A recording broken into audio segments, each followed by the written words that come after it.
Hello, friends. Good evening. Good evening, Evening, sir. sir.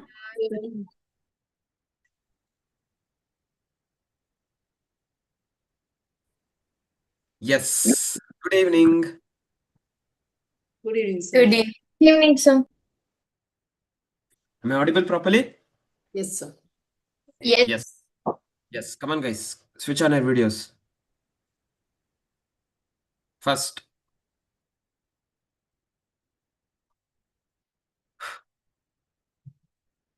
shall we start?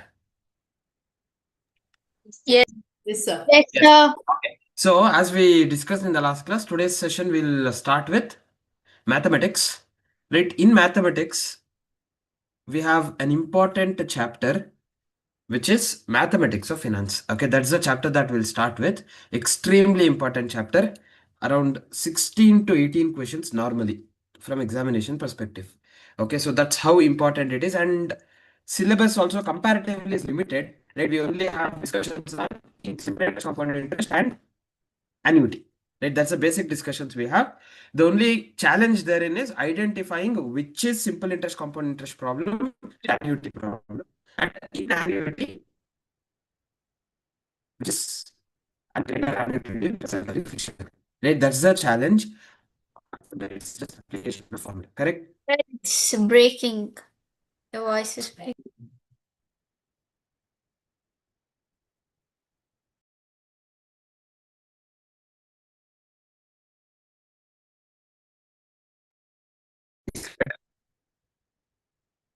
No, sir.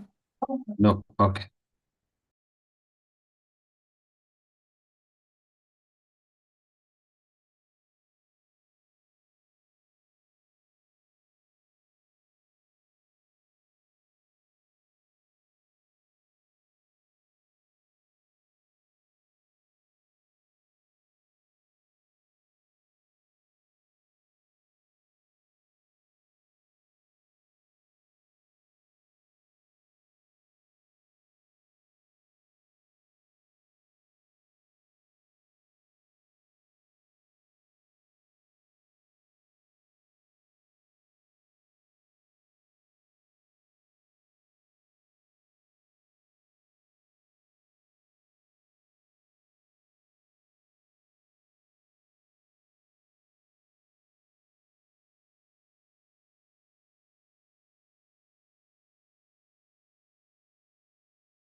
Am I audible now? Yes, sir, you are. Yes.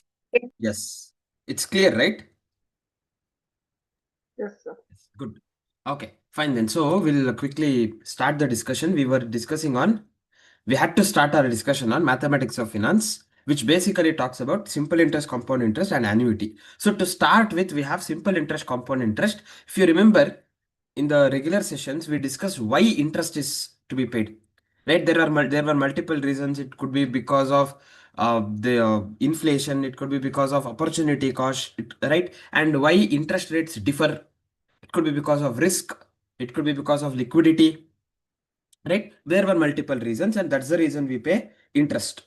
Now, with regard or pay or receive interest, as the case may be. So, with regard to this discussion, we had two types of interest. One is simple interest, compound interest.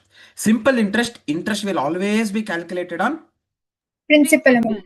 Principal. original principal, like a straight line method of depreciation. Correct. So, it's always calculated on the original principal, whereas compound interest will be calculated on the on what? The amount standing at the end of the Yes, on the updated amount standing at the end of every year, right? On that value, interest is calculated. Am I audible? Yes, sir. Yes, sir. Yes. So calculation of interest, two discussions: simple interest and compound interest. In case of simple interest, interest is equal to P into I into T. P is principal, I is Interest. rate of interest divided by 100, correct? And T is the time, duration. Yes, similarly, compound interest will be P into 1 plus I to 1 plus I. minus 1. Interest. P into 1 plus I to the power n minus 1. Similarly, here, if I want amount is equal to PIT plus P. P into 1 plus IT. Here, what is amount? P into 1 plus I whole power. 1 plus I whole power n. Everyone? Sir. Yes, sir. Yes. Now, for a given principal, rate of interest and time, compound interest will always be greater than simple interest. Correct? Because interest is compounded and then computed. Here, one point that we have to discuss with regard to compound interest, compounding can happen multiple times in a year as well. What do we understand by compounding? What is compounding? Amount of.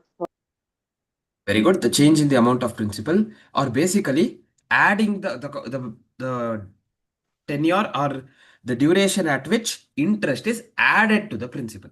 That is called compounding. That activity is called compounding. So if compounding is done annually, we say compounded annually. In that case, I will be the rate of interest by 100. N would be 1 into number of years, 1 into T.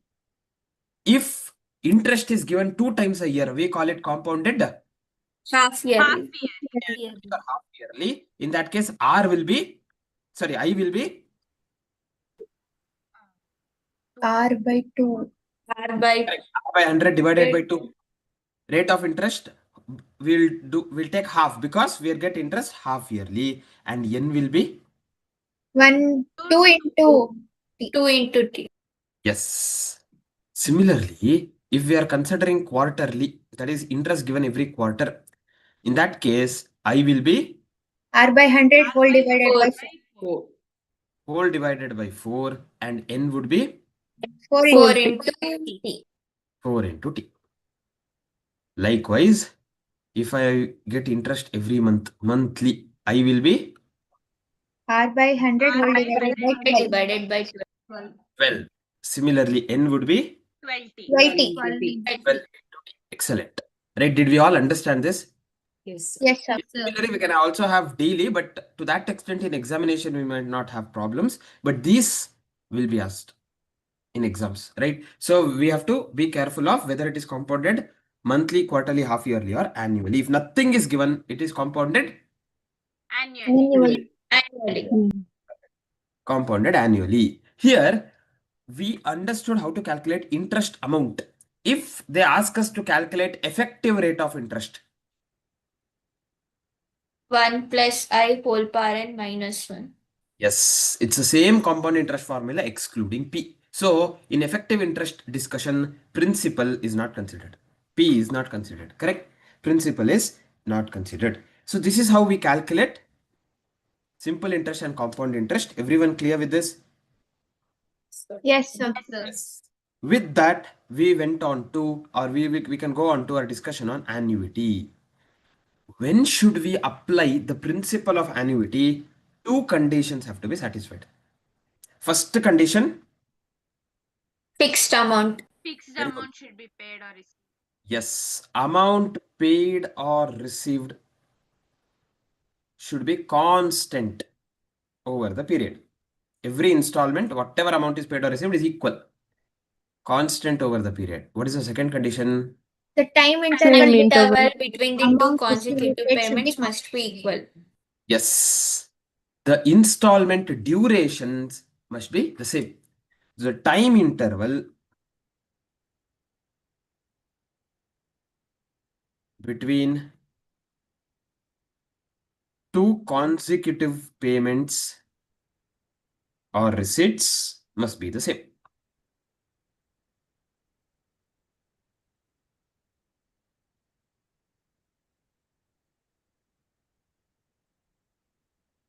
Is that clear?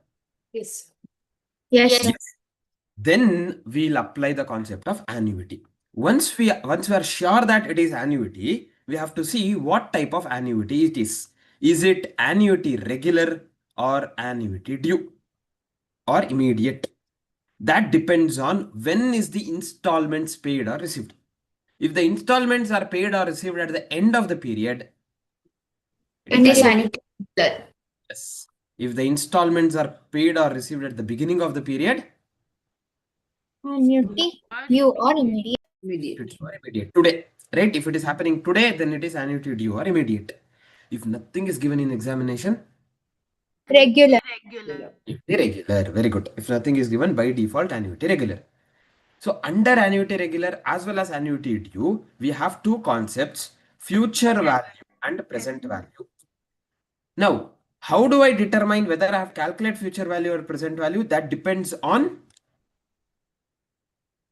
End the lump of sum. the Total sum received. sum. Yes, the total lump sum, right? When is that lump sum receivable? If it is receivable or payable today, then it is Present value. present value. If that lump sum is being referred to in future, Future value. Future value. yes. So in case of annuity regular, we have future value. Future value of annuity regular is A into 1 plus I to the power n minus 1 divided by I.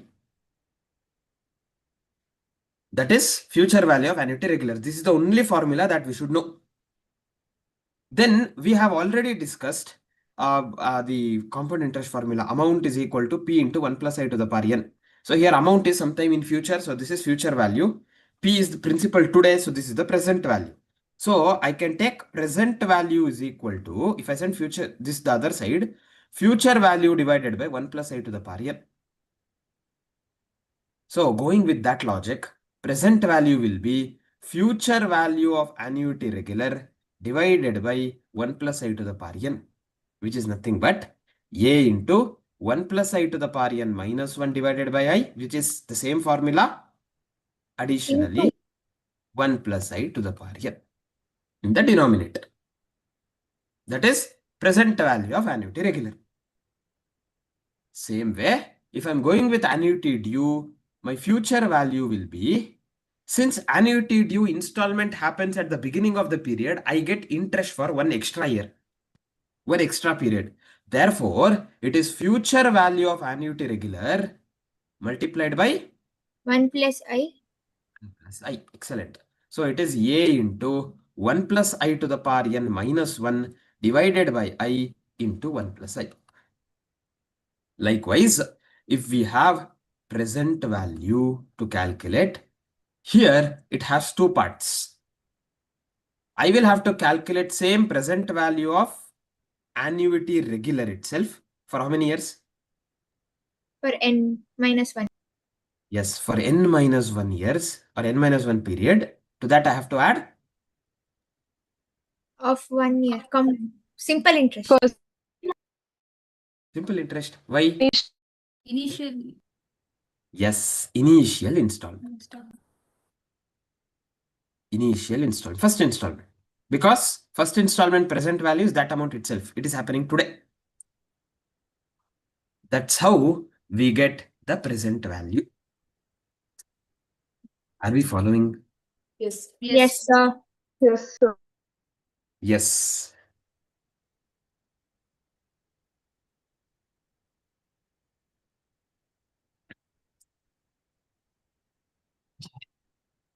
Anyone writing this? Done, sir. Already done, right? Yes. Now, these are the basic formulas in annuity. Apart from this, we also discussed about some applications, right? Some applications in annuity. To start with, we had sinking fund. In case of sinking fund, which is the concept that we have to apply? Present value. Future value. Future value. Future value. Is it present value or future value? Sir, Future present value. value. Future value. Present value. What is the concept of sinking fund? We It is created for a specific purpose. correct. So we set aside amounts from now onwards so that I'll get a lump sum in future. That helps me to achieve a particular objective, purchase of a machinery, whatever it is. Correct? That is sinking fund concept. Now, here to apply sinking fund, when I'm determining whether it is present value or future value, what should I check? I should check when is the lump sum happening. Here, when is the lump sum happening? The future. Like in future. Therefore, sinking fund applies future value concept. Right? This is the only one which applies future value in the entire applications that we have. Because here the lump sum is happening sometime in future. Whereas,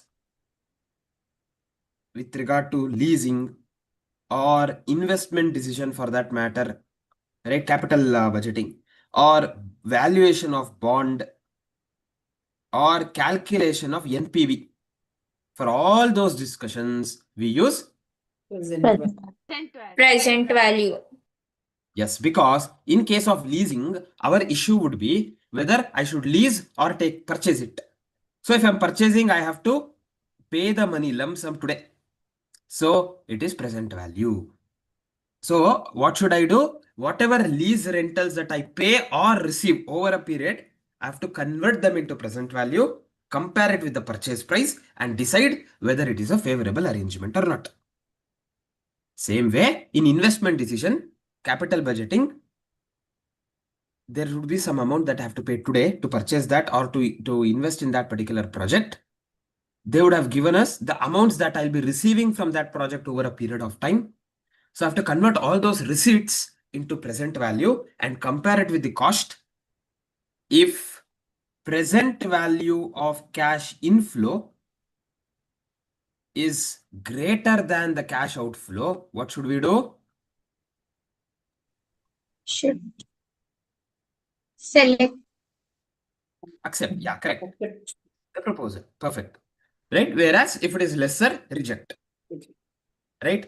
Same discussion we had in NPV. How do I calculate NPV? Net present value. What is the formula? Net present value. Great. If it is greater than 0. Correct. If NPV is greater than 0, accept. Else reject. How do I calculate NPV? So present value. Present value of what? Cash. Correct. Present value of cash inflow. Then minus Cash out. Present cash outflow. present Correct. value. This gives us NPV. The same discussion. Present value of cash inflow greater than cash outflow. If I subtract it, I get NPV. If NPV is positive, accept. If NPV is negative, reject. Right? This is what we learned with regard to NPV and capital budgeting, investment decision. Whereas in case of bond valuation, there was a slight difference in the treatment because bond valuation results in two types of receipts. One, fixed interest over the life, right? Over the life of the bond or the tenure of the bond, duration of the bond. And at the end, we get maturity value, redemption amount. So here, this is single cash flow, whereas interest Is annuity. Annuity. So we will calculate present value for both. So how do I calculate present value for both? Present value of the bond will be present value of interest using present value of annuity concept plus present value of the redemption amount, maturity price. How do I calculate this? So FV by Future value divided by 1 plus I whole. Formula for future value divided by 1 plus I to the power n. Correct. That is how we get present value of the bond. Now, once I get the present value, let's say the present value came up to 900 rupees. If they are telling you pay me 890 rupees, I will give you the bond. Should you purchase the bond? Yes. Yes, sir. Very good. You are getting it at less than the present value. That means you are gaining from that particular investment. However, if it is more than the present value, there is no point in investing. Is that clear? Yes. Apart from this, we learned something called perpetuity. What is perpetuity? The annuity amount paid forever. Annuity amount paid forever. Therefore, there will be no future value. We only have present value. Present value is? Present value. A by I. A by I. However, certain perpetuities grow.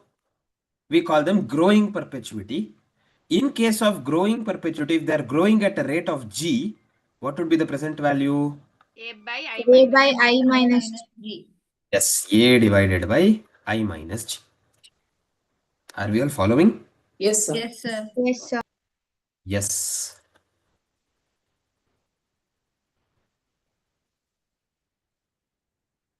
Okay, fine.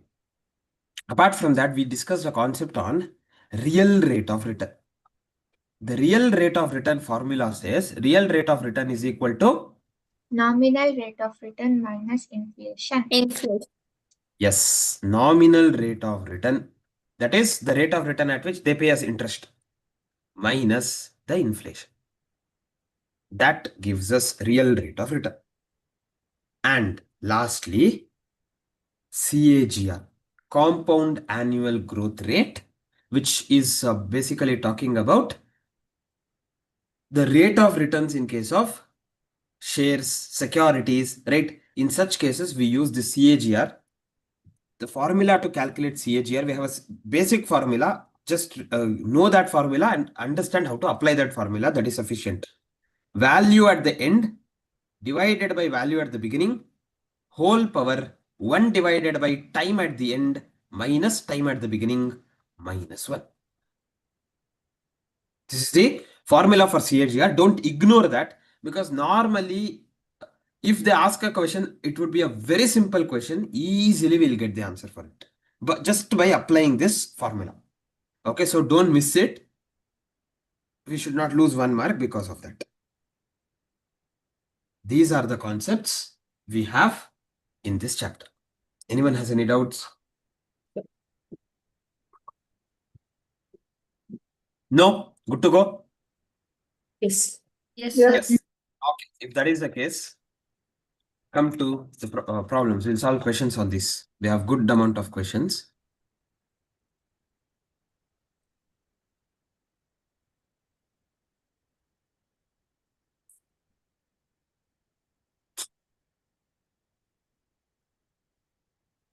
Yes. Can we all come to page number 88?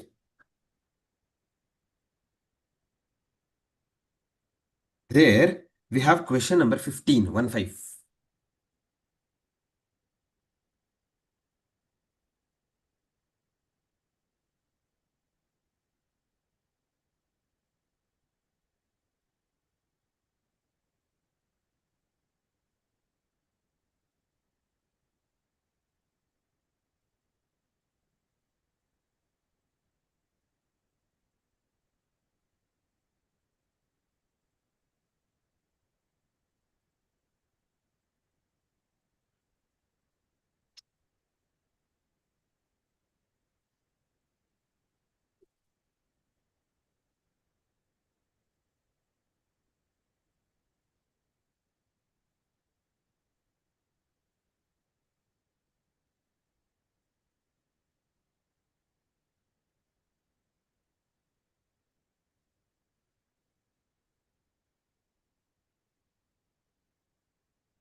Sahana, correct.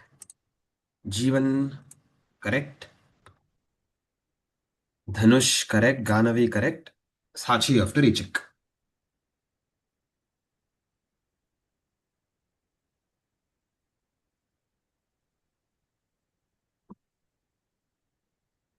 Dhanushri RNS, correct. Sanjana P, you have to recheck. Shravan Hegde, correct. Good.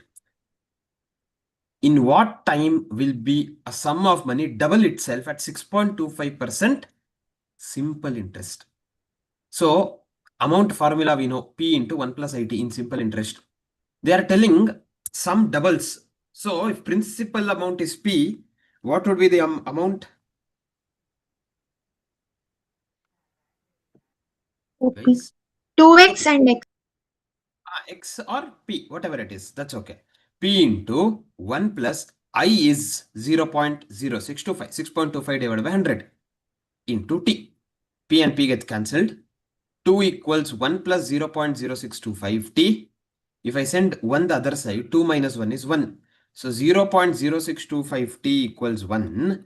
T will be 1 divided by 0.0625, which is 16 years.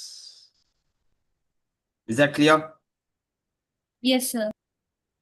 Yes. Sachi, understood?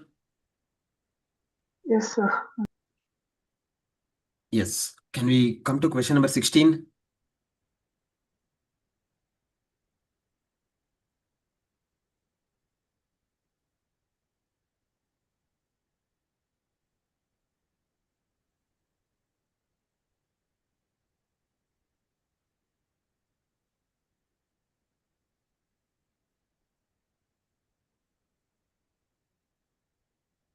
Very good. Sahana, correct. Ganavi, correct. Jeevan, correct. Nagashri BK, correct.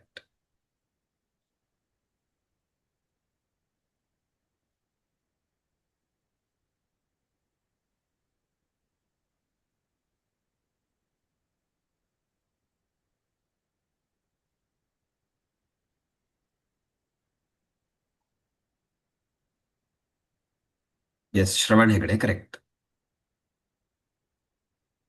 Tanushri RNS, correct. Sandhya Madam, correct. Mr. X invest 10,000 every year starting from today. What is 10,000 there? A. Annuity amount. A is 10,000. Starting from today for next 10 years. So N is 10 years because it is compounded annually. Correct? 1 into 10. Interest rate is 8% per annum. So I will be 0.08. Calculate the future value of annuity. If nothing is given. So here straightforward. They have given us future value. If nothing is given, future value of annuity. Regular. Annual. Regular. Future value is equal to A into 1 plus I to the power N minus 1 divided by I. That is 10,000. Sir, it is annuity due only because they have given today. They've given today. From Yes. today. Yes, I missed it. Starting from today. Yes, you're right. Since it is starting from today, it is annuity due. Very good. So if it is annuity due into 1 plus I extra. Everyone correct? Yes. Yes. So 10,000 into 1 plus 0.08 to the power 10 minus 1 divided by 0.08 into 1.08. So here they have themselves given us 1.08 to the power 10. We have to take that only with so many decimal points. Whatever they have given as it is. 10,000 multiplied by 2.158925 minus 1 divided by 0.08 into 1.08. That would be 10,000 multiplied by 1.158925 into 1.08 divided by 0.08. If you simplify this, you get 1,56,454.88, which is option A. Right here, we have to be very careful. If we had applied annuity regular, we would have got 144. Right? Second, here as well, you would have got 454 but while choosing the option, you might choose 554. 100 rupees difference. Possibility is there. In this case, we cannot give the benefit of doubt for round off also because they have given us so many decimal points. We have to go with that. Right? So that has to be considered. Yes, that is question number 16. Come to question number 17.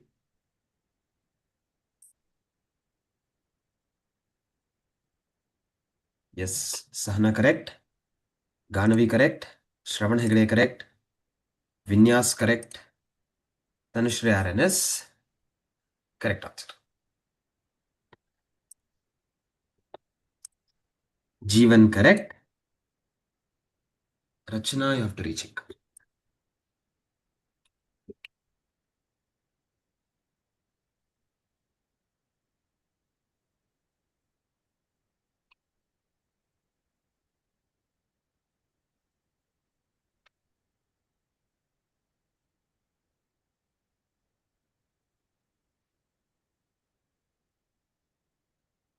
No Bhargavi. Dhanush Hegde correct. Nagashri BK correct. Sandhya Madam correct. Bhavani MR correct answer. So here what have they given us? The difference between simple and compound interest on a certain sum of, so for 3 years at 5% per annum is 228.75. If that is the case, requirement is find the compound interest on that sum for 2 years at 5% per annum.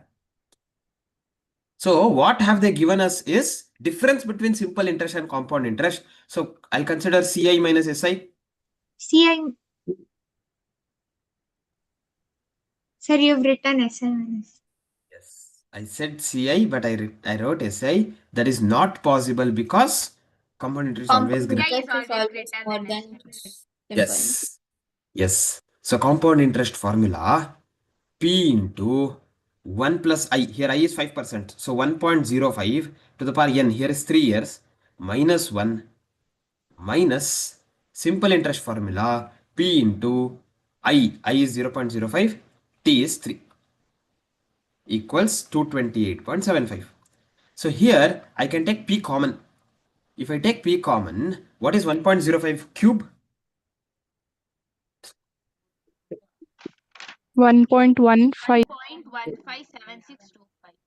Very good. 1.157625 minus 1 minus 0.05 into 3 is 0.15. 1. Yes. Equals 228.75, which is P into 0.157625 minus 0.15 or 0.007625 equals 228.75. So P will be 228.7 divided by 0.007625. Yes, which is 30,000. Now we don't want P here. We want compound interest. So again CI will be P into, which is 30,000 into 1 1.2 to the power Part 2. minus 1 minus 1. because 2 years 5%. That is 30,000 into 1.05 square, square is 0.25. 1.1025 minus 1.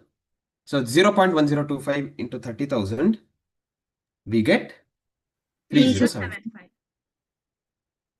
Yes, option B.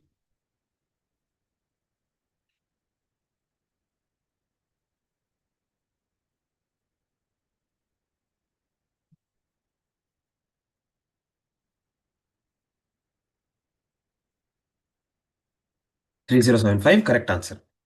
Those who are done with this, you can move on to question number 18.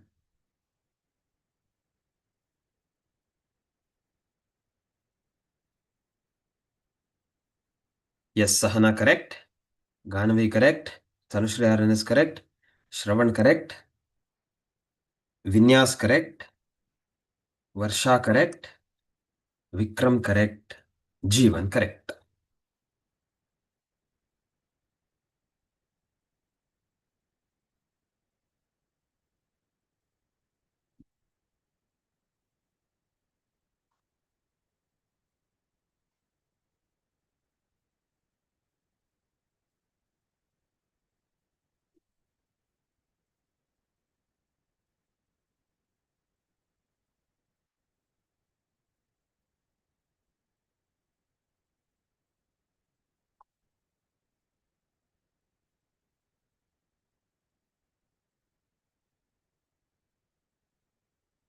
Dhanush, correct.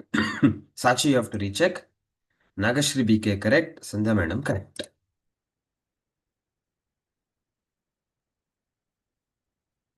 How much time would the simple interest on a certain sum be 0.125 times the principal at 10% per annum? So, what have they given us here? Simple interest is equal to 0.125 times principal. We know simple interest formula P into I into T. So 0.125P equals P into I into T. I is 0.1, 10%. So P and P gets cancelled. 0.125 is equal to 0.1T. T is 0.125 divided by 0.1. Correct? Yes, sir. Sir. We get 1.25 years. 1.25 means 1/4. So 1/4 years. Is that clear? Yes, sir.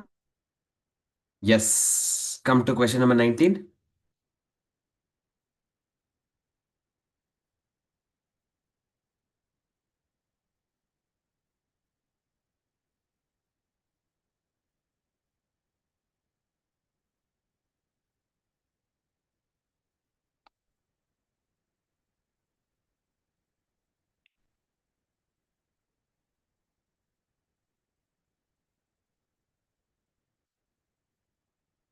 Yes, Shravan correct. Vinyas correct. Varsha correct. Jivan correct.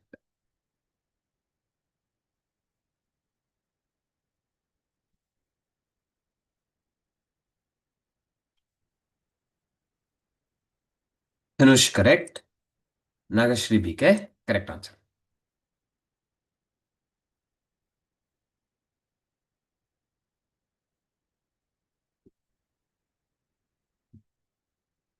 Yes, Sandhya madam correct. Simple. This is without even applying any formula, we can solve this. If it doubles in 15 years, 15 years it becomes 2 times. In next 15 years, it will be 2 into 2, 4 times. Double of 2 times. Correct? In the next 15 years, it will be 4 into 2, double of 4, which is 8 times. So it reaches 8 times at the end of 15 plus 15 plus 15, 45 years. Okay, that is logically. Whereas if we have to solve, it says doubling in 15 years. So 1 plus I to the power 15, P and P gets cancelled. 1 plus I to the power 15 is equal to 2. So we have to somehow find the value of I, or instead of doing this, I can use this by considering power 1 by 15 on both sides. If I do that, I get 1 plus I to the power 15 into 1 by 15, they get cancelled, equals 2 to the power 1 by 15. Retain, what we want is 8 times. 8p is equal to p into 1 plus I to the power n. P and p gets cancelled. 8 is equal to, what is 1 plus I? 2 per 2, 1 by. correct, 2 to the power 1 by 15. Yeah, correct. 2 to the power 1 by 15, the whole power n. 8 can be written as 2 to the power 3. This is 2 to the power 1 by 15 n, or n by 15. Same way as equate the power, 3 is equal to n by 15, 15 the other side, n equals 45. Is that clear? Yes. Following, everyone? Yes. Yes, sir. Yes. Question number 20.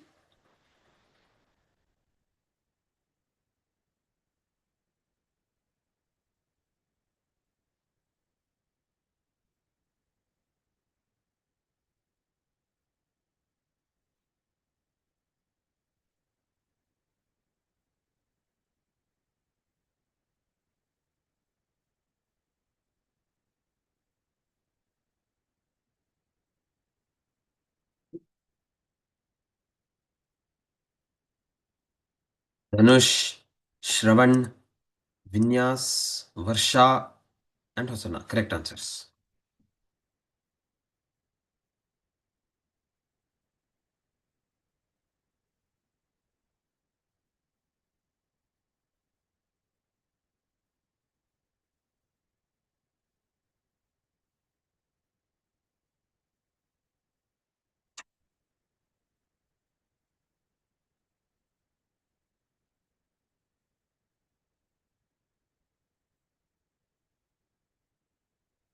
Jeevan correct. Sahana correct. Tanushree Arnes, you have to recheck. Likita correct. Nagashri VK correct.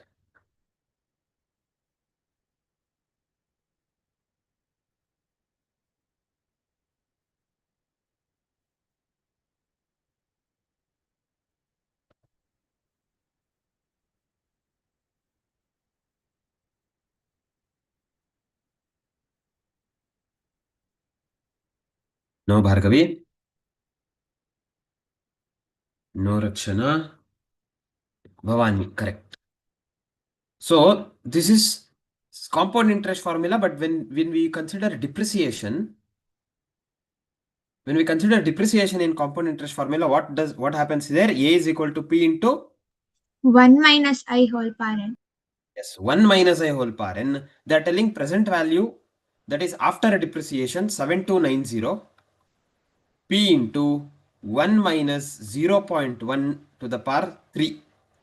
7290 is equal to P into 0.9 cube. That is P is 7290 divided by 0.9 cube. 0.9 cube is 0.729. So P is 10,000. Are we following? Yes, sir. Yes. Come to question number 21.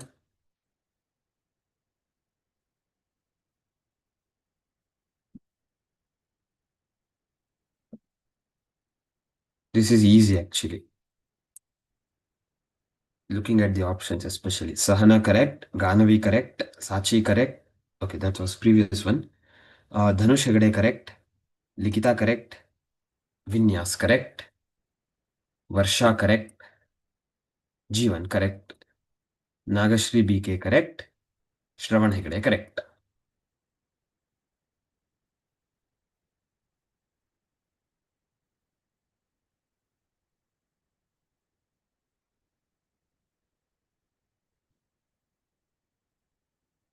Sachi correct, Dhanushri RNS correct, Sandhya Madam correct, Hosanna correct. Effective rate of interest, what is the formula? E is equal to 1 plus I to the power n minus 1. minus 1. perfect. So 1 plus I is 0.1 here. No. What is it? 0.1 by 4. Very good. 0.1 by 4, which is 0.025. 0.025. So 1.025 to the power n is 1 into 4. 1 into 4. 4. Excellent. Payable quarterly. So in a year, 4 minus 1. 1.025 to the power 4 will be 1.1038 minus 1.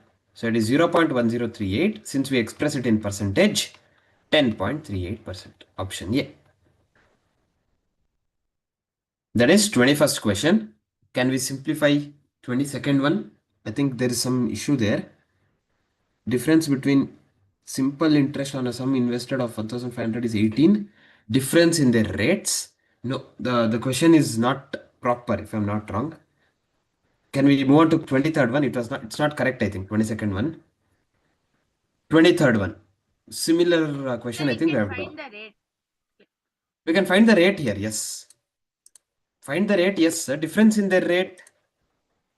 Find the rate answer is there in the option. Okay. Then you can try. You can do that. But 0.4, 0.6, no, I think. It's okay. We'll not worry much about it. Come to 23rd one.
23rd, we didn't get. Okay, we have 3 answers. 23rd, yes. Tanushri, correct. Vinyas, correct. Shravan, correct. What happened, others?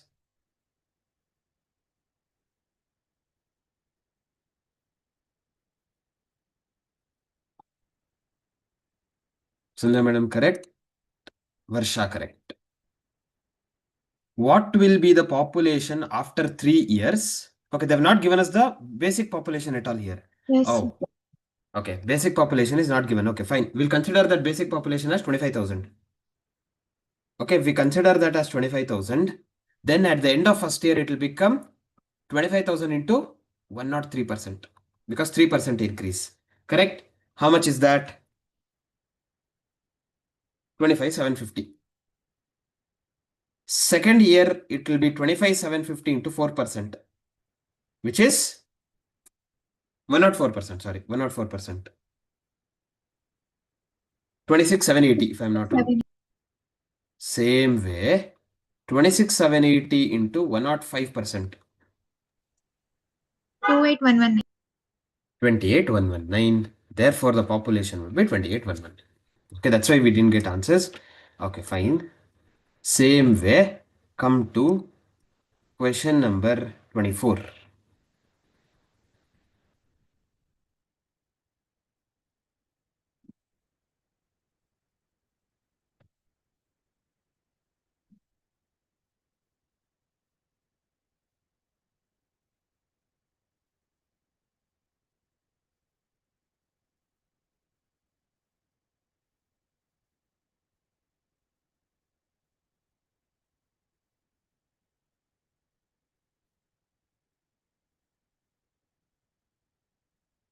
Jeevan, correct. Dhanush, correct. Vinyas, correct.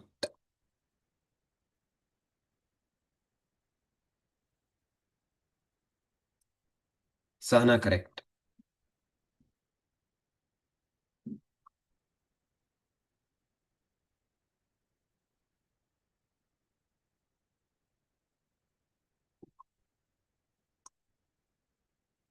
Shravan, correct.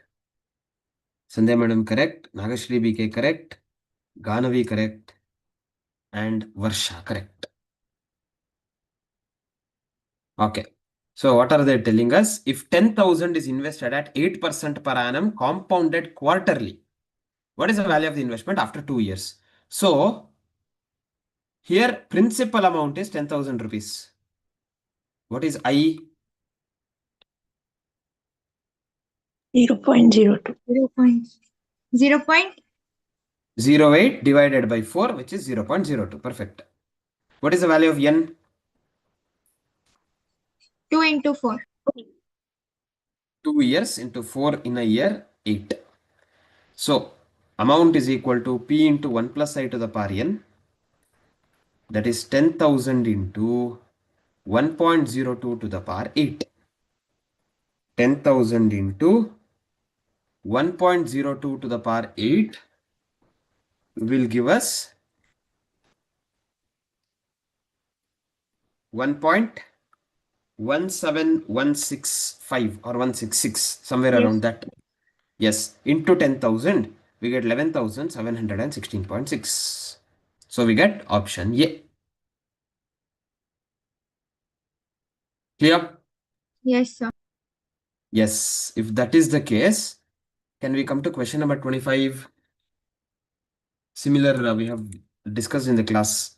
Yes, Vinyas correct. Shravan correct. Ganavi correct. Dhanush correct. Sahana correct.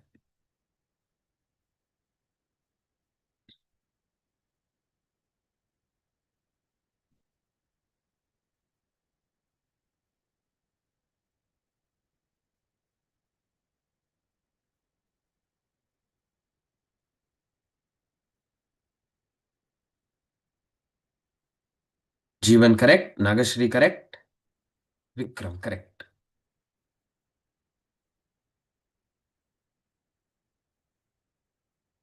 It's telling in how many years will a sum become double at 5% per annum compound interest.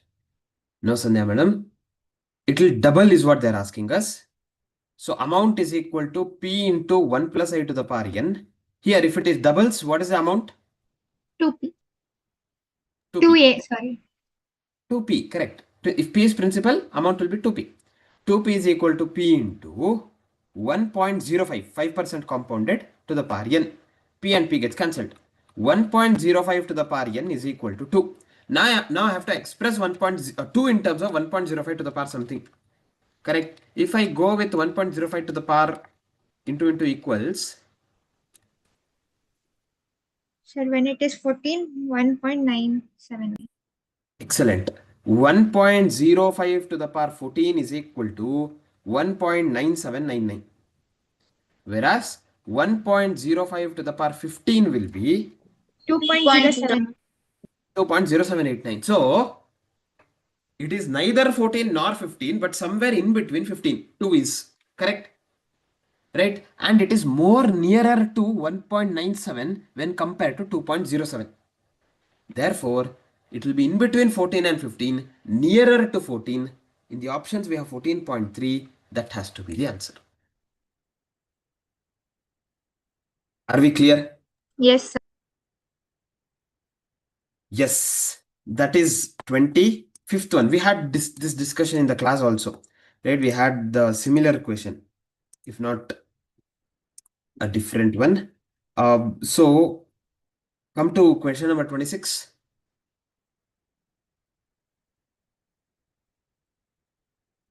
This is again easy. Shravan correct. Ganvi correct. Dhanush Hegde correct. Sahana correct. Jeevan correct. Tanushri correct.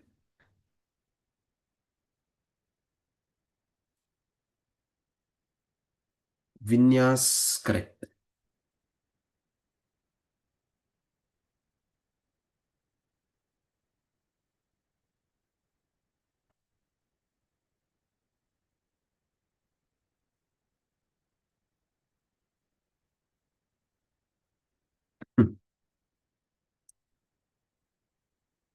Nagashri BK correct. Sandhya Madam correct. Vikram correct.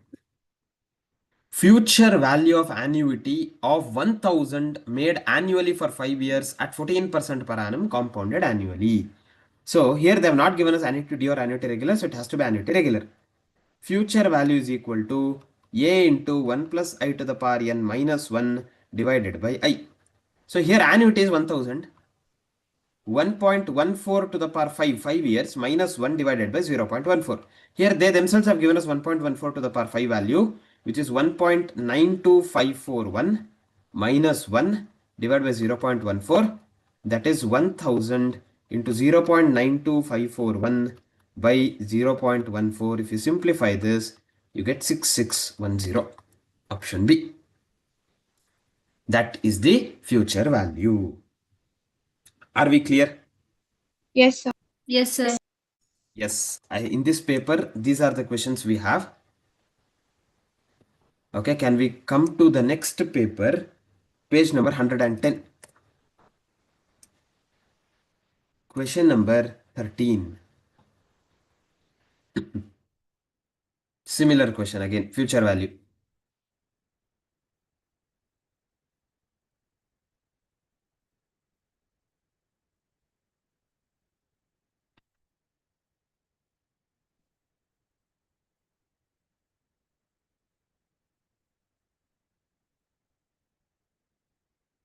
Very good. Ganavi correct. Sahana correct. Jeevan correct.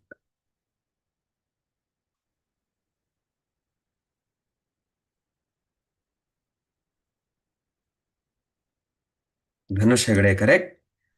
Tanushri RNS correct answer.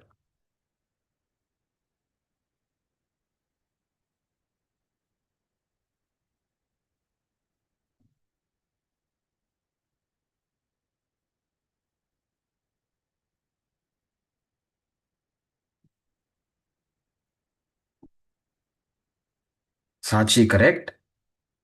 Ravan correct. Nagashri BK correct. Hosanna correct. Pooja correct.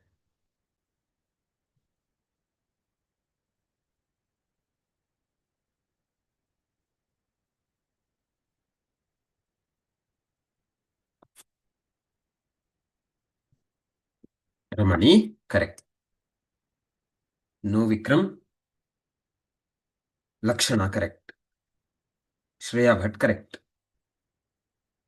So find the future value of annuity of 1000 rupees made annually for 7 years at 16% compounded annually. Same discussion. A into 1 plus I to the power n minus 1 divided by I. Here A is 1000. 1.16 to the power 7 minus 1 divided by 0.16.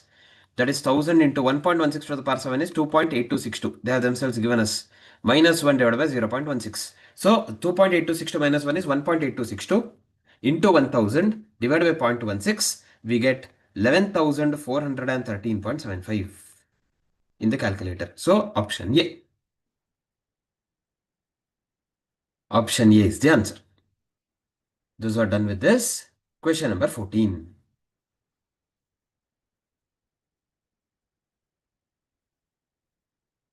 Sir, it should be 500 or 50, sir. 500. It is 500.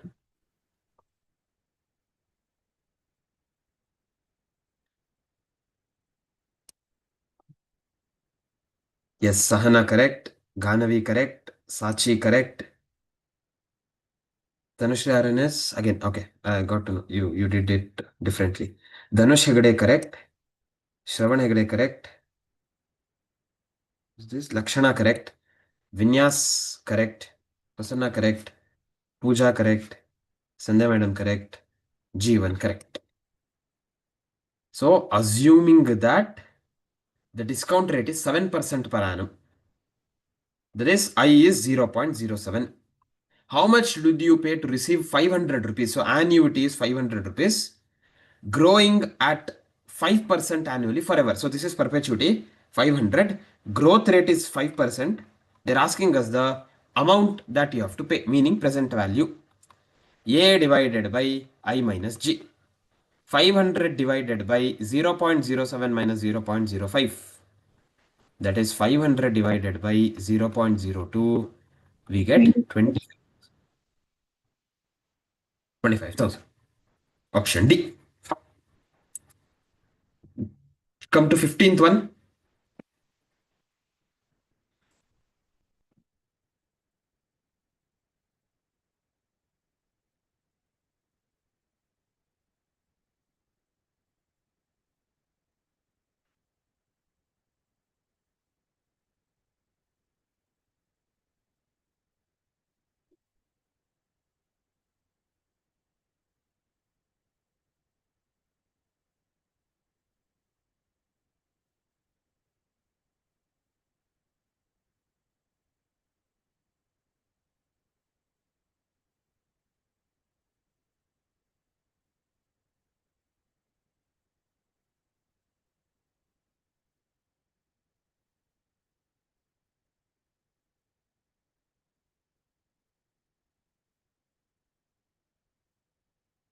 No Vikram.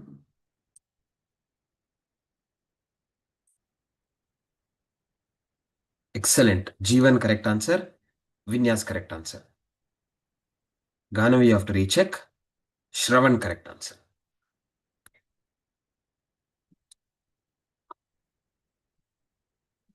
Yes, Ganavi correct.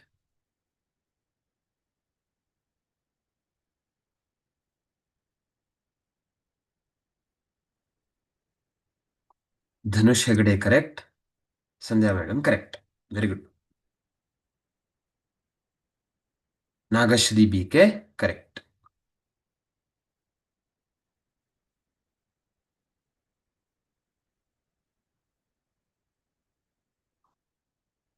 Okay. Rajesh deposits rupees 3,000 at the start of each quarter in the savings account.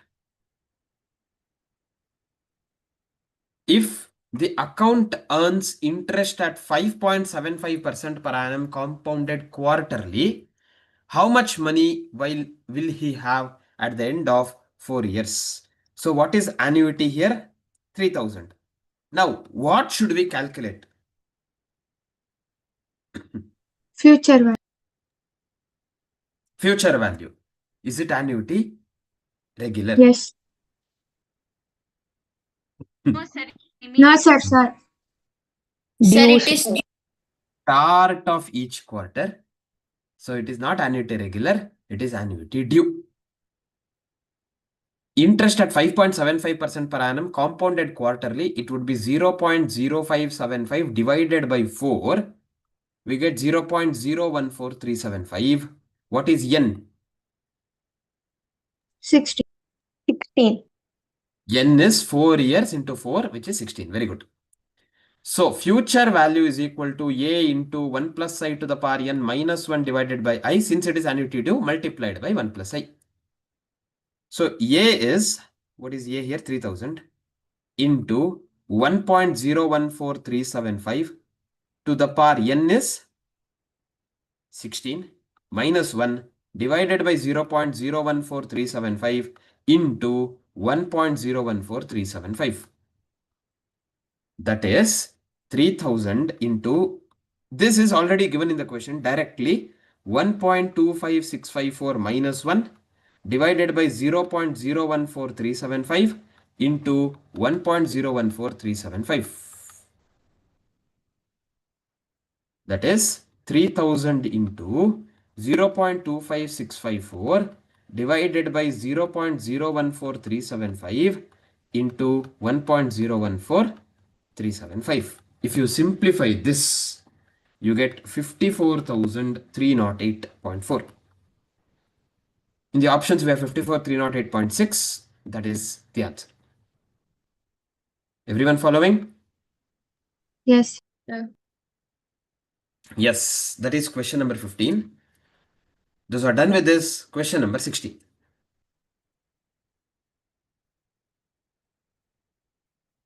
Yes, Vinyas correct. Ganavi correct. Sandhya madam correct.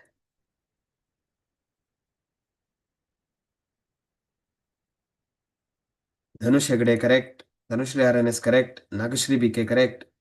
Vikram correct.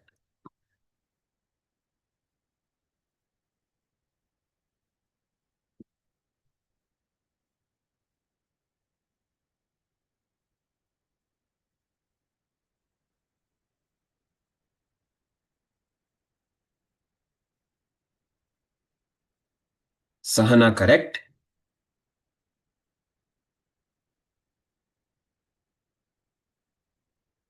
Annual rate of simple interest is 12.5%. In how many years it doubles? So 2p is equal to p into 1 plus 0.125t. 12.5%. P and P gets cancelled. 1 plus 0.125t equals 2. 0.125t will be 2 minus 1, 1. So t will be 1 divided by 0.125, 8 years. So option C, 8 is the answer. Question number 17.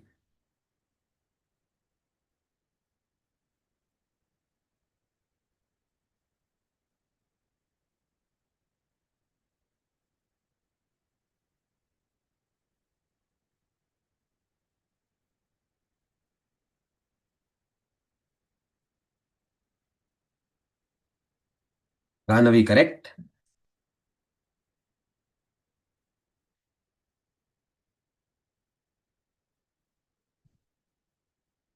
Sahana correct. Vinyas correct.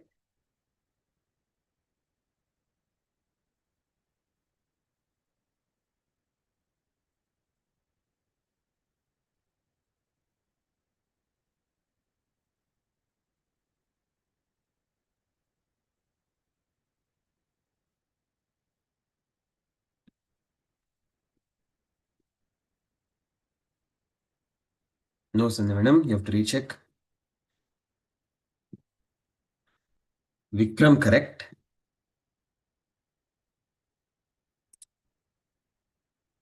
Tanshri RN is correct. Rachana correct. Nagashri BK correct. Yes, Sandhya madam correct.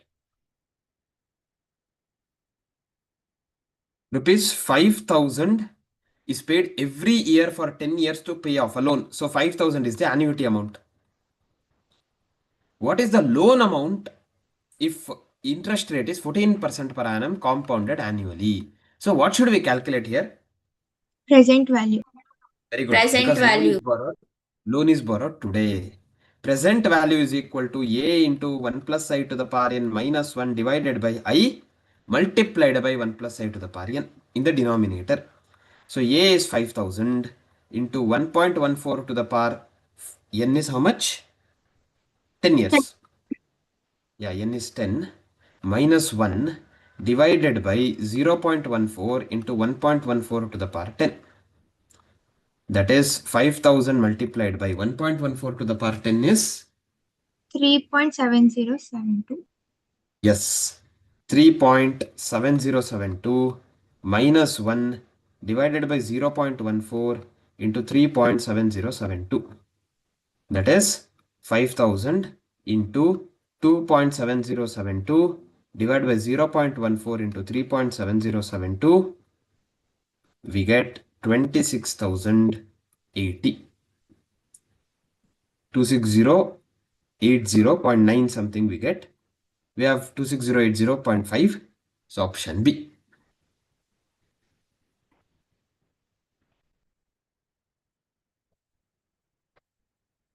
Come to question number 18.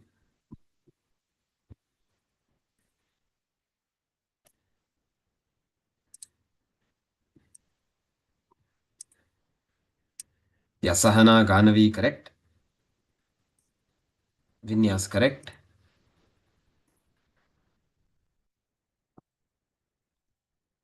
Tanushree Avennes correct.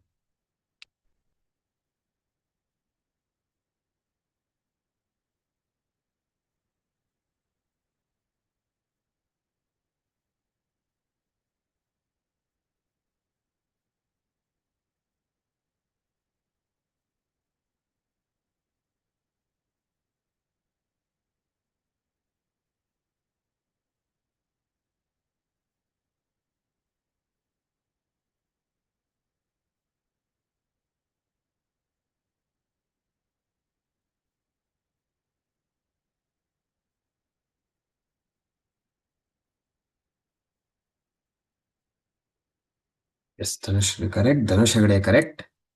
Nagashri BK correct. Vikram correct. No Indira. Rupees 800 is invested at the end of each month in account paying interest at 6% per annum compounded monthly. So A is 800 rupees. I is 0.06 divided by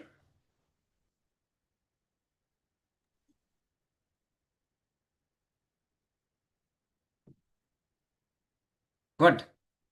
12. 12. Yes, which is 0.005. And what is N? So 10. They've 10. given. So here what should we find? Future value. Future value is equal to A into 1 plus I to the power n minus 1 divided by I. A is 800 into 1.005 to the power n is how much? 10 minus 1 divided by 0.005. That is 800 into 1.005 per 10. They have themselves given 1.0511 minus 1 divided by 0.005. That is 800 into 0.0511 divided by 0.005. If we simplify this, we get rupees 8176. Option D. Yes. Come to question number 19.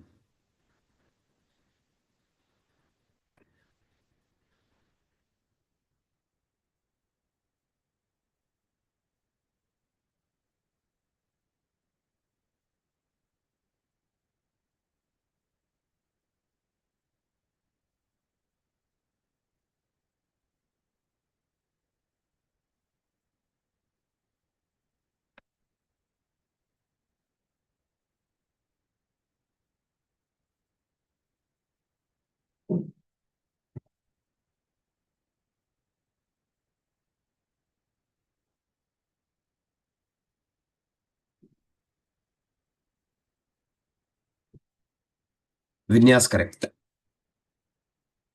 What happened? Others? Okay, I'm getting now. Shravan Hegde correct. Vikram correct. Dhanush Hegde correct. Sandhya Madam correct.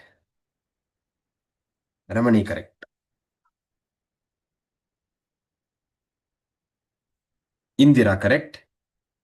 Nagashri BK correct answer.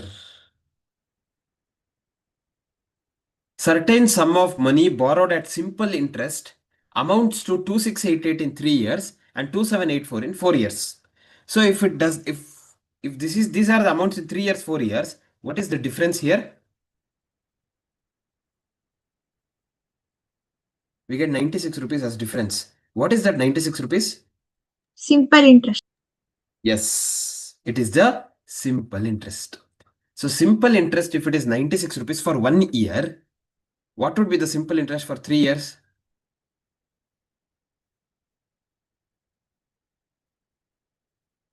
280. What interest? 288, correct? So if the total amount I receive at the end of 3 years is 2688, out of which simple interest is 288, what would be the principal? 2,400. 2400. They are asking us the rate of interest. So principal simple interest is equal to P into I into T. I consider 1 year interest. 1 year interest is 96. Principal is 2400. Rate of interest is what we calculate for 1 year. I will be 96 divided by 2400, 0.04. That is 4%. Clear? Yes, sir. Yes, everyone. Yeah. Come to question number 20.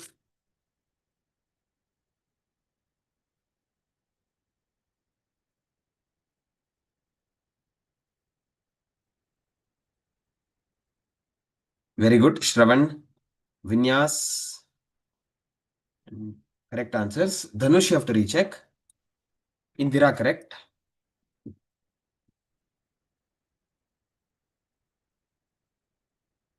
That formula, CAGR.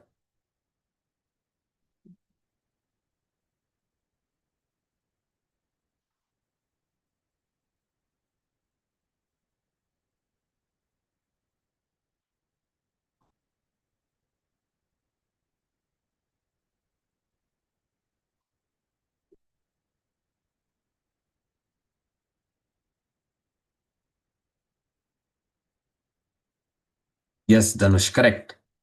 No, Sanjana. Vikram, correct. Nagashri BK, correct.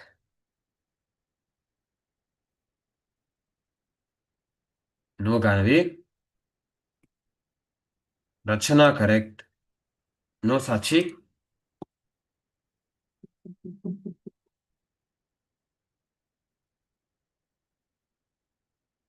Sandhya Madam, correct. Ramani, correct. Good. Ravi made an investment of 15,000 in a scheme. And at the time of maturity, the amount was 25,000. If CAGR is 8.88%, calculate the approximate number of years he has invested the amount. We know the formula. CAGR is equal to value at the end by value at the beginning whole power 1 by time at the end minus time at the beginning minus 1. Here CAGR is 8.88%, that is 0.0888, correct? 0.0888, yes, is equal to value at the end is 25,000. Value at the beginning is 15,000 to the power 1 divided by Tn minus T naught is what we have to calculate, minus 1.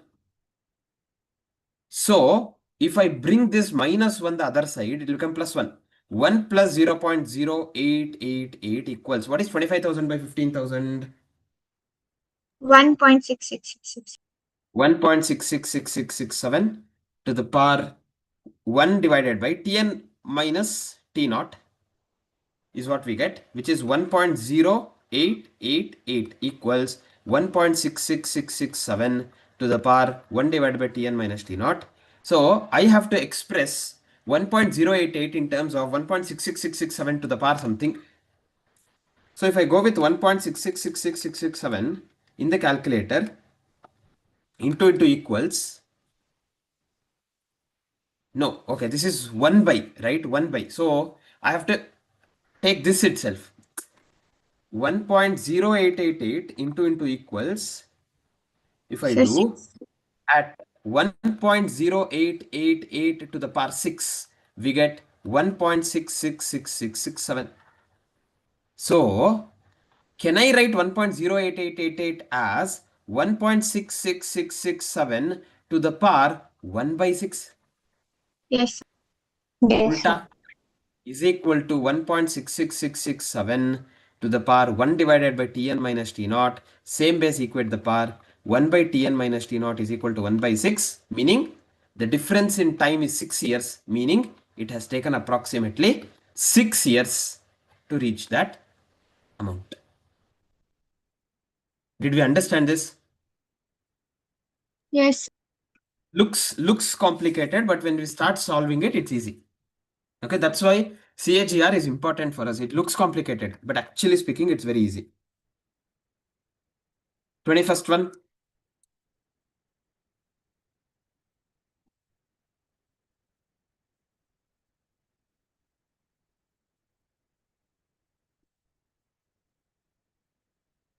Shravan correct?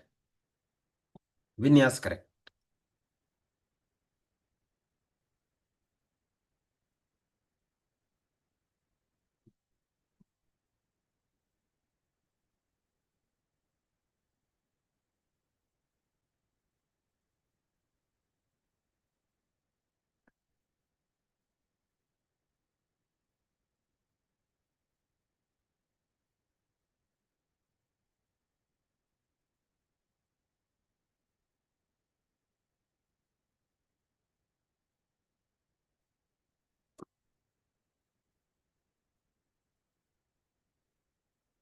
No Indira.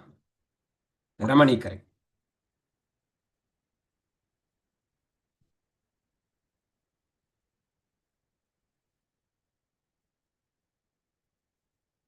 No Sahana.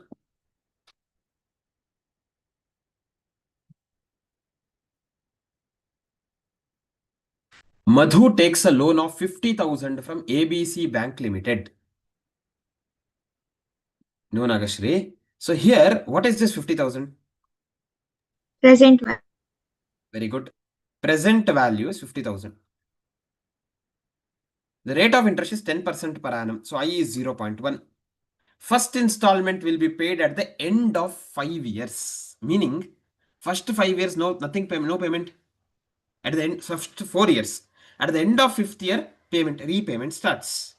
Determine the amount of equal installments if Madhu wishes to repay the amount in 5 years. So from 5th year, another 5 years, they will make the payment. That means, today they took the loan of 50,000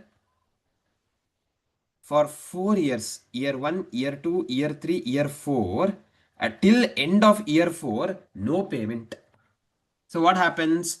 This loan amount, on this loan amount, there will be interest calculated which gets accumulated on that loan amount till 4 years. So this is compound interest principal till 4 years. What would be the balance at the end of 4th year? A is equal to P into 1 plus I to the power n. That is 50,000 into 1.1 to the power 4. Correct? 1.1 to the power 4 into 50,000, which is 50,000 into, 70. what is 1.1 to the power 4? 1.4641. 1.4641. So this leads us to 73,205. So at the end of 4th year or beginning of 5th year, it is 73,205. Now from the 5th year, end of 5, end of 6, end of 7, end of 8 and end of 9, these 5 years, they will repay the loan in equal installments, meaning now it became annuity. Annuity regular or annuity due? Due. Here, first installment will be paid at the end of 5 years, annuity regular. So present value of annuity regular is what we have to apply. Here, what is the present value? 73,205, because that is the value of the loan at the beginning of fifth year. So from the beginning of fifth year, we have to see because that is when the repayment starts. Right? Rate of interest is 0.1. N is 5 years. If I apply present value formula, A into 1 plus I to the power n minus 1 divided by I into 1 plus I to the power n. Present value is 73,205 equals A into 1.1 to the power 5 minus 1 divided by 0.1 into 1.1 to the power 5. 73,205 equals, what is 1.1 to the power 5? 1.6105. 1.61051 minus 1 divided by 0.1 into 1.61051. 73,205 equals A into 0.61051 divided by 0.16105. That is 73,205 equals A into 0.61051 divided by 0.16105. We get 3.7908. So A will be 73,205 divided by 3.7908. 19,311 is what we get. If you look at the options, 19,310 we have 1 rupee. Round off because of the decimal points which we have taken. Did we all understand this? Yes, sir. Yes, that's how we have to analyze.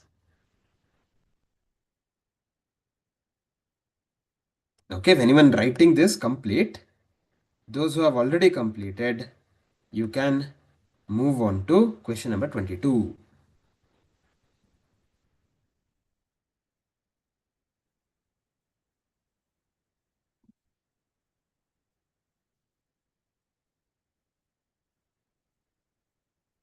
Yes, Sahana correct.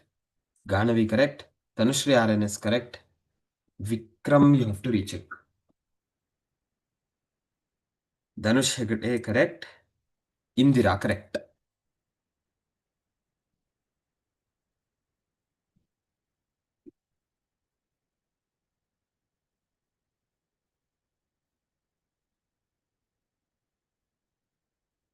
Shravan Hegde correct.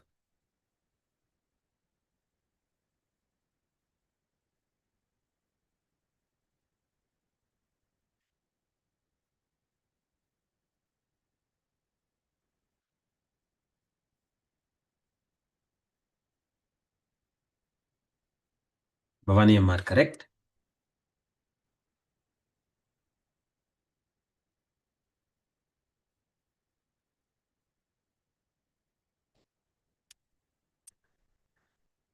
Nagashri VK correct. No Rachana. Rajesh invests 20,000 per year in a stock index fund. So annuity is 20,000, which earns 9% per year. So I is 0.09. For the next 10 years, N is 10. What would be the closest value of accumulated investment upon payment of the last installment? What is the formula that I have to apply here?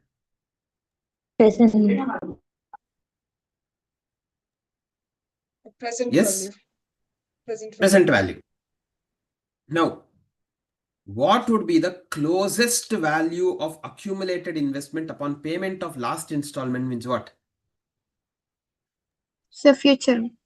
What is the amount that we get upon payment of last installment, 10th installment? That means that lump sum where they are talking about is in future. So it is future value. Everyone following? Yes, sir. Yes, sir. Yes. So future value is equal to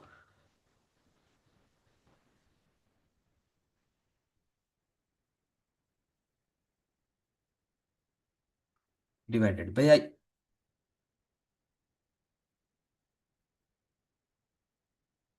$20,000 into 1.09 to the power 10 minus 1 divided by 0.09. That is 20,000 into 1.09 to the power 10. They themselves have given us 2.36736 minus 1 divided by 0.09.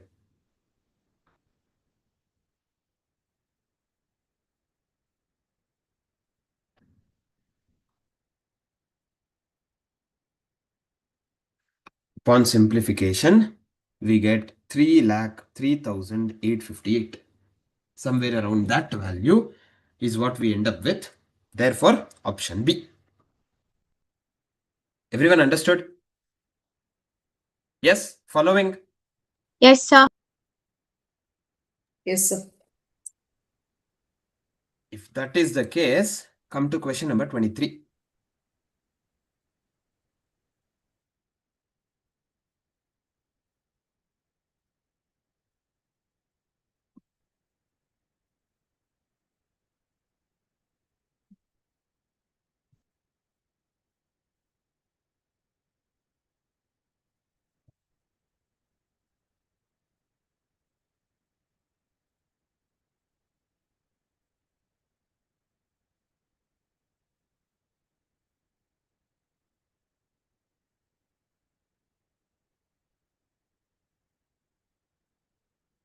Yes, Vinyas correct.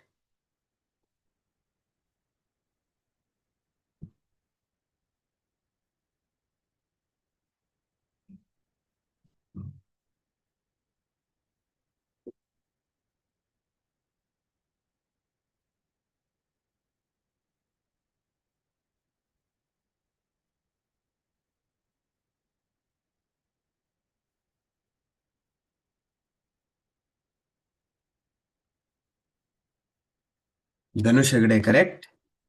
Nagashri BK correct.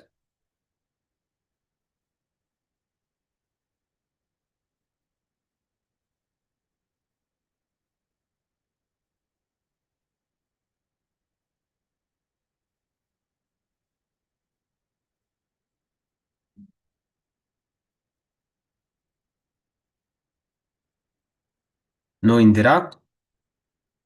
Sahana correct. Shravan Hegde correct. No Rachana. Sandhya Madam correct.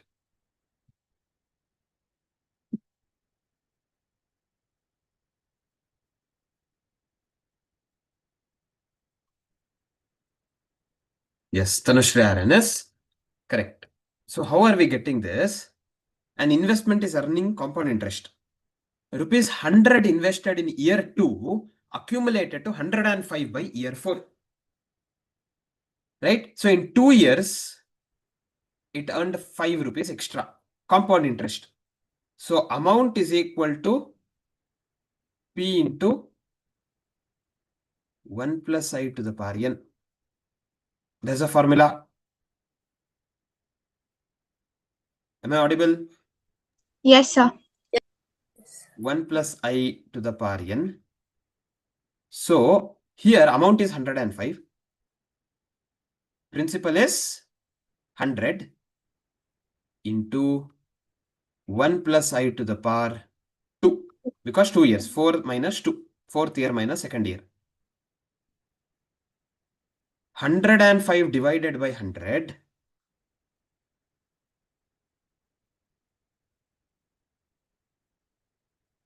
equals 1 plus I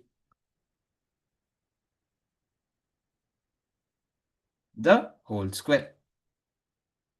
105 by 100 is 1.05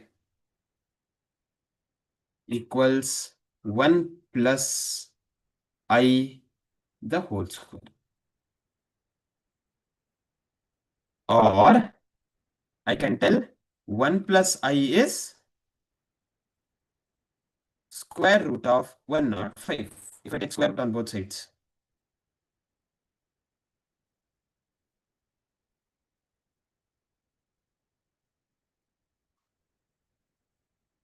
One plus I is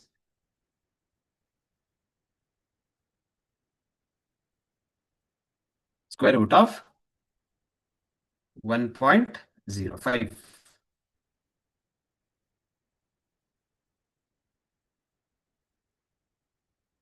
Now, what are they asking us? If 500 rupees is invested in year 5, how much will it become in year 10? So, 500 rupees is invested. 500 into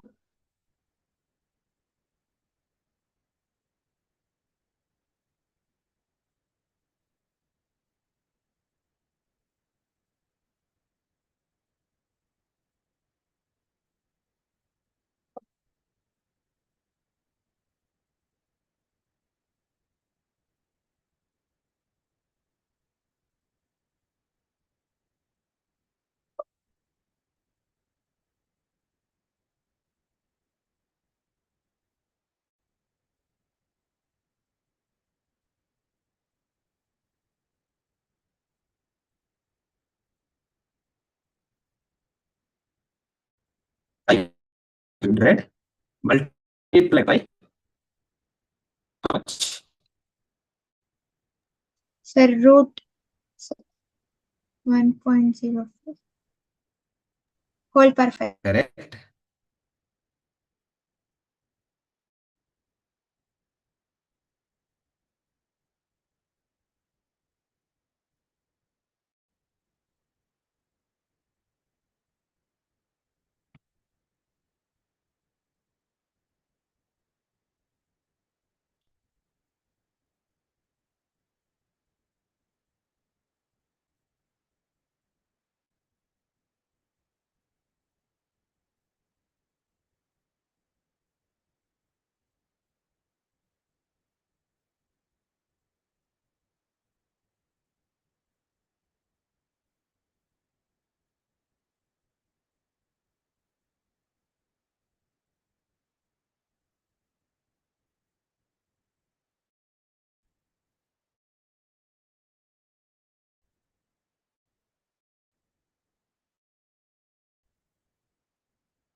Okay, what happened? I think he had some network issue.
Am I audible now? Yes, sir. Yes. Okay, we were solving that question. We'll just continue with that. Just give me a moment.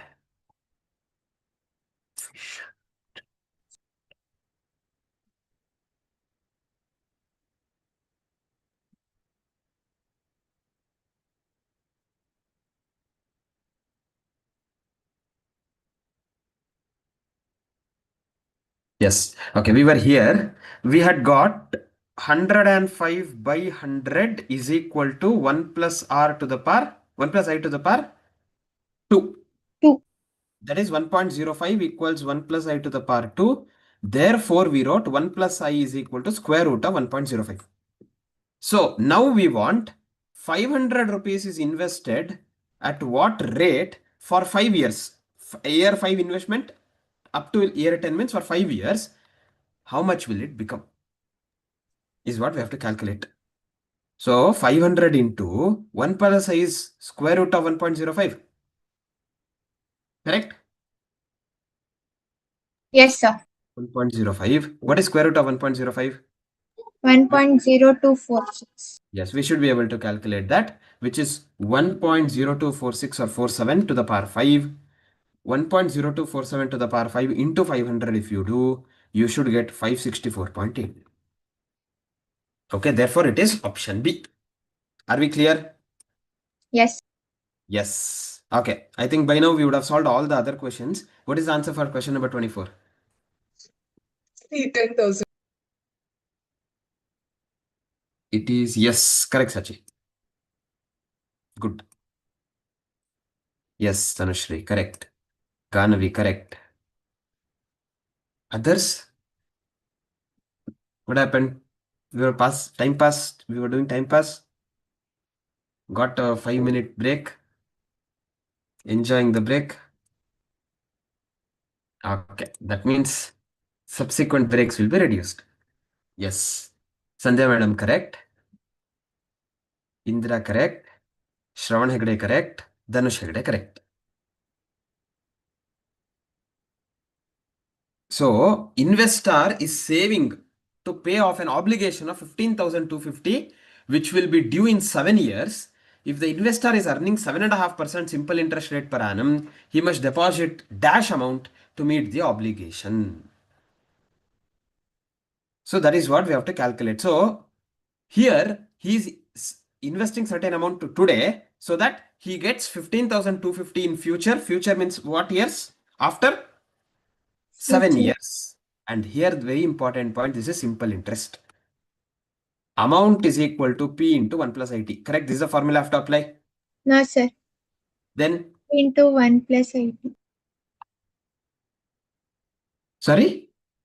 Sir, P. Sir, P that, sir, that is only. is the Sir, formula. that.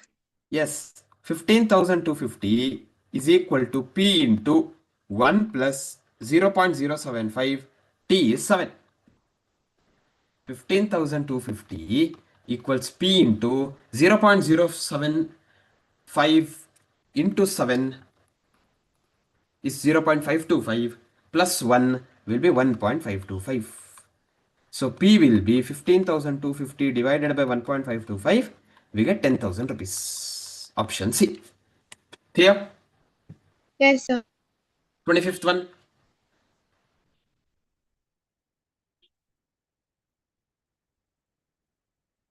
Yes, Dhanush correct. Sachi correct. Shravan Hegde correct. Indira correct. Ganavi correct. Chinmay Saikaraj, you have to recheck. Sahana correct. Sandhya madam correct. The value of scooter is 1 lakh rupees. Find its if its depreciation is 10% per annum, calculate the total depreciated value at the end of 7 years. So we know the formula. A is equal to P into 1 minus I to the power n, right? Depreciation. So here, this is what we have to find out. So 1 lakh multiplied by 1 minus 0.1 to the power how many years? 7 years. So 1 lakh multiplied by 0.9 whole power 7 0.9 whole power 7, we should get 0.47 something we should get. How much? So 0.47829. 47829. Yes. Therefore, we get 47,829. Option A. Okay, last question, straightforward. Effective rate of interest does not depend on. Amount of principal. Very good. Amount of principal. That's what we started with, right? Effective rate is compound interest formula without principal. So it doesn't depend on the amount of principal. All clear with this paper? Yes, sir. Yes, sir. Yes. We'll move on to another paper. Can we all come to page number 133? There we have question number 14. Difference between compound interest, simple interest is 13.5. Find the sum.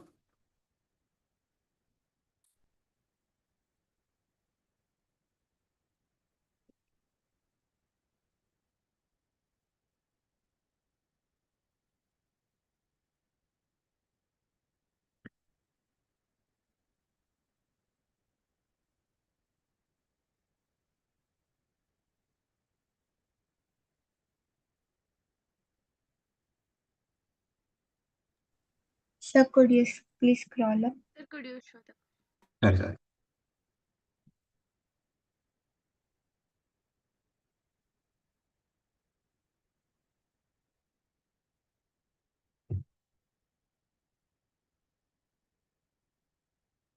Yes, Sandhya madam, correct.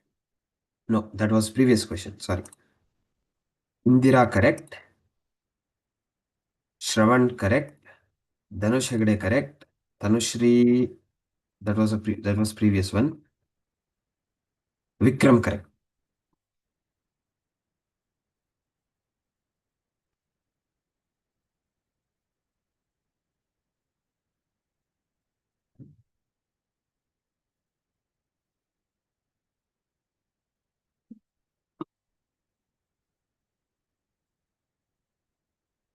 Sahana, correct. No Rachana. Bhavani, correct. So compound interest minus simple interest is 13.5 rupees. Right? That's what they have given us. The compound interest formula is P into 1.06 here, 6% to the power 2 minus 1. Minus simple interest formula is P into 0.06 into 2.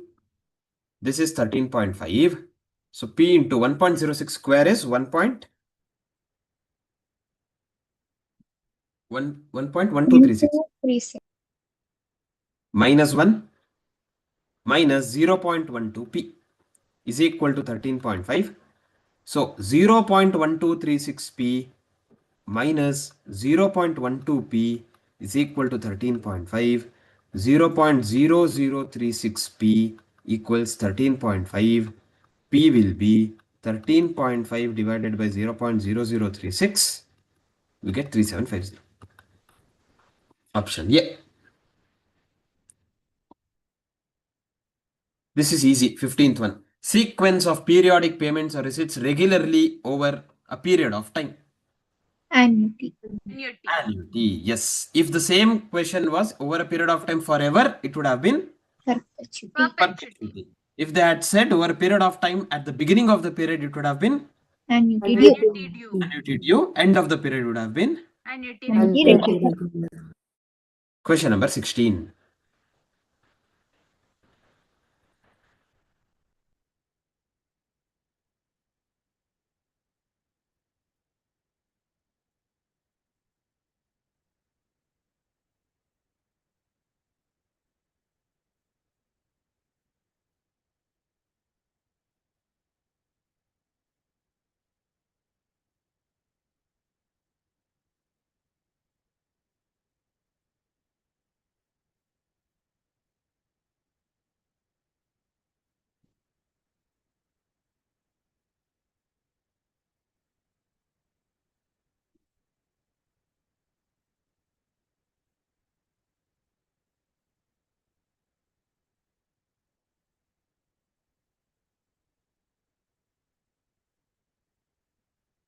Yes, Sandhya madam correct.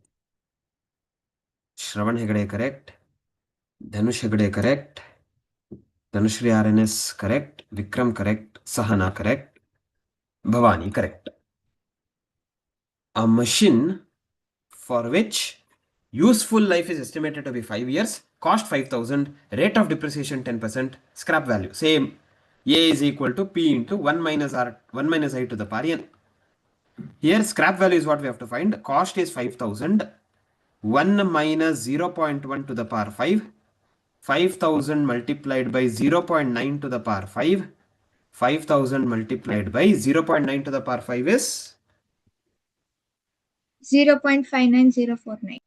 59049 multiplied by 5,000, we get 2952.45. Option A. Same way, question number 17.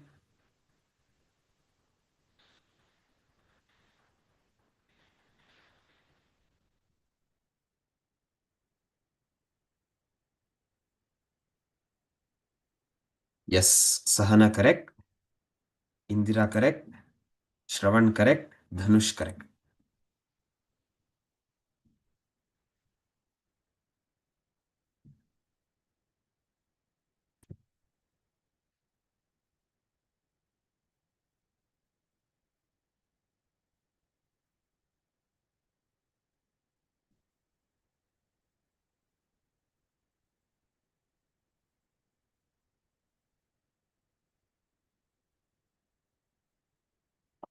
No Rachana. Likita correct.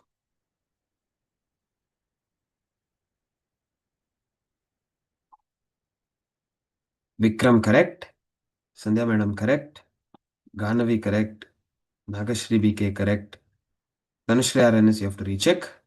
Rachana correct. Okay.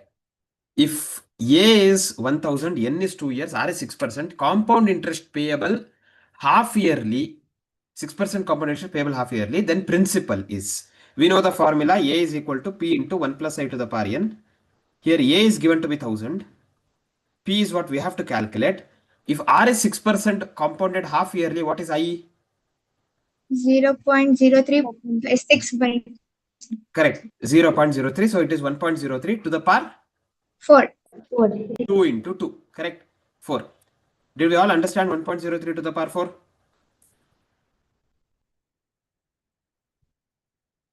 1.1255. So P will be 1000 divided by 1.1255. 888. Yes, we get 888.49 something. That is mainly because of round off. Okay, because we have stopped at this point. 1.03 to the power 4. How much do we get? We get 1.2212550881. Right? If I consider full, So then also we'll get the same thing. 48 only, 49 only we get. Okay. Yes. But here we have 888.80, nearest one. Since we have 888, we can go ahead with that. Option A being the answer. Question number 18. We have to find out the difference here.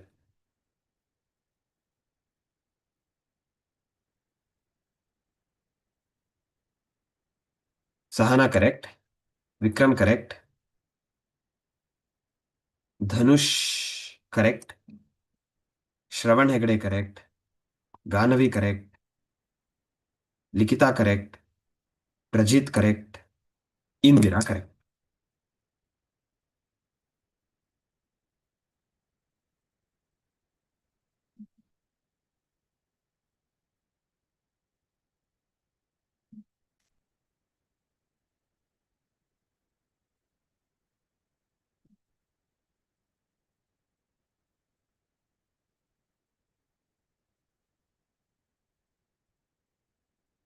Nagashri BK correct. Ramani correct. Okay. So, what are we supposed to find out here?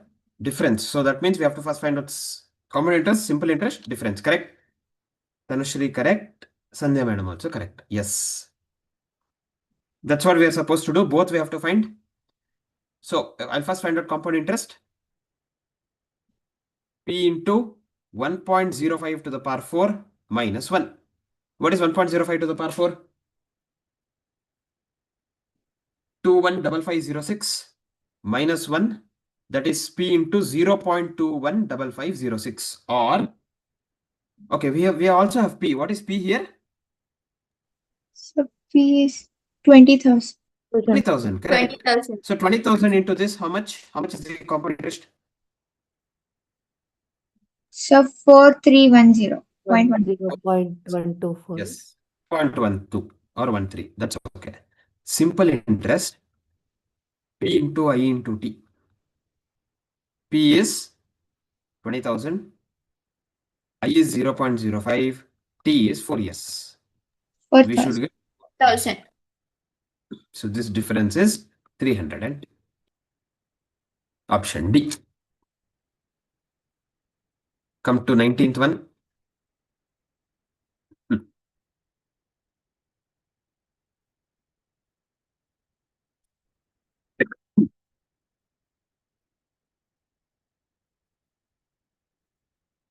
Sahana correct.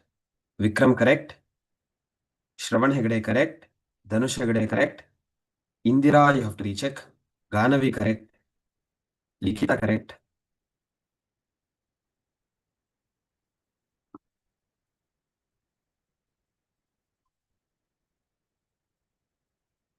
No Rachana.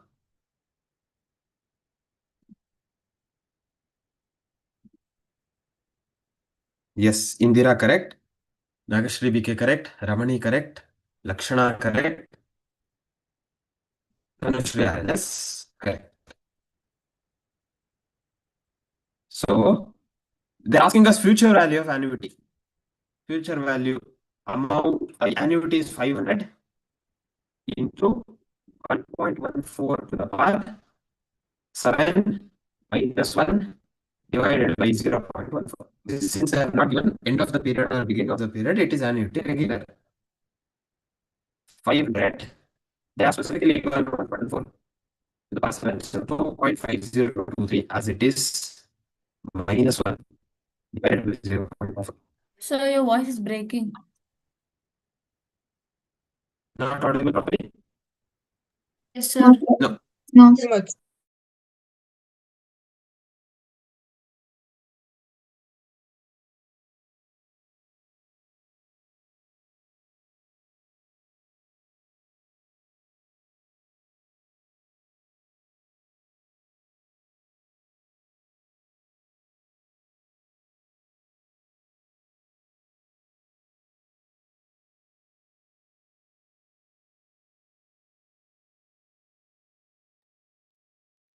Audible? Your voice is breaking, sir. Okay. So slightly complete this. That's not get Sir, your voice is breaking.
Am I audible?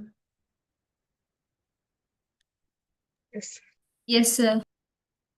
Yes.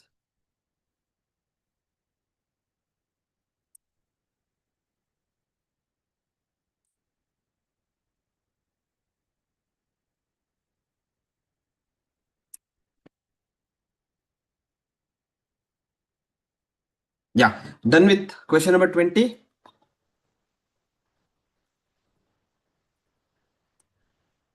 Yes. Yeah, what's the answer?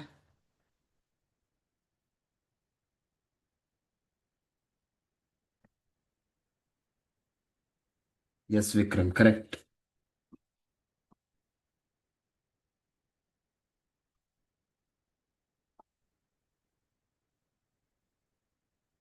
Audible, right? Clear? Yes, sir. Yes. Okay.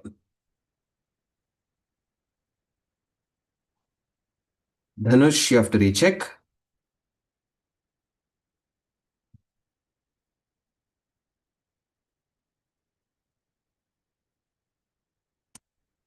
Question number 20. Only two answers.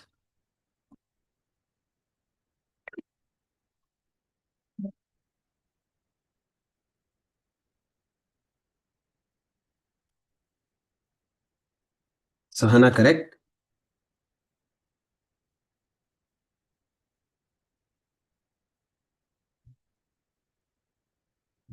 Likita, correct.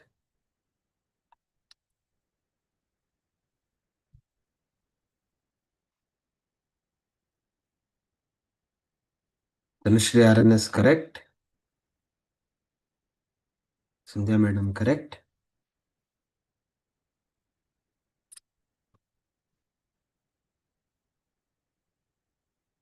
Yes.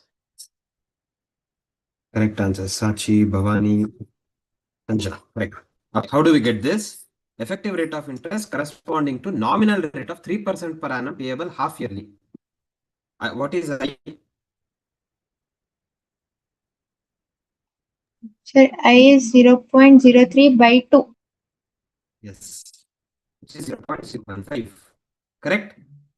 So effective rate of interest is 1.01 to the power 2. 2 minus 1. 1.015 to the power 2 will be 1.0. 3022. very good. 30225 minus 1. We get 0.03025, which is again 3.022%. Option C. Same way, question number 29.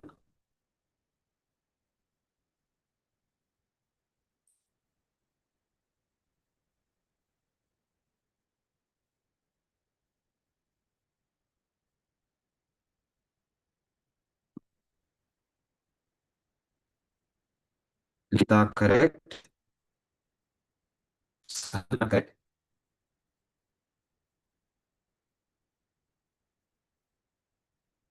No, becoming of late check. Darshan, correct.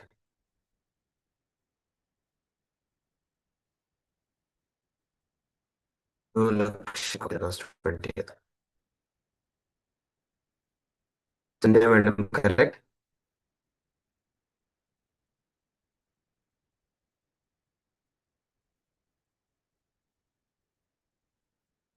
Indira, correct. Rachna, correct. Rachna, correct. Raman, correct. So, what will be the final of investment for So your voice is breaking.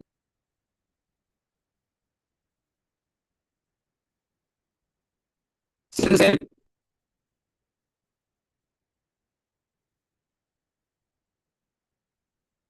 We're done So, with this.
Am I audible here?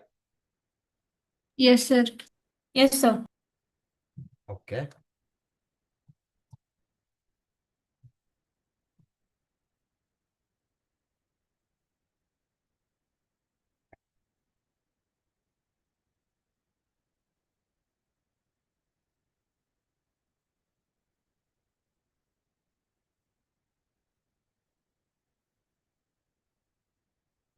Okay. So, is it visible? The screen? Yes. Yes, Yeah. sir. We just have 4 more questions left in this. I'll just quickly finish this. Okay. So, what will be the final value of investment for principal of 80,000 for 4 years at 10% rate of interest? Final value of investment means what? What are we supposed to find out here? Guys, what are we supposed to find out? Am I not audible? Sir, you are audible. Sir. Yeah. Then what are we supposed to find out? Amount. Amount, correct. Yes. A P into 1 plus I to the power n, correct? P is 80,000 into 1.1 to the power 4. That is 80,000 into what is 1.1 to the power 4? 1.464. 464. 464? 1. Yes. If I multiply, I should get? Sir, but it is simple. Have they given us simple interest? No, sir. But they have not given compounded annually also. Okay, they've not given component annually. That's a good question actually. So which is the interest that we have to use? See, normally, unless they specifically give simple interest, go with compound interest. Is that clear? Okay, sir. Yes. Okay, that's a good point. Actually, that's a good point. They have not specifically given. In examination, they should specifically give. However, even if they don't give specifically, go with compound interest. Unless and until simple interest specifically is mentioned. So option B, 112 lakh. Is that clear? So, but we get Yes. one Sir, we get 17,000. 1,20,000 only in simple interest. Yes, Sorry? sir. In Yeah. simple interest? We get Yeah. 1 Yes, sir. lakh 12,000 only in simple interest. In Yes. compound interest, Yes, we sir. get 1 lakh 7,000 something. 1,17,128. Okay, okay. Yes. So you're telling 1,17,128 is what we get. Yes, sir. Yes, sir. Sir. Okay. In simple No, interest, we'll no. get 1 lakh 12. We should go with, actually speaking, we should go with compound interest only, but they should have given us specifically simple interest. Then that means if they are telling option B is the right answer, then in the question they should have specifically mentioned. Question is incomplete. Yes. But Are we clear? Yes, sir. Okay. in simple interest, if we go, we'll get 1 We lakh should. 12,000. Okay, we get 1,12,000. Yeah. Agreed. Yes. Okay, fine. So that question is not specifically mentioned. Okay, question number 22. We have to find out present value.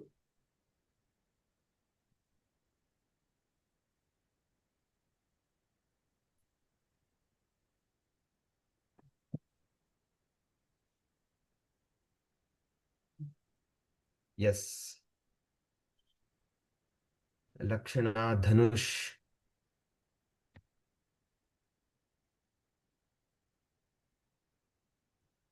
Indira, Sahana. Correct answers. Present value of 500 due 10 years hence when interest of 10% is compounded half yearly. So present value is 500 into 1 plus what is I here? 0.1 divided by 0.05.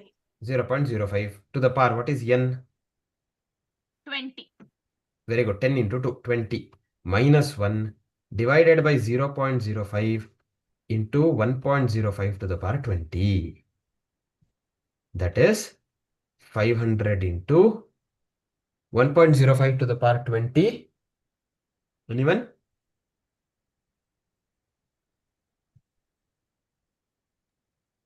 So aren't we also like supposed to like put 1 plus Are you again next to it?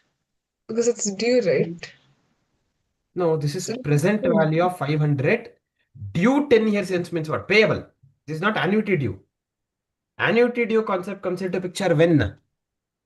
When they specifically mention Payment in the Beginning. beginning. installment happens at the beginning of the year. Just because there is a word due doesn't mean that it is annuity due. No. Okay, sir. Right? We have to read it carefully. Due 10 years means payable 10 years after 10 years. Yeah, what is 1.05 to the power 20? 2.653297. 2.6329. Yes, yes. So why can't we go with compound interest here instead of annuity? Why can't we go with compound interest? That's interesting. Now, find the present value of 500 due 10 years hence. Correct. You're right. Actually speaking, this is not annuity because Yes, sir. it is not installments being paid. Yes, they are telling present value of 500. If 500 is due after 10 years, what is its value today? That's all. Right? They're not telling it is installments. You're right, Sana. So if that is the case, present value is future value divided by 1 plus I to the power n. So future value is 500 divided by 1.1 to the power 10. Correct? So 20. Correct. 1.05 to the power 20. So 1.05 to the power 20, how much did we get? 2.65329, correct? If we simplify that, Yes. what is the final answer? 188.4. 180. Yes, you're right. Very good. Can we solve 23rd one?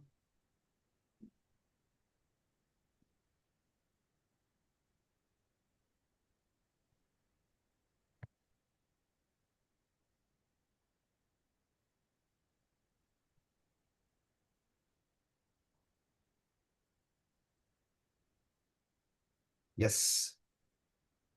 Lakshana, correct.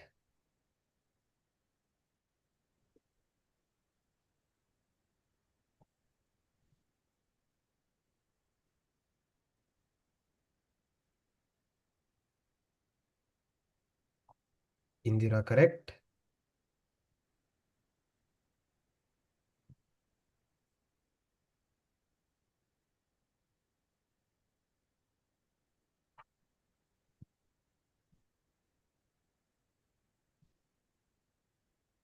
Okay, we've got many right answers. I'll just quickly look into this. If value of a car depreciates by 20% per year, estimated value at the end of 5 years. So this is same formula. A equals P into 1 minus I whole power n. yes. P into 1 minus I whole power n.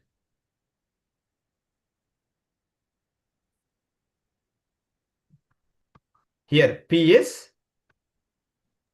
24,000. 24,000.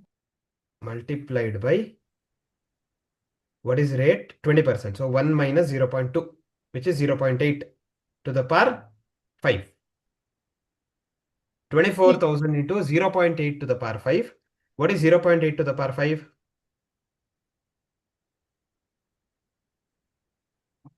0.32768 is what we should get. Everyone? Yes, sir. Yeah. Yes. Am I audible? Yes, sir. sir. Yeah. 7864. Yes, 7864. 7864 is option A, not option B. Okay, be careful. Yes, sir. Yes. With that, come to next one. I think this is the penultimate one. Yeah. After this, one more question. Question number 24. First, 315.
person opened a savings bank account 4 months ago, which has now balance of 21,350. If the bank pays 4.5% simple interest, how much money was deposited by him? So here they have specifically mentioned simple interest. Correct? So what is 21,315? It is the amount. Amount. Correct. Amount is 21,315. Amount is 21,315. Rate of interest is 4.5%. What is time? 4 by 12. 4 by 12. Yes. T is 4 by 12. So they're asking us the P, right? Principal. So we know the formula. Amount is equal to P into 1 plus I to the power, 1 plus IT.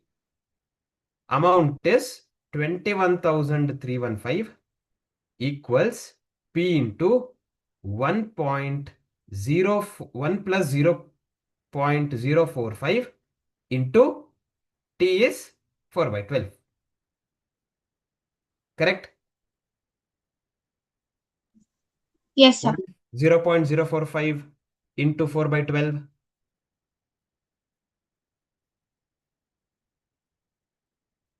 4 by 12 is 1 by 3. So 0.045 into 1 by 3 is 0.015. 1 plus 0.015 is 1.015. So P is 21,315 divided by 1.015. How much? 21,000.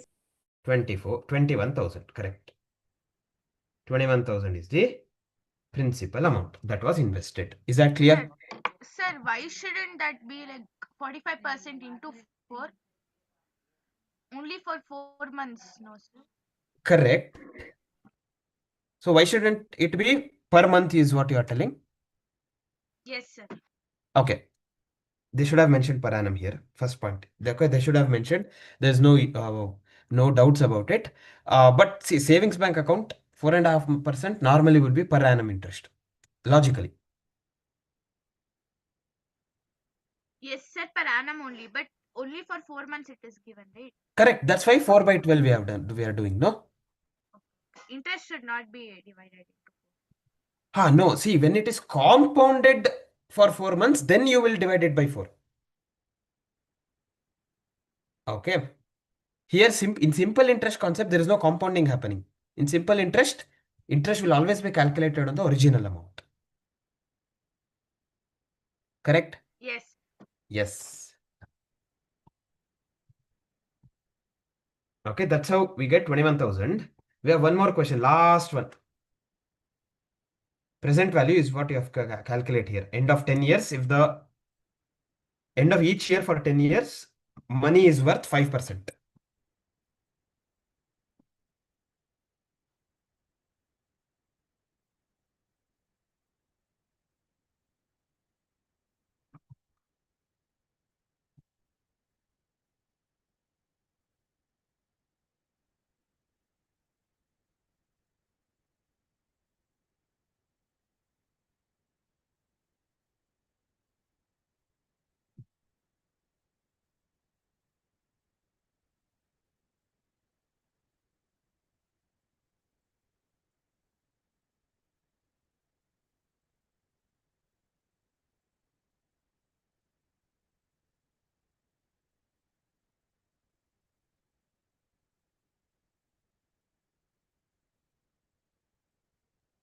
What should we calculate here? Present value of annuity regular.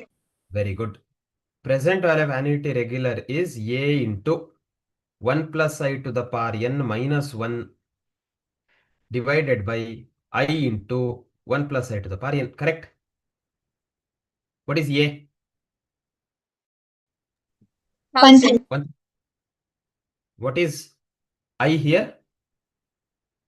0.05. So 1.05, how many years? 10 years. 10 10 years. 10 minus 1, 0.05 into 1.05 to the power 10. What is 1.05 to the power 10? 1.6288. Very good. 1.6288 minus 1 divided by 0.05 into 1.6288.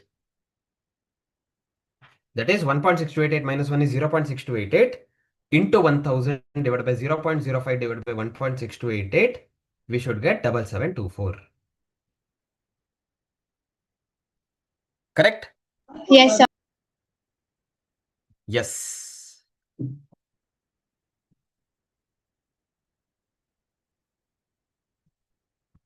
Everyone clear till here? Yes. Yes, sir. So this completes our discussion on mathematics of finance. Okay. So if you look at this, we solved a good amount of problems there with regard to this chapter, and almost 16 marks will be there from examination perspective. All clear? What are the challenges that we have faced here? First, identifying whether it is annuity or single cash flow. Second, whether it is annuity regular, annuity due. After that, present value, future value. So if you are through with this, then it's just application of formula. For that, we should remember the formula. Right? So we have to go through these concepts again and solve more problems. That's the only way in which you can get this. Are we clear? Yes, sir. Yes. Yes. Okay.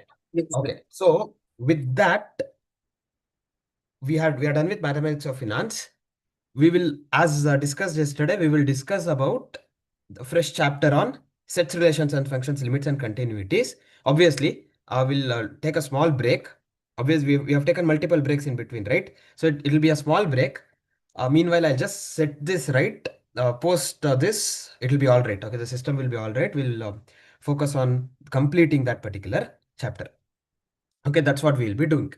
Yes. Can we all come back at 7:36? 5 minutes. Post Yes. that if required, I'll give another 5-minute break. Okay, don't worry.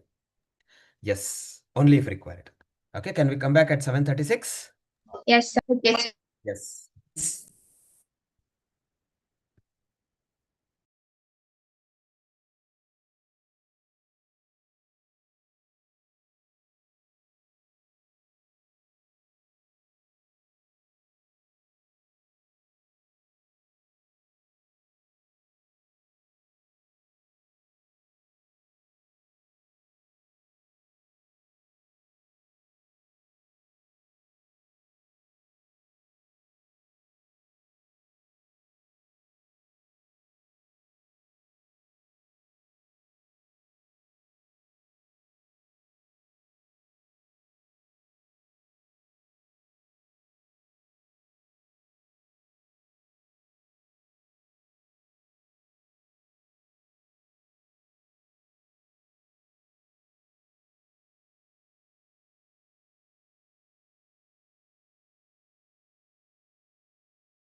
Are we all back?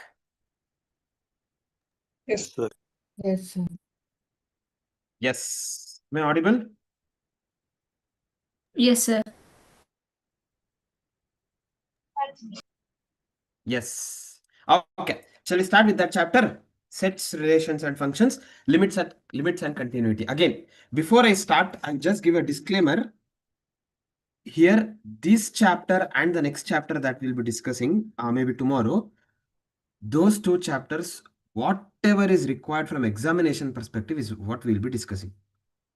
Okay, because it's not worth learning all those advanced discussions, especially in relations, functions, limits, continuity. Whatever is required, the basics of it is what we have in our discussion syllabus.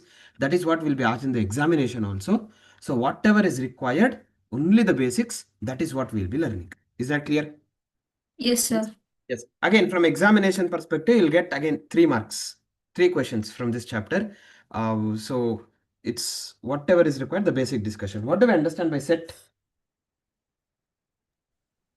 Group of things. Group. Group. Collection of well-defined Well-defined. distinct objects. Very good. Collection of well-defined objects. Well-defined and distinct. Distinct objects. Excellent. It should be distinct objects. And how do I present a set? We bring in all the objects inside Flower bracket. flower bracket. Yes. So no repetition. There should be distinct objects and we represent them inside a flower bracket. Now in a set, can I be made the co-host?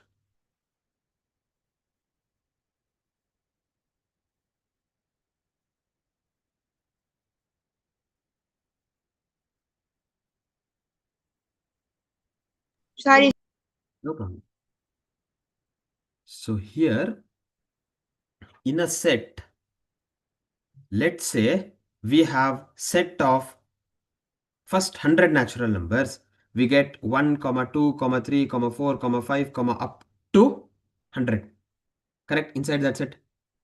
From that, if I take out first 10 natural numbers, what is this set called?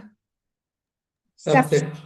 Yes, subset of this set, right? This is called universal set and this is called subset. So what is a subset? Smaller set which contains the elements of the universal set. That is subset. In our examination, they can ask you how many number of subset an universal set can have. How do we calculate that? 2 parent. 2 2 to the power n. Excellent.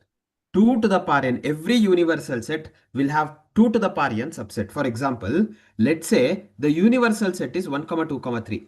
Subset means all possible smaller sets given from this, correct? So I can take 1, 2, 3, 1, 2, 2, 3, 1, 3, and 1, 2, 3. That set itself is a subset of it.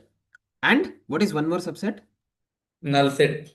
Yes, empty set, null set, right? That is also a subset of the universal set. So 1, 2, 3, 4, 5, 6, 7, 8. That is 2 to the power. How many elements? 3 elements. 3.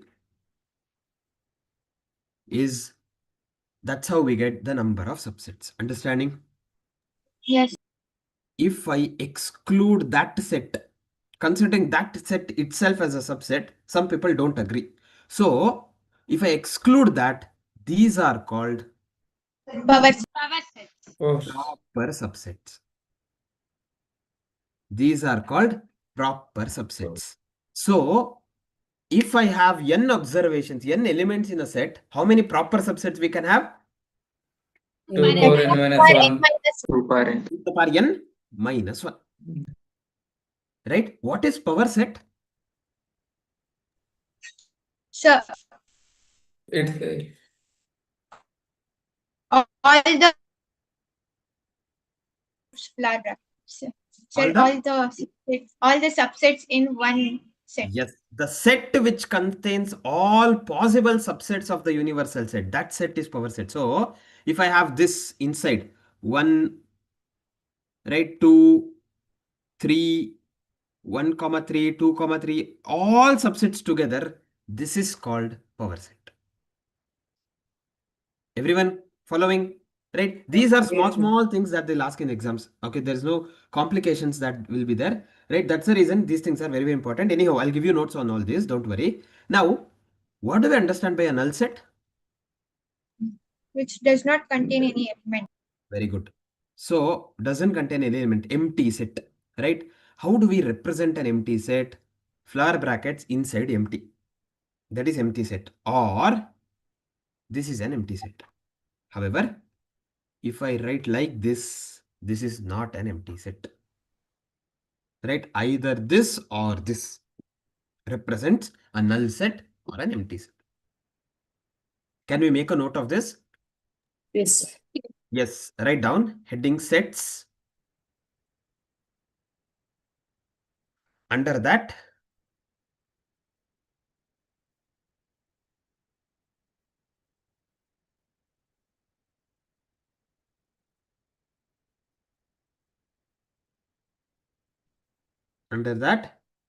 it is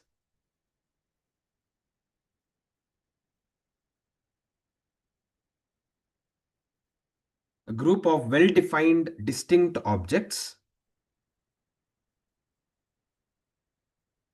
Well-defined distinct objects represented by flower brackets. Represented by flower brackets. Below that, set containing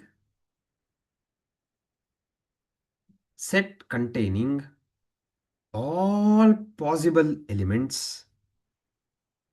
Am I audible? Yes, sir. Yes, Sir.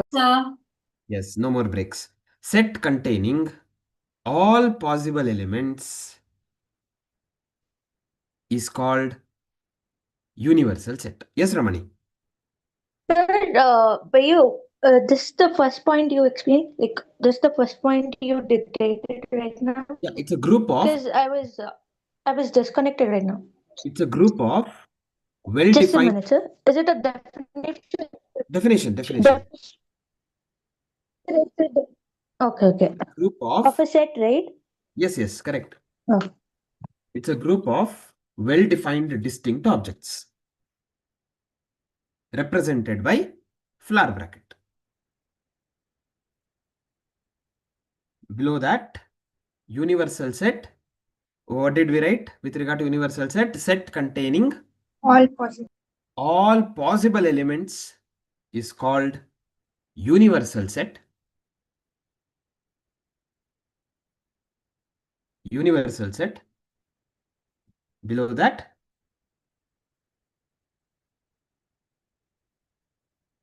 smaller sets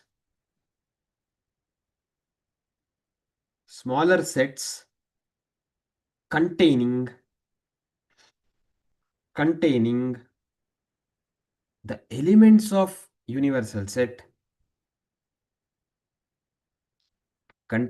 elements of universal set is called Subset. Subset. Below that, for a set having n elements,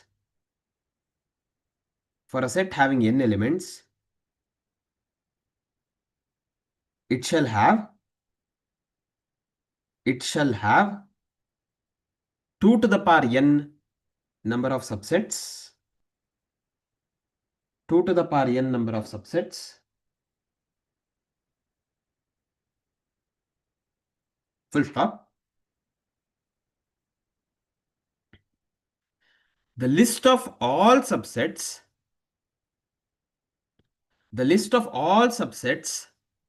excluding that set itself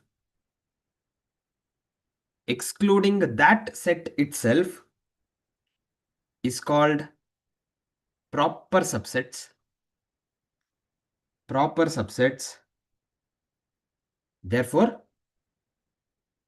there shall be 2 to the power n minus 1 proper subsets.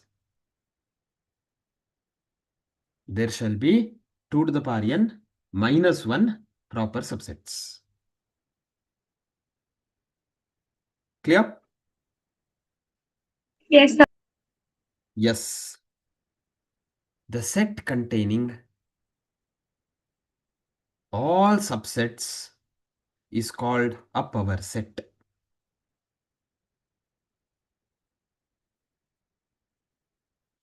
Set containing all subsets is called a power set.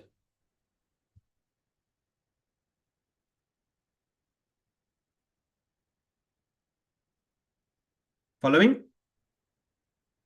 Yes, sir. Yes, sir. Yes. A set containing, next line, a set containing no elements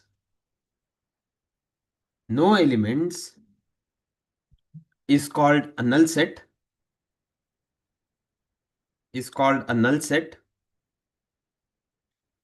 denoted by,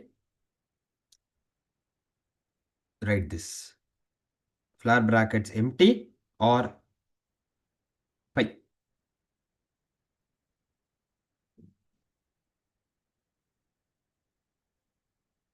Apart from these, okay, one more. A set containing only one element.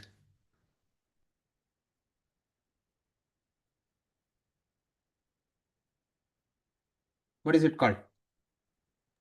Singletons. Very good. Excellent.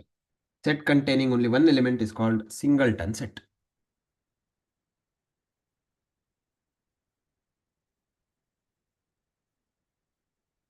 Apart from that, we know all these, right? A union B, A intersection B. In probability itself, we have already learned those, right? A minus B. Those three concepts. Again, we have it here.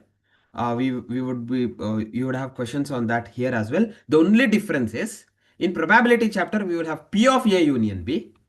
Here it is just A union B. That's the difference given. Understanding? Yes, sir. Yes, sir. Yes. Then a set can be written in two ways. Methods of writing set. Do you remember in school days? Roster. Roster method. One is roster method. Another one, Ruler. ruler, king, Ruler. rule method. Set form. Yes, one is rule method, the other one is roster method.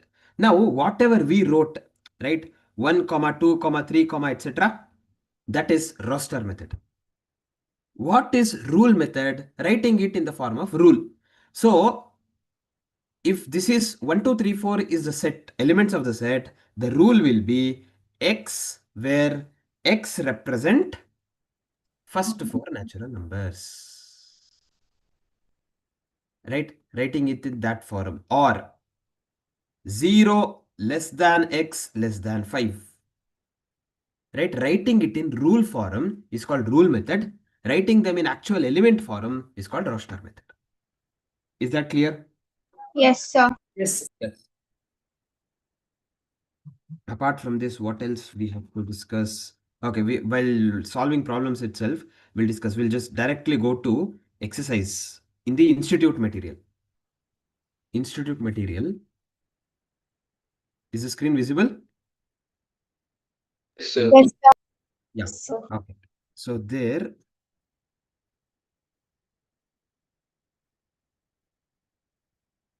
come to the exercise, page number 6. That is 7.6. See, first one is easy. We have already solved number of subsets. There are 3 elements. 2 cube is 8. 8. Number of subsets of a set containing n elements, 2 to the power n. We have already discussed. Null set is represented by which option? C. Option C. Very good. Yes. If this is A and B, A intersection B. What is A intersection B? Null set. Null set. Very good. A intersection B means common elements. Here between A and B, there are no common elements. So A intersection B should be empty. Null set. So option A. Just now we discussed about rule method, roster method. They have given in rule method. Can we convert it into roster method? B. B. Very good. B. X is greater than 0. Greater than 0 means from 1, 2, 3. But it is less than 5. So 1, 2, 3, 4. Understanding? Yes, sir. Yes, sir. Yes. Same way, ulta. They have given you in roster method. You have to find out the rule. So check which rule satisfies this. C. Sir. C. C is correct? Yes, sir. Yes, C is the right answer. Very good. So 0, 2, 4, 6, 8, 10. If you look at the first one, 2x, where x is between greater than 0, less than 5. If x is greater than 0, it starts from 1. 2 into 1, 2. But 0 is not represented here. They have given 0 less than x less than 5. Right? Whereas here there is x. Anyhow, 0 less than x less than 5 doesn't satisfy. But if you look at option C, 0 less than or equal to 5. So 0, 1, 2, 3, 4, 5 are the values of x. But we want 2x. If the value of x is 0, 2x is also 0. Value of x is 1, 2x is 2. Value of x is 2, 2x is 4. Value of x is 3, 6, 4, 8, 5, 10. Therefore, this rule holds good. 0, 1, 2, 3, 4, 5 are the values of x. We want 2x. Therefore, 0, 2, 4, 6, 8, 10 is the correct way. Are we following? Yes, sir. Yes. Now, I have elements 2, 3, 5 in a set. Let's say the set is A, represented as A. N of A means number of elements of that set. N of A means number of elements, which is also called as Cardinal number. Yes, very good. Cardinal number means number of elements of the set. So, they have given us P, Q and universal set. What would be the cardinal number of P intersection Q? 2. 2. 2. P intersection Q means common elements. We have 1, then 3. That's all. These are the two common elements. So how many elements we have? 2. So cardinal elements are, cardinal number is 2. Understanding? Yes, sir. Yes. Same way. P union Q. 8. 8. P union Q means all the elements of P and Q should be part of P union Q. So 1 is there, 2 is there, 3 is there, 5, 6, 7, 10 and 15. Right? All the elements of P and Q should be there. So how many elements we have? 8. So cardinal element of P union Q is 8. Same way, they are asking N of P complement. 10. 10. Yes, very good. Total universal set has how many elements? 15. P has 5 elements. That means P complement will have the balance 10 elements. Yes, sir. Correct? So N of P complement is 10 elements. Same way N of Q complement? 10. No. Q. 5. 5. It is 10 only. Correct. Q has 5, right? Not 6 elements. Yeah. 5 elements. So balance 10 elements would be in Q complement. Therefore, Q N of complement is 10. Anyone has any doubts still here? No. No. Right? These are just basics. Right? Set of cubes of natural numbers. Infinity set. Infinite set, because we cannot count the number of natural numbers. So it is an infinite set. Similarly, they want 2 to the power x, where x is any positive rational number. Infinite. That's it. Infinite set. Again, yes, because rational number can go up to infinity. Correct? So x can be infinite. 2 to the power x also will be infinite. Infinite set. Same way, 1 minus of minus 1 to the power x for all integer x. Beautiful question.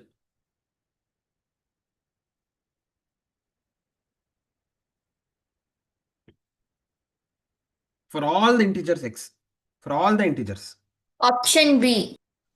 Option B is wrong. A. Sir, set What of is the 0, answer? comma 2. C.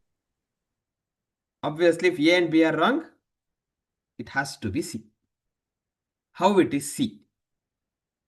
If you look at this, now 1 minus of minus 1 to the power x is what they have given. It works for all integer x, correct? That's what they have told, right? All integer x. First integer is, I'll start with 1.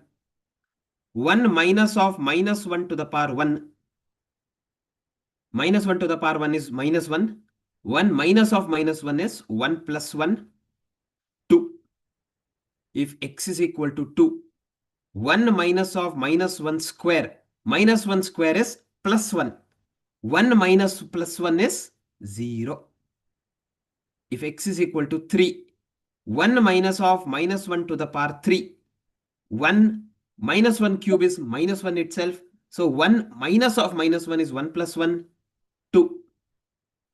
X is equal to 4. 1 minus of minus 1 to the power 4. 1 minus 1 to the power 4 is plus 1. So 1 minus 1 is 0. It goes on like this. So we have learned that a set cannot have repetition. What are the numbers you have? 0, 2, 0, 2, 0, 2. So it has to be 0, 2 distinct numbers.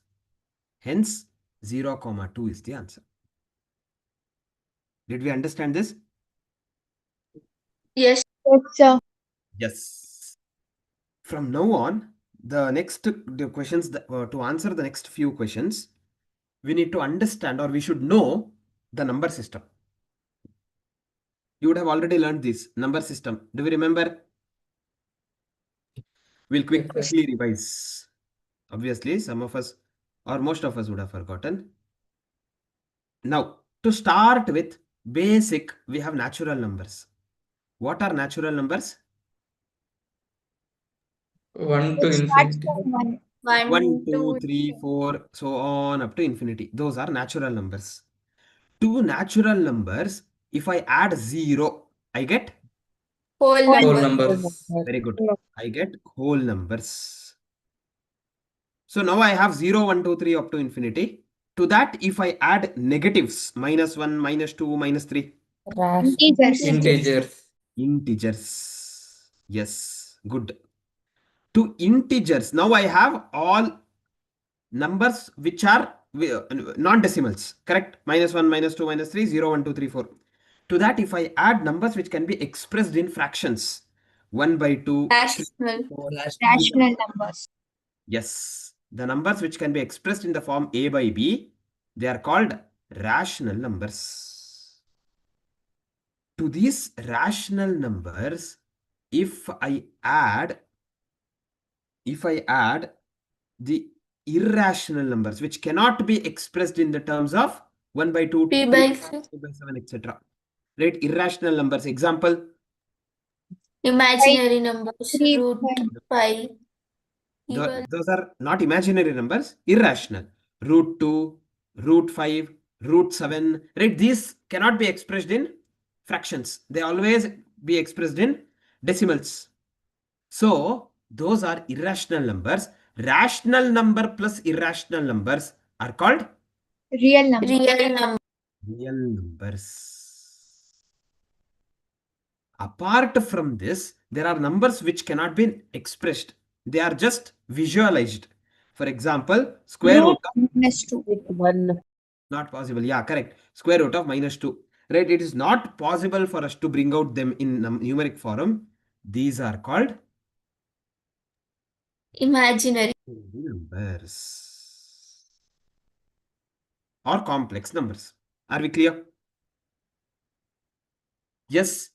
Understanding of this is important to answer the questions in this chapter. Okay. So can we quickly make a note of this? This is important.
Done?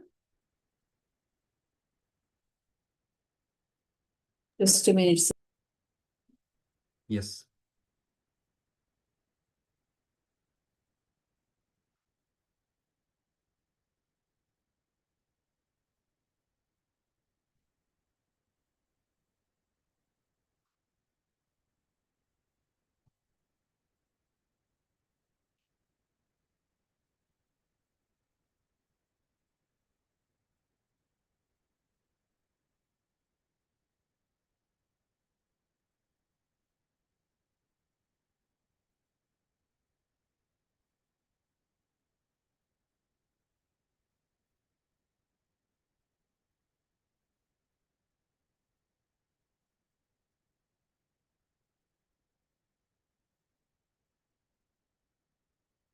Yes, sir. Yes.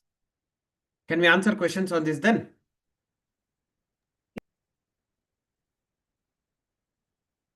Yes. Okay. What is 4 by 0? Any number divided by 0 is? 0. Undefined. Infinity. Undefined. Yes. 0 divided by any number is? 0. 0. 0. Very good. So come back. E is a set of positive even numbers. O is a set of positive odd numbers. What would be E union O? Natural numbers. Natural numbers. Option? B. B. Yes. Very good. Now, even numbers means 2, 4, 6, 8, 10. Odd numbers means 1, 3, 5, 7, 9. Positive even and positive odd. So, union means 1, 2, 3, 4, 5, 6, 7, 8, 9, 10. Natural numbers. Correct? So, natural numbers are denoted by N. So, option B is the answer. Did we understand this? Yes, sir. Yes, same way. Question number 15. R is a set of positive rational numbers. E is the set of real numbers. Then, how do we represent? R is subset of E. Option B. What is this symbol represent? Subset. Okay, that represents a subset. So, here we see two things, right? One is like this. One is with a line below. This represents? Equal. Same elements. This represents subsets. This represent proper subset, meaning that set is not included. So, here, which is the correct answer? A or B? B. B. Very good. Because real numbers means rational plus irrational, out of which one part is rational. So, R is a subset, proper subset of E. It's not a subset because real numbers include imaginary numbers which are not part of rational number list. So, this is wrong. B is correct. Similarly, n is a set of natural numbers, I is set of positive integers. Then A. N equals to I. N equals to I. integers means what? Minus 4, minus 3, minus 2, minus 1, 0, 1, 2, 3, 4. Positive integers means 1, 2, 3, 4, 5, 6, 7, 8, 9, 10. Natural numbers is also 1, 2, 3, 4, 5, 6, 7, 8, 9, 10. So natural numbers and positive integers are one and the same. N equals I. Following? Yes, sir. Yes, sir. Question number 17. If I is a set of isosceles triangle. Okay, what is isosceles triangle? Two sides are. Two sides are equal. Two sides are equal. Very good. And E is a set of equilateral triangle. What is equilateral?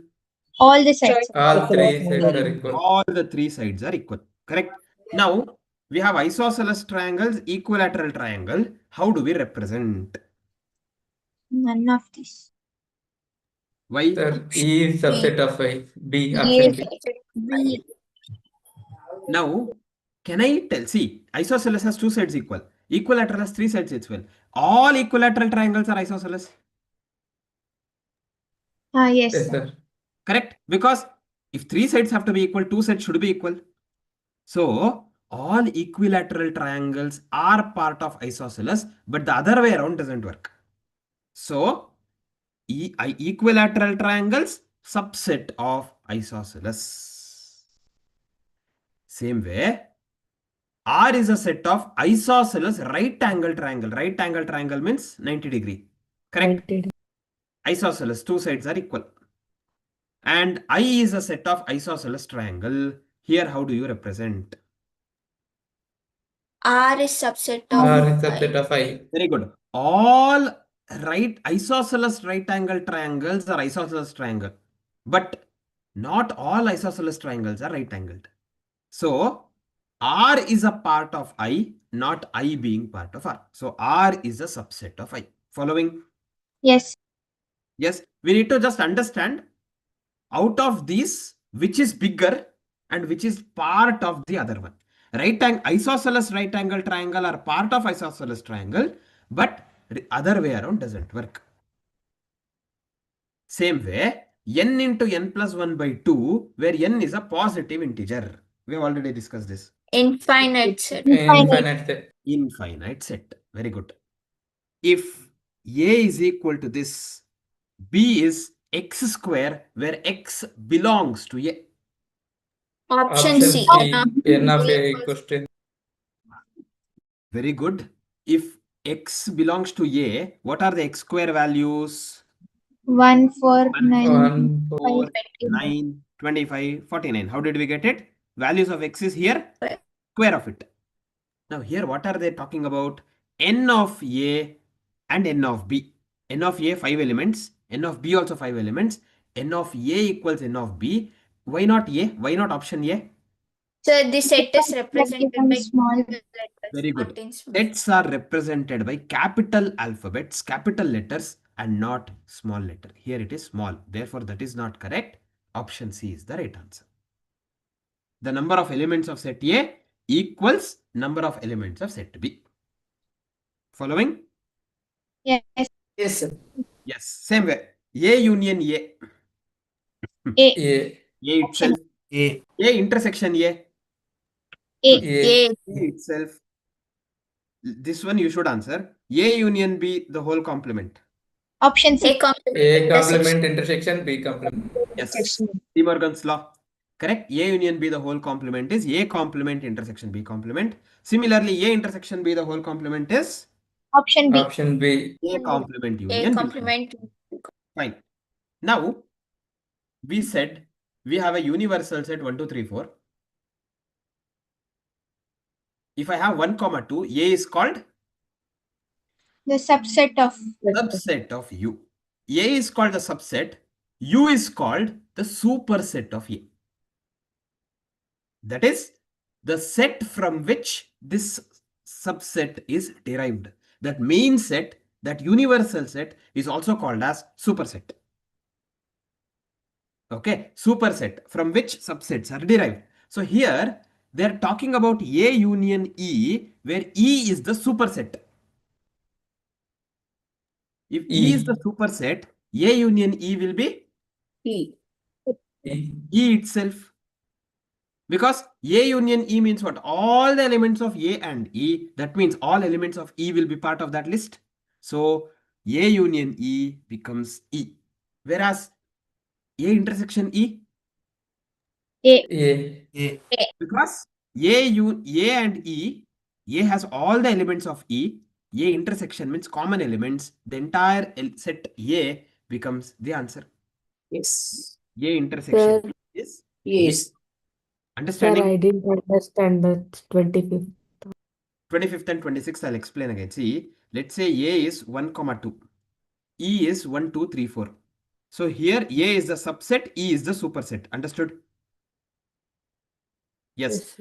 Now they are asking A union E. A union E means what? All the elements of A and E. 1, 2, 3, 4. That means the superset itself. Because every element of subset will be in the superset itself. Correct? Whereas Yes, if I'm sir. considering A intersection E, common elements, the entire set A will be common to E because it is a subset. So when they are talking union, superset will be the answer. When they are talking intersection, subset will be the answer. Yes, sir. Thank you. Yes.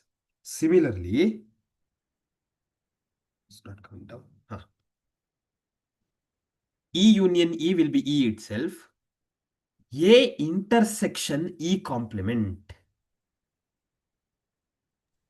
Sir, null set. Very good. If E is the superset, universal set, what would be complement of that? Nothing. Universal set means what? All possible elements. Complementary will be null set. Complement, the set which is complementary to universal set, such a will always be null set.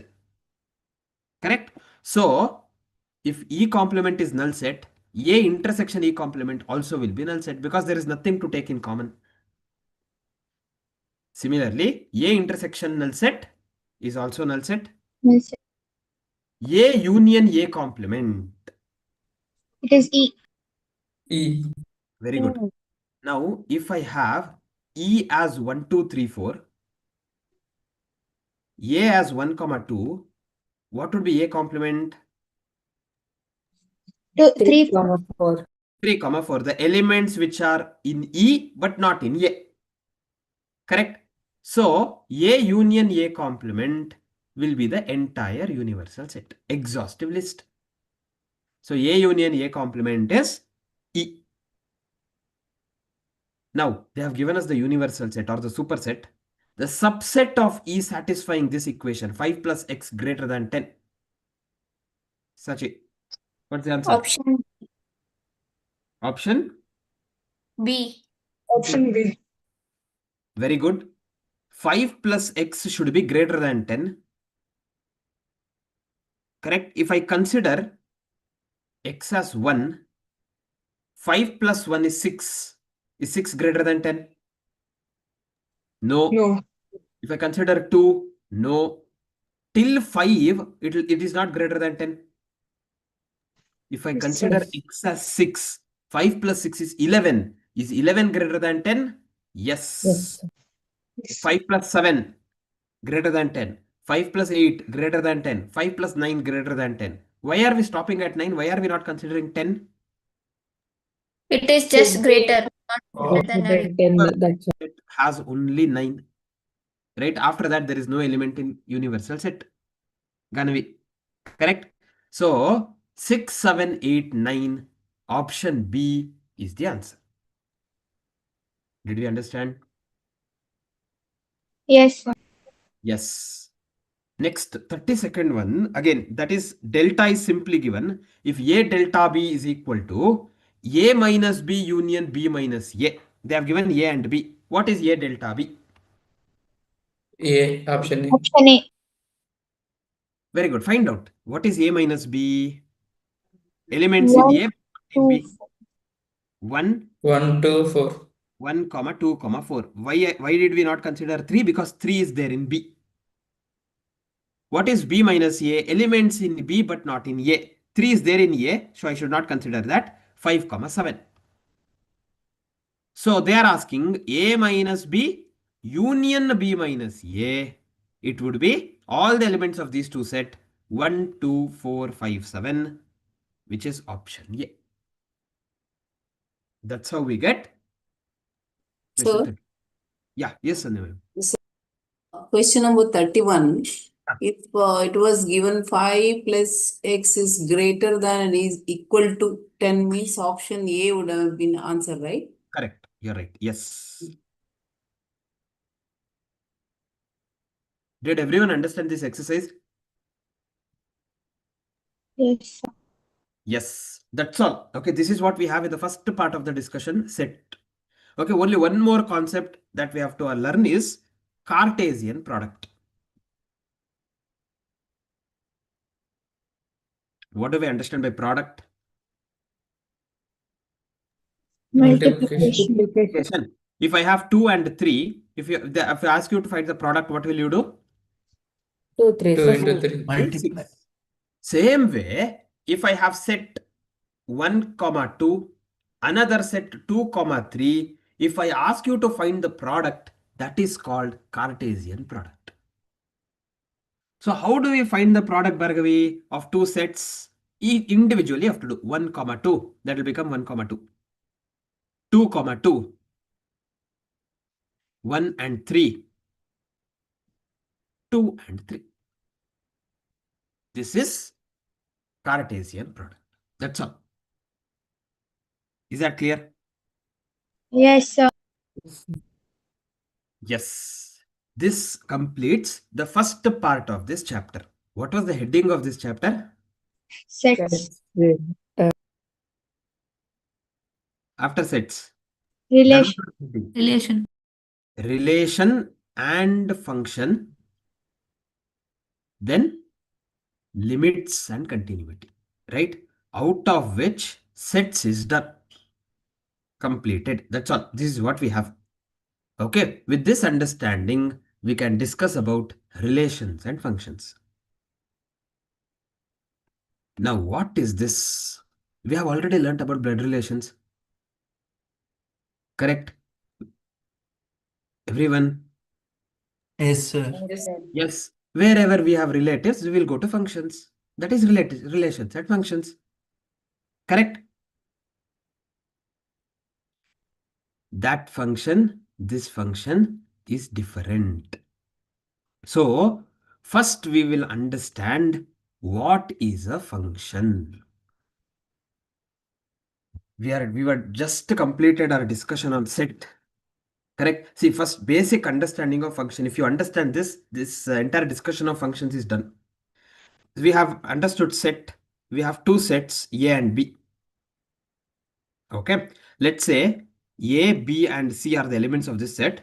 1, 2, and 3 are the elements of this set. If the element of set A has mapping to the elements of set B. Mapping means connection. If elements of set A has connection for elements of set B such that all elements of set A are mapped. All elements of set A are mapped. And every element of set A has unique mapping. Every element of set A has unique mapping. If these two conditions are satisfied, then we say there is a function. Function exists. Then we say function exists.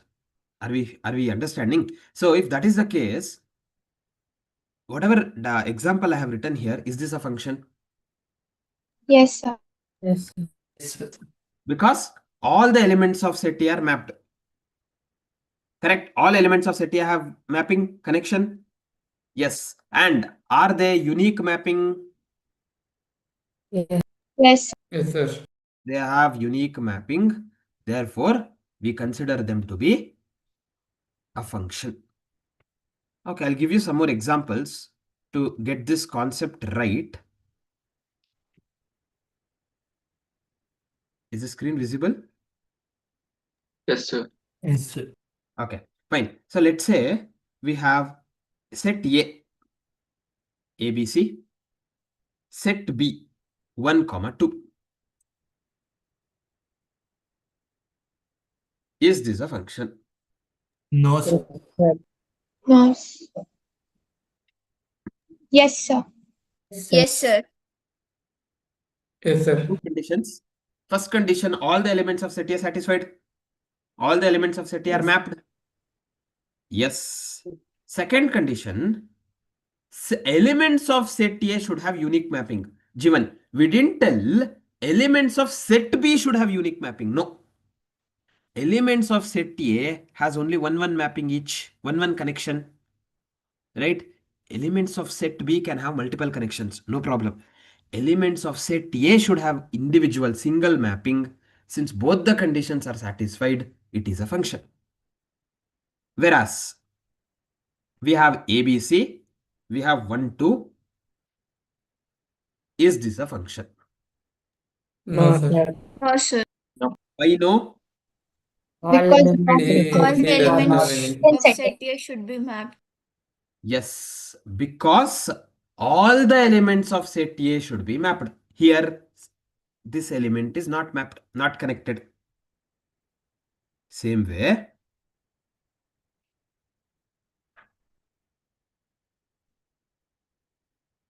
is this a function? Yes, sir. But Yes, Yes, sir. It is B. the condition is very only good. Set A. To see whether it is a function or not, we are checking only set A. All the elements of set A are mapped. Set B mapped or not, Ashika? Doesn't matter. Right? Doesn't matter. So all the elements of set A are mapped and they have unique mapping. It is a function. Following? So, Yes. what is that unique mapping means? Unique mapping means they should have only one. Okay, I'll give you one more example to explain that. Let's say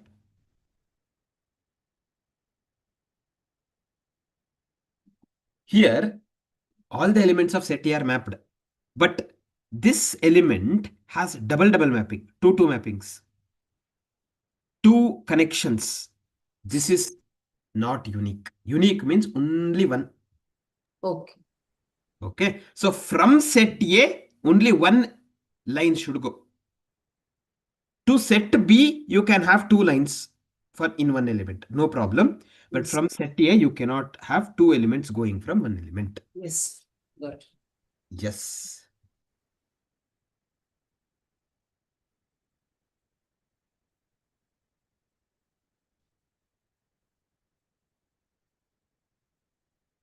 Is this a function? Yes, sir. Yes, sir. yes. Sir. Yes, sir. Because all the elements are mapped, they have unique mapping. Following? Yes. Yes. Yes. Now, once we are sure that this is a function, all the elements of set A are called domain. All the elements of set B are called Codomain. Codomain. codomain. The elements of set B which are mapped, which are connected, are called range. So, in this example, here, codomain means 1, 2, 3, 4. All the elements of set B. What is range here? 1, 2, 3.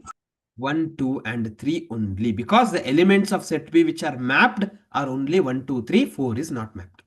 So that is the difference between a codomain and range. Clear, Jivan? Yes. Write down heading functions.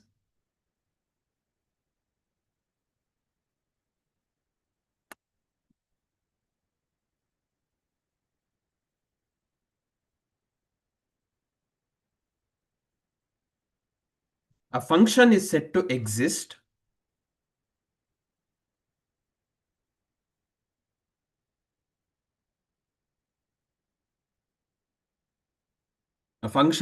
exist Everyone awake? Yes, sir. Yes. A function is said to exist if, point number 1, every element of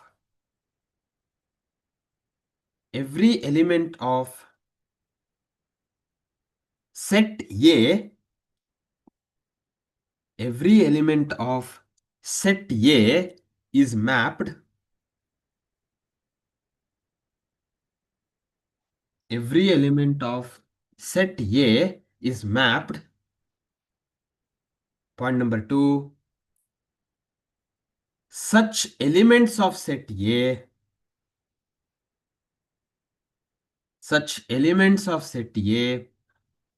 has unique mapping. Such elements of set A has unique mapping.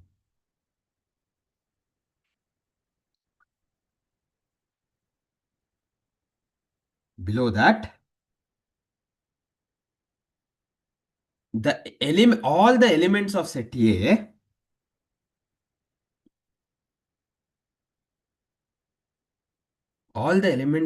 A are called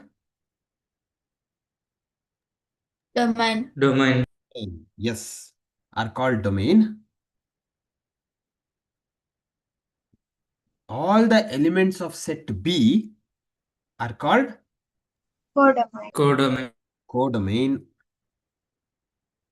All the elements of set B are called codomain. The elements of set B which are mapped Range. are called range. Yes. The elements of set B which are mapped are called range.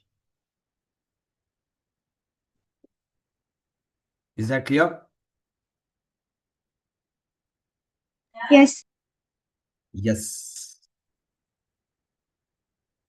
Now, the next discussion we have in that is types of functions.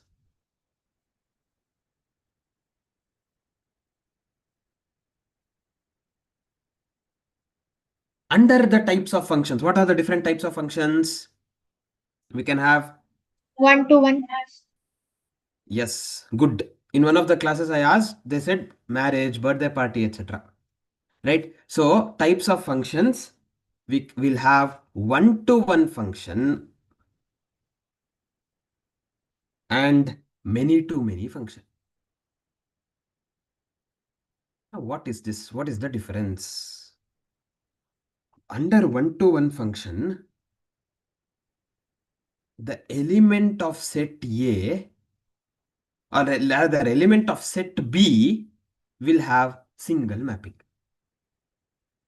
Whereas under many to many, some people even say this as one to many, right? Under many to many, the element of set B, either, at least one of the element will have double mapping.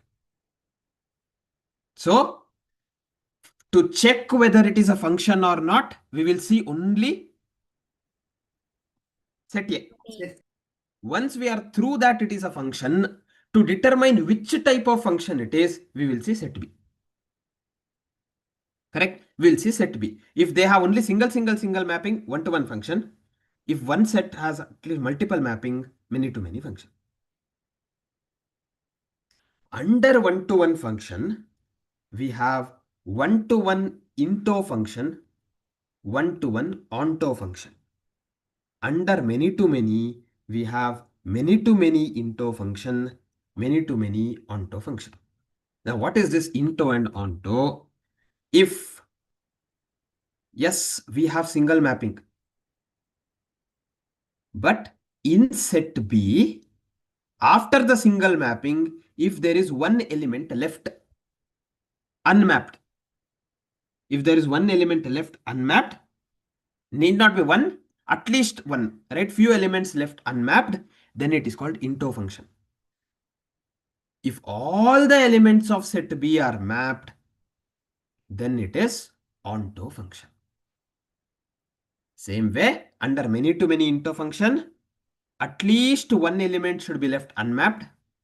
So, since it is many to many, there should be multiple mapping also. Multiple mapping with one element left unmapped. Whereas under onto function, no element of set B will be left unmapped. Plus multiple mapping. Are we clear with this? Yes, sir. Yes. Into means one element of B should be unmapped.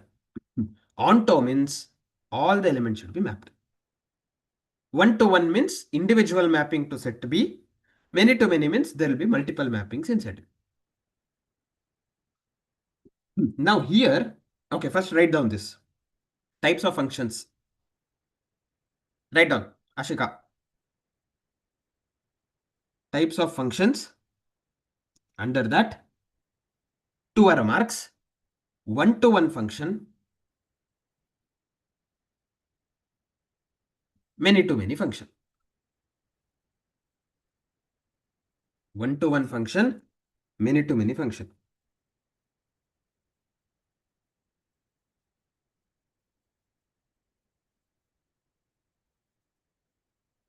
Below one-to-one function, the elements of set B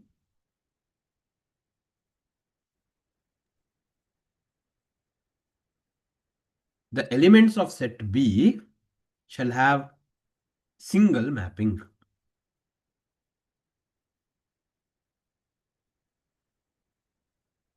shall have single mapping. Below many to many,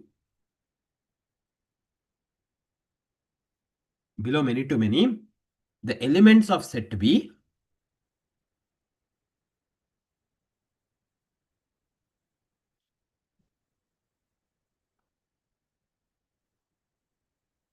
at least one element of set B. It should at least one element of set B shall have multiple mappings.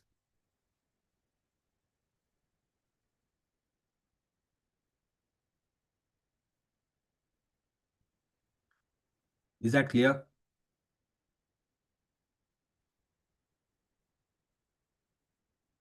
Yes, sir. Yes. Under 1 to 1, 2 arrow marks. Into, onto.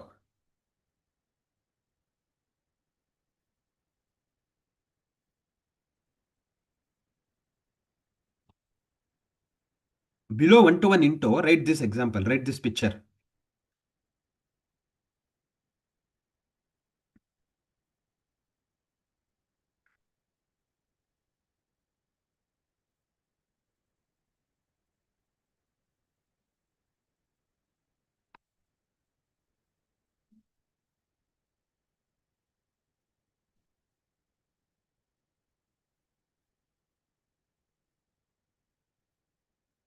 After writing that picture, write down here at least one element of set B,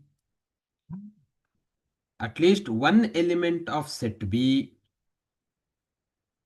shall be unmapped. At least one element of set B shall be unmapped.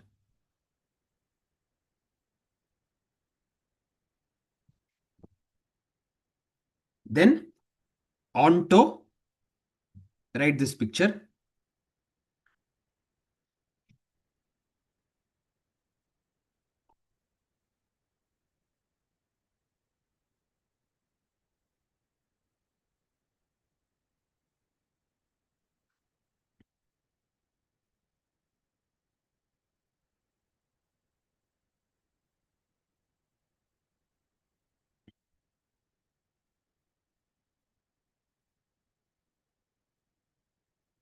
Under that,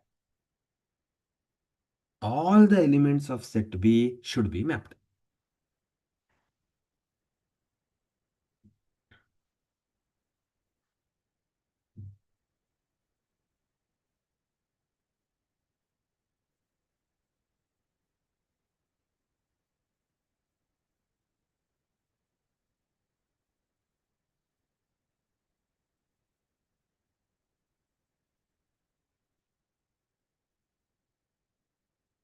Clear? Yes. Similarly, under many to many, 2 arrow marks, write into, onto, and these two pictures. The concept remains the same.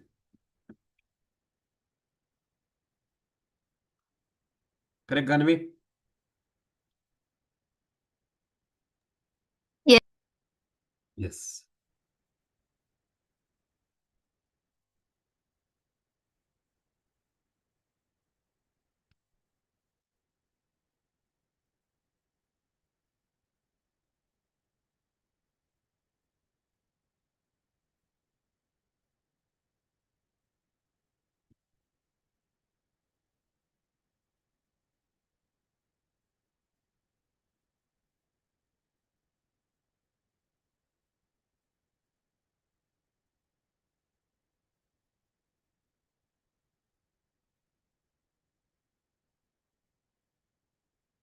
All completed?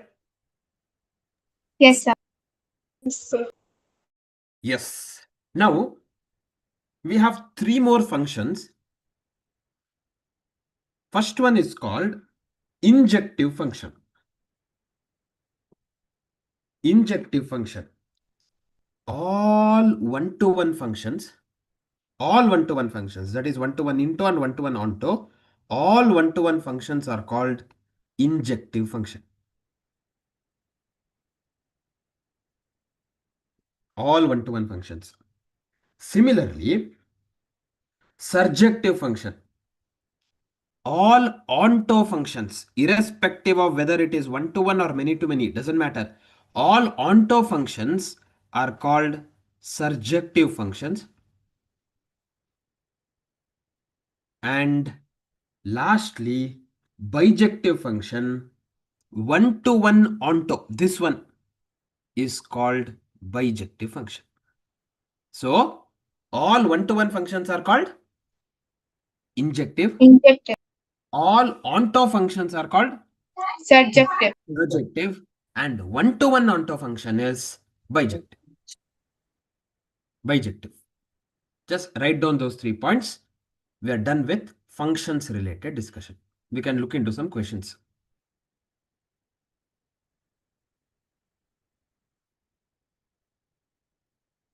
All one-to-one functions are injective. Those are writing. All one-to-one functions are injective. All onto functions are surjective. Surjective. Jective.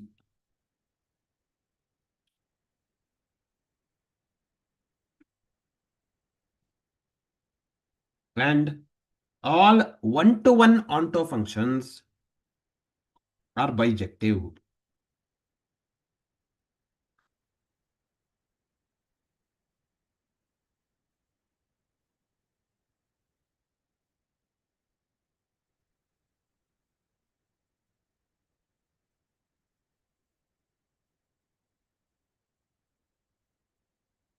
Clear? Yes, sir. Come back. Come to page number 7.14. We have exercise B. So they have given us A as XYZ, B as PQRS. Which of the relations on A to B are functions? You need to identify out of these 4 which can be considered as function. So if I go with option A, we have X, Y and Z, PQRS, correct? X and P are mapped. X and P. X and Q are also mapped. Y and R are mapped. Z and S are mapped. Is this a function? No, sir. No, No, sir. sir. Even though all the elements of X are mapped, here this They have unique mapping. double mapping. So it's not unique. So this is not. Option A is ruled out. Option B. Yes. Is that we have PQRS. X is mapped to S. Y is mapped to S. Z is mapped to S. Is this okay? Yes, sir. Yes, sir. Because whether it's a function or not to check, I am checking only the first set. In the first set, all the elements are mapped. They have unique mapping. Therefore, this is a function. Okay. Similarly, we'll check for the other ones. If you look at set C, option C, here no mapping for X. Only Y and Z are mapped. Correct? Only Y or Z are mapped, so it cannot be a function. Whereas here, all X, Y, Z are mapped, right? Option D. Yes, sir. In option D, how is the mapping done? X is mapped to P, Y is mapped to R, Z is mapped to S. So X and Y, Z all are mapped, they have unique mapping. So even that is a function. Technically, you should not have more than one option being correct answer. But in this question, we have both. Is that clear? Yes, sir. Yes. Similarly, question number 2, they have told X comma Y where X plus Y is equal to 5. X and Y belongs to real numbers. Is it a function? Is it not a function? Is it a composite function? One-to-one mapping? None of this. One-to-one mapping. 1 to 1. Very good. So X plus Y should be equal to 5. Correct? 1, 2, 3, 4 and 1, 2, 3, 4. If I have, let's say 4, X plus Y. So 1 should be mapped to 4. 2 should be mapped to 3. 3 should be mapped to 2. 4 should be mapped to 1. All the elements of set X is mapped and they have unique mapping. It is a function. And since each element of set B has single mapping, It is one-to-one One-to-one. mapping. It is one-to-one mapping, one-to-one function. Similarly, x comma y, where x is equal to 4. Sir, not a function. Y, Sir, there is no codomain. correct. There is no relationship between y, x and y. They have just told x is equal to 4. What is the relationship of x and y? No, there is no relationship. So there cannot be any values of y, no codomain. So it is not a function. This, how can you map? No mapping only possible, correct? Similarly, question number 4. If y is equal to x square. It is a function. Function. Very good. If I have 1, it will have one mapping, correct? Y equals x square. If I have y as 2, x should be 4. 4. Y as 3, x should be 9. 9. So all the elements of x will be mapped and they will have unique mapping because there will be no repetition in squares. They have unique squares only, correct? So it is a function, and more specifically, do we have any? Is it a one-to-one mapping? Yes, sir. No, sir. No, sir. Why no? Illa. Sir, yes. Yes. There cannot be unique multiple squares, right, for any one particular this one, correct? So it can be one-to-one mapping. Sir, it will not come to one-to-one mapping. Why? They told real numbers. The set will contain -1, -2. Correct. So, oh, okay, you're right. You're right. That's a good point. So -1, -2, let's say if I have -1, -2, -3, 1, 2, and 3, -1 square is also 1, 1 square is also 1. Both will go with one single number of y, correct? So it is a function, but it will not be one-to-one because there will be negatives also, which will have same squares. You're right. Good, Jivan. Here, what is the domain? This is 1, easy. comma. Yes. If 1, 7, this is the value of x, this is the value of y, this is the value of x, this is the value of y. Domain is the element of first set. 1, 2. 1, 2 is the domain. If these are the connections, mappings, what would be the range? 0. Option 0. 0. Set of 0. The value of x are 0, 1, 2, 3. Value of y is 0 only, correct? So 0 is mapped to 0, 1 is mapped to 0, 2 is mapped to 0, 3 is mapped to 0. What is range? The element of set B which is mapped. So this is the answer. Why not option C? Sir, it should be distinct. Yes, that is the ultimate concept of set, right? You cannot have repetitions inside the flower bracket. Therefore, option B is the answer. Everyone following? Yes, sir. Yes, sir. Yes. Same way. Question number 8. Domain Reals and non. Reals and real and real? Reals and non-negative Non-negative reals. reals. Very good. Raganavi, good. Here we have y equals x square. Correct? Y equals x square. So y can never be negative because y equals x square. Even if the value of x is negative, y will be square of x. So positive. So x will be real numbers. Correct? Y will be non-negative real numbers. Understanding? Yes. Given? Correct? Yes. Yes. Similarly, let the domain of x be set 1. Which of the following functions gives value equal to 1? Sir, Option A. Function of What are we supposed to do here? Just substitute in. Just substitute them. Substitute. If you get answer as 1 in both f of x and g of x function, that is the answer. In the first function, 1 square is 1. G of x is equal to 1. Correct? Whereas here, f of x is 1, but g of x is 1 minus 1, 0. Here, 1 square is 1, plus 1 plus 2 is 4. None of this anyhow. So here, since both the functions f of x and g of x were 1, option A is the answer. Okay. In sets, especially the next few values, right? Next few questions rather, even if you don't know anything about set, you should be able to answer. Why? Because it is just a substitution. Okay, these are the questions where we should not miss, right? People normally, relations and functions, they'll skip. It's okay. Even if you skip, it's okay. But these questions you should not miss. Look at question number 10. F of x is 1 divided by 1 minus x. What is f of minus 1? B. 1 by 2. 1 by 2. F of minus 1 means x should be minus 1 in this equation. Substitute 1 divided by 1 minus of minus 1. That is 1 divided by 1 plus 1, 1 by 2. Option B. Just substitution. Same way, g of x function is this. What is g of minus 1 by 2? 3. Option D. How are we getting this? X minus 1 by x is the function. Here, what is x value? Minus 1 by 2. Minus 1 by 2. So, minus 1 by 2 minus 1 divided by minus 1 by 2. So, here I'll take 2 LCM. We get minus 1 minus 2 minus 1 by 2. So, we get minus 3 by 2 divided by minus 1 by 2.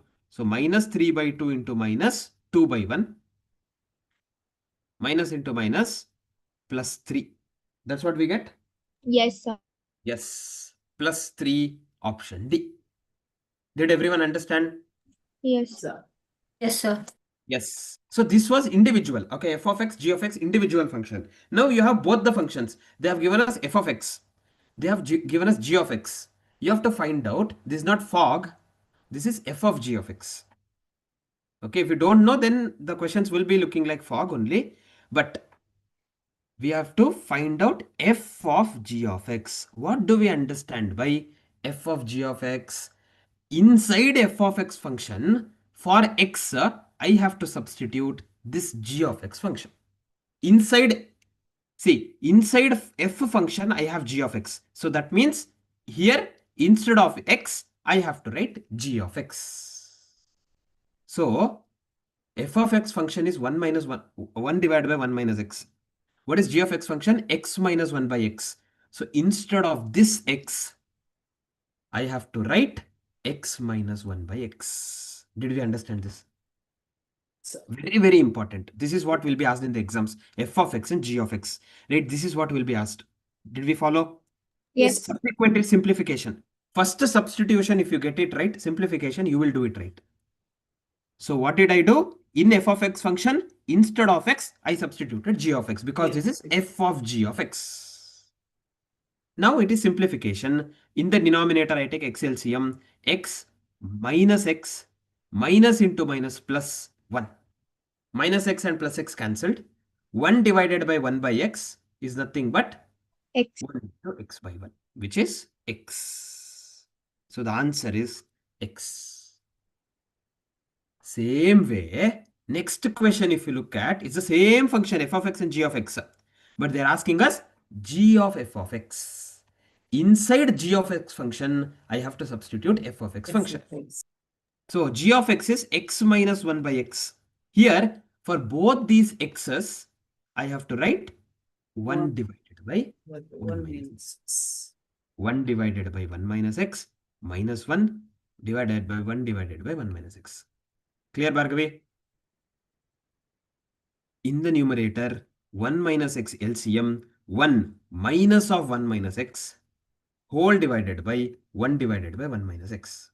So here in the numerator, 1 minus 1 minus into minus plus x by 1 minus x into, I can take the reciprocal of this, x 1 minus x by 1. 1 minus x cancelled. 1 minus 1 cancelled. In the numerator, x remain. The answer is x. Most asked question in the examination is this, f of x and g of x from this discussion. Okay, one to one, many to many, etc. Those things they normally don't bother. These are the things that they focus on. And just a substitution, you'll get the answer, Sachi. Okay, that is question number 13. If I come below, we have few more questions left in this exercise. The function f of x is equal to 2 to the power x has 1 mapping. very good. 2 to the power x. If x is equal to 1, y will be 2 to the power 1, 2. If x is equal to 2, 2 to the power 2, 4. Even if I have x is equal to minus 1, it will be 2 to the power minus 1, which is 1 by 2. So there will be no double mapping in set B. They will have unique mapping only. So it is 1-to-1 mapping. Okay. Can we answer 15th one? The range of the function f of x is equal to log of 1 plus x to the base 10 for the domain of real values of x when 0 less than or equal to x less than or equal to 9. Beautiful. They have given domain, you have to find the range.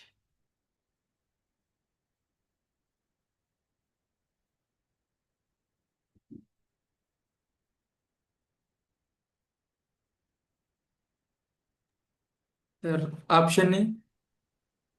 Very good, excellent. Now, domains, what are the domains given? 0 to 9, correct? Including 0 less than or equal to x less than or equal to 9. Okay, I have to light a little up. Domain 0, 1, 2, 3, 4, 5, 6, 7, 8, 9. What is the function? Log of 1 plus x to the base 10. Log of 1 plus 1 to the base 10. What is log of 1 plus? Okay, log 0. Well, okay, what is log of 1 plus 0 to the base 10? Log of 1 to the base 10. What is log 1? 0. 0. Similarly, next one is log of 1 plus 1 is 2. Log 2 to the base 10. Then log of 1 plus 2, which is 3 to the base 10. Log of 1 plus 3, 4 to the base 10. Log of 1 plus 4, 5 to the base 10. Log of 1 plus 5, 6 to the base 10. Log of 1 plus 6, 7 to the base 10. Log of 1 plus 7, 8 to the base 10. Log of 1 plus 8, 9 to the base 10. And log of 1 plus 9, 10 to the base 10. What is log 10 to the base 10? 1. 1. Now, if you look at these values, log 2 will be 0.34 something, right? All these values will be between 0 and 1 because lowest value is 0, highest value is 1. So the range of this function will be between 0 and 1. So whenever we express the range 0, 1, there are multiple ways of expressing. I can express it as 0, 1 square brackets, 0, 1 small brackets. What is the difference? So the Sir, first A. inclusive Here what happens? inclusive Sir, of G. 0 and 1 will be included. Very good. Both 0 and 1 are included. Whereas when I write small bracket, 0 and 1 are excluded. If I write 0, 1 like this, Is 0 excluded. is included, 1 is excluded. 0 is Included, included, 1 is excluded. So if you look at this, 0, 1 both are included here. Whereas here 0, 1, 0 is flower bracket. Right? Again, small bracket, flower bracket, they'll normally interchange. 0 is excluded, 1 is included. Therefore, option C is not correct. Option A is correct. Understanding? Yes. Yes. Apart from this, we have one important discussion in this particular concept before we look into relations, which is called inverse function. Now, inverse means what? Ulta. Correct? Inverse function. So, whenever they ask us inverse function, there is one particular format that we have to follow. If you follow that format, any question, you'll get the answer. What is that? Now, in that question, they're asking us inverse function of f of x is equal to 2x, correct? F of x is equal to 2x. Whenever they give us like this and ask inverse function, equate it to k. K is equal to 2x. And then ensure we get x is equal to something such that you simplify. How do I do that? I will retain x here. I will send 2 the other side. It will become k by 2 is equal to x or x is equal to k by 2. So on my LHS, only x remain. Only x remain. Now, this is the inverse function just substitute x here to k, reverse back k here, x here rather. X by 2 is the inverse function of 2x. So what did I do? Substitute the function or equate it to k, simplify it such that in my LHS I get x is equal to RHS something. Once you get that, wherever you have k in the RHS, substitute it with x, that itself is the inverse function. That itself is the inverse function. Are we following? Yes, sir. Yes. Can we make a note of this? This is Can you important. explain it once again? I'll explain. I thought of taking one more example. I'm not finding. Okay, that's okay. Fine. I'll explain. See, f of x is equal to 2x. Whenever they ask us inverse function is also denoted as f to the power minus 1. Okay, f to the power minus 1. This is inverse function. Whenever they ask us inverse function, I have 2x as the function. Equate it to k. X is equal to 2x. Then what should I do? Simplify. Simplify it such that I get in my LHS plain x is equal to something in the RHS. How will I do that? Send to the other side. K by 2 is equal to x. Now just interchange x is equal to k by 2. Here what happened? I have plain x on my LHS, something on my RHS. So whatever is there in the RHS, ignore this. Whatever is there in the RHS, consider that instead of k, wherever you have k, bring x. X by 2, this is the inverse function. Yes, sir. Okay, that is the inverse function of x. Yes, sir. Yes. So that is how we get inverse function. Anyhow, we'll get some more examples on that inverse function. We'll do that. Okay, you can make a note of this because inverse function becomes important.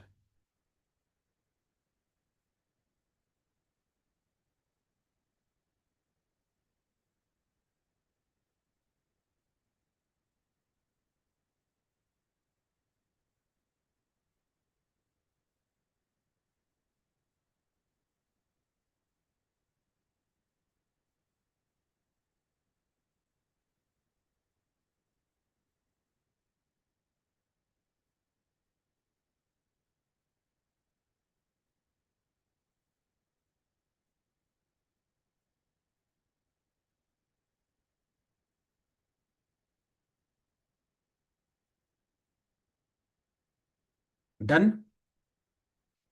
Writing. Yes. Yeah, no problem. Okay, yes, we have one more example on that. We'll discuss that.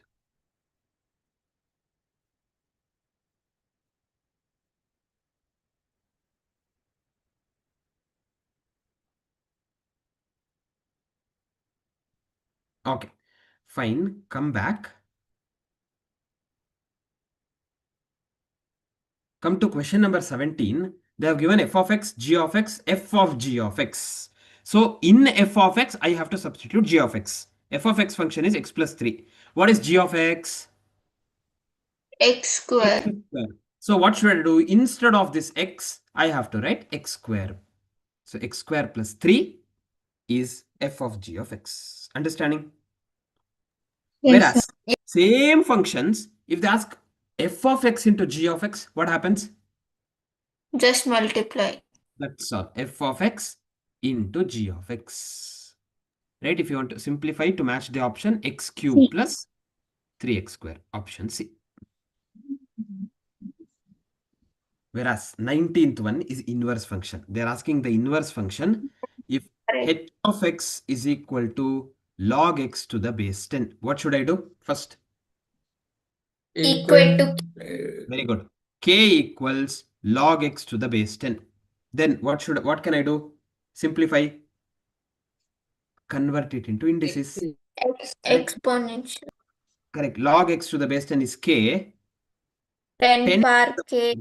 Equals x, or x equals 10 power k. Did I get plain x on the LHS? Yes. Yes, sir. Now what should I do?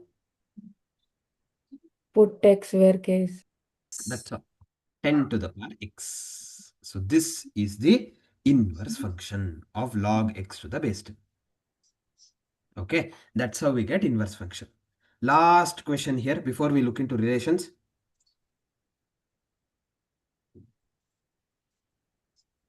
H of x 10 to the power 1 plus x, domain of real values where 0 less than or equal to x less than or equal to 9, range is same.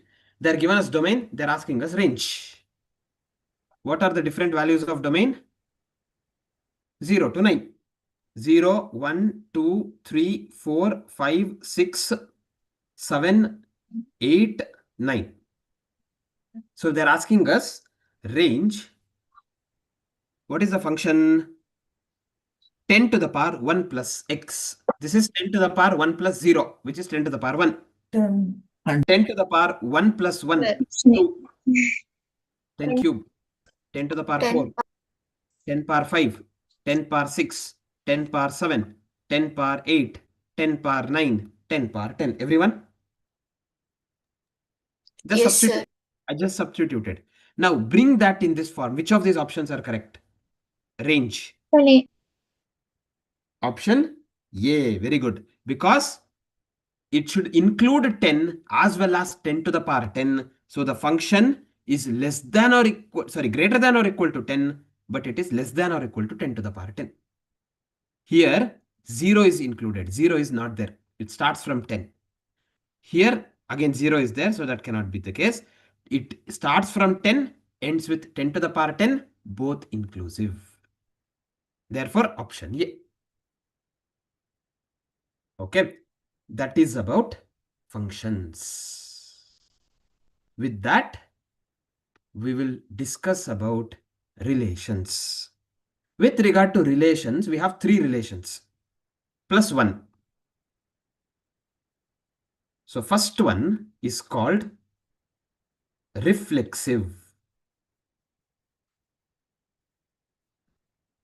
Reflexive relation. What is this reflexive relation? For every point in x, there will be a loop towards it, meaning x is equal to x. Is x equals x? Yes. yes, sir. Then we can say reflexive relation. However, if I have a, if I want to check, let's say this was equal to function that I was checking. If I want to check less than function, is x less than x? No, sir. No. So in case of less than function, reflexive relation does not satisfy. So whenever I'm checking reflexive relation, I have to check it with that same number, with that same variable. That is reflexive. Whereas symmetric function is if x is related to y, y also should be related to x. So if I go with equal to function, if x is equal to y, can I tell y equals x? Yes, sir. Yes, Yes. sir. That means in case of equal to function, symmetric relationship satisfies. But if I go with less than function, if x is less than y, can I tell y is also less than x? No, sir. No, sir. So in that case, symmetric relationship does not satisfy. Are we understanding? Yes, sir. Same way, transitive relation. Here we'll have 3. If x is related to y and y is related to z, x is related to z. That is equal to function. If x is equal to y equals z, will x be equal to z? Yes, sir. Yes. Similarly, less than function. If x is less than y is less than z, can I tell z is less than x? No, sir. No, sir. No. But can I tell x is less than z? Yes, sir. Yes, sir. Yes, sir. Yes. Right? That works. Now, let's say a particular function satisfies all the 3 relationship. Reflexive, symmetric, and transitive. Such a relationship is called equivalence relationship. Such a relationship is called equivalence relationship. Okay, we need to just test, understand and test. That's all. Okay, which we'll have to do it. Write down heading relations.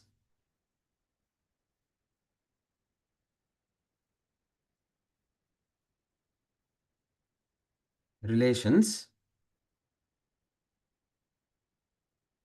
First one, reflexive. Reflexive. Below that, for each point of x,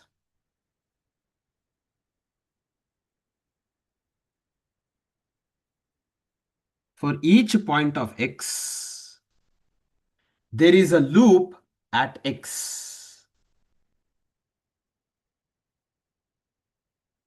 For each point of x, there is a loop at x.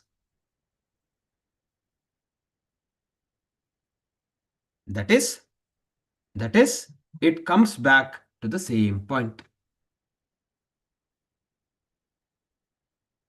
It comes back to the same point.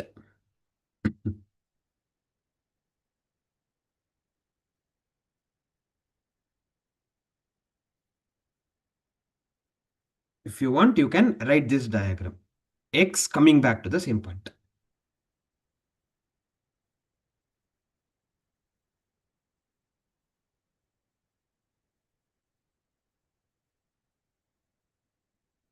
Then second relation, symmetric.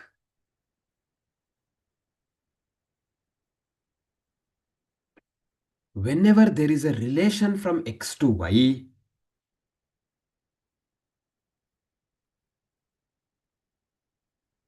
whenever there is a relation from x to y, whenever there is a relation from x to y, there is also a relation back from y to x. There is also a relation back from y to x.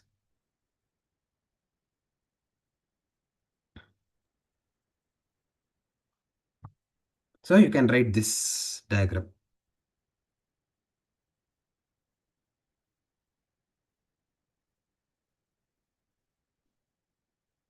Third relation, transitive. Transitive. Whenever there is a relation from x to y, relation from x to y and y to z, and y to z, there shall also be a relation from x to z. There shall also be a relation from x to z. So in transitive, we have to be careful with one point. If x is related to y, y is related to z, what is the third relation? It is not from z to x, it is from x to z. X. Yes, it is from x to z. There shall also be a relation from x to z. Okay, write this diagram.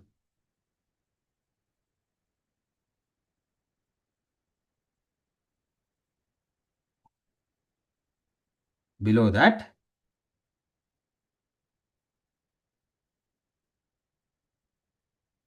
if all the three relations are satisfied,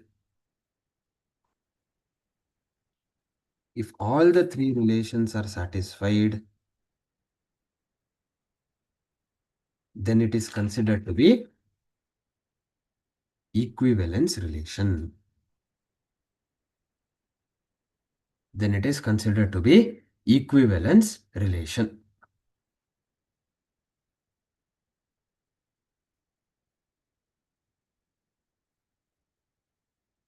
Following? Yes, sir. Yes.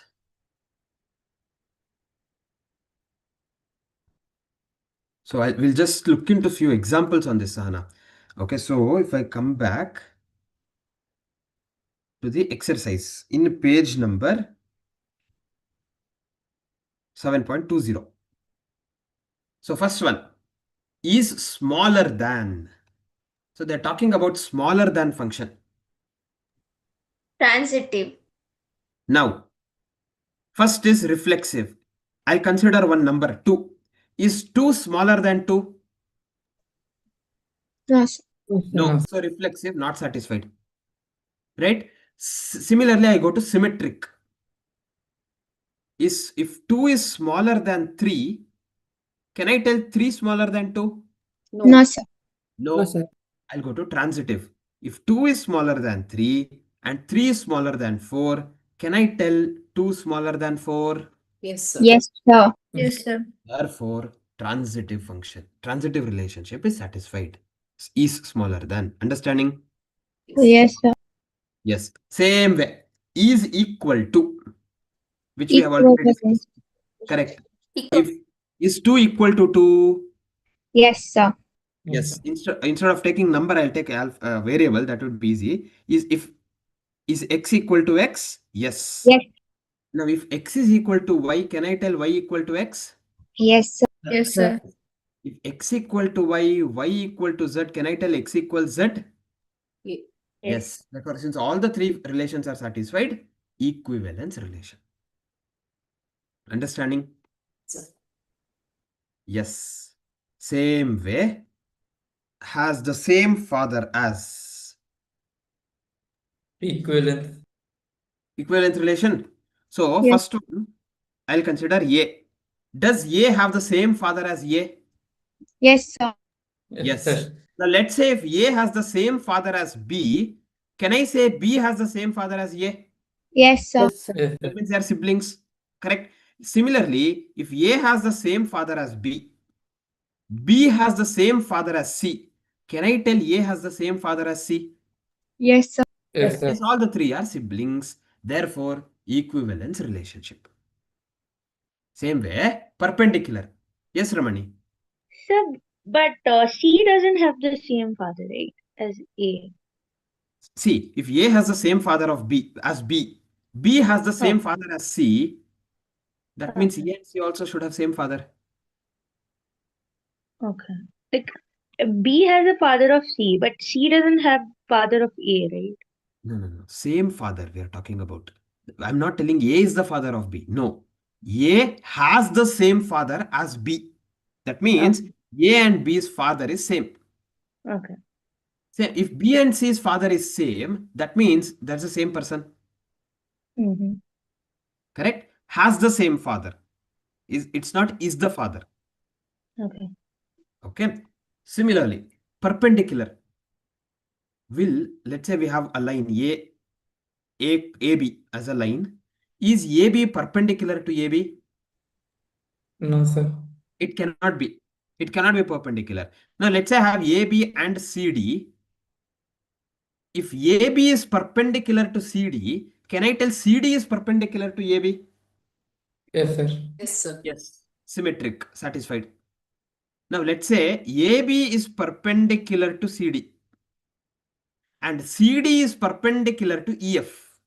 Can I tell AB is perpendicular to EF? No, No, sir. sir. Not possible, they are parallel, right? If AB is perpendicular to CD and CD is perpendicular to another line, these two lines can never be perpendicular. They are parallel to each other. So transitive not satisfied, only symmetric is satisfied. Same way, is reciprocal of. Is 2 reciprocal of 2? No, sir. No. If 2 is reciprocal of 1 by 2, can I tell 1 by 2 is the reciprocal of 2? Yes, sir. Yes, sir. Yes. So symmetric is satisfied. If 2 is reciprocal of 1 by 2 and 1 by 2 is reciprocal of, not possible at all. Right? One number can be reciprocal with only one number. Correct? So transitive function doesn't exist there. Three variables cannot exist in reciprocal function. So it is only symmetric. Are we understanding? Yes, sir. Yes. This is how the questions can be. Okay, with regard to relations. Anyone has any doubts here? No. No, No. sir. I think apart from this, we have discussed all the concepts. There are few problems left in this exercise, I think, which you can solve. Okay, one question I'll solve with regard to inverse function, so that we are used to it, because that's very, very important. Come to question number 25. They have given 1 by 1 minus x. They're asking us inverse, f inverse of x. So what should I do? Equate to Equal to K. Equal to 1 divided by 1 minus x. Then I have to simplify. How do I simplify here? Cross K multiply. into 1 minus x. Yes, k into 1 minus x is equal to 1, or k minus kx is equal to 1. Send minus kx the other side. What happens? K is equal to... No, I cannot do that because I have 1 on the other side. Okay. So I'll send k the other side. Minus kx is equal to 1 minus k, or x is equal to 1 minus k divided by minus k. In the numerator, if I take minus 1 common, I get k minus 1 divided by minus k. Minus and minus gets cancelled. X is equal to k minus 1 by k. So I have x, plain x on the LHS. What should I do here? Replace K with X. Substitute X. X minus 1 by x, option B. That's how we find out inverse relation. Okay. With this, we are coming to the last part of this chapter, which is a new introduction. Okay, when the new syllabus was released a couple of years back, this concept of limits were introduced. Now, whenever we hear about, I don't know how many of you have learnt limits in your college, in their colleges, but whenever we hear about limits, it obviously goes over our head, right? Nothing we understand. But trust me, in this particular syllabus, no doubt they have some various, if you look at the study material, it has multiple discussions. Okay, if you look at the institute material, multiple formulas and all they have given. But look at the examination questions that is being asked. Normally, they're not asking. Even if they ask one question, it's just substitution. You have to just substitute the value of x, get the answer. That's all. That substitution they are calling limits. Okay. So, but for that, we'll just understand what we need to substitute. What is limits? Okay, just 10 minutes, we'll be done with limits. Very small discussion. Concept of limit. What is this? Now, let's say I have a function f of x is equal to 2x. Now, I can substitute any value of x here, correct? If I substitute x as 1, I'll get 2 into 1, 2. X as 2, I'll get 2 into 2, 4. Likewise, right? Any value of x can be substituted. So, let's say we want a function where x is approaching 2. Limit means what? What do we understand by limit? The input There gets should be limit for closer to something.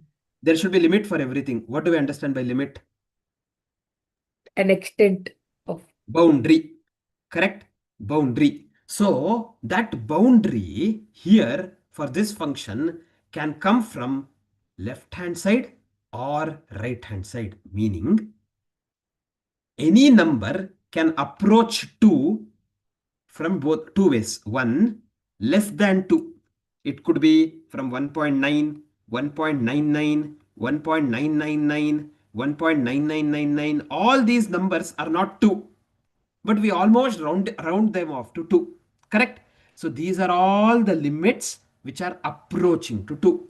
Similarly, it can approach from higher side, that is 2.0001, 2.001, 2.01, right? Likewise, 2.1, they can approach from higher side as well.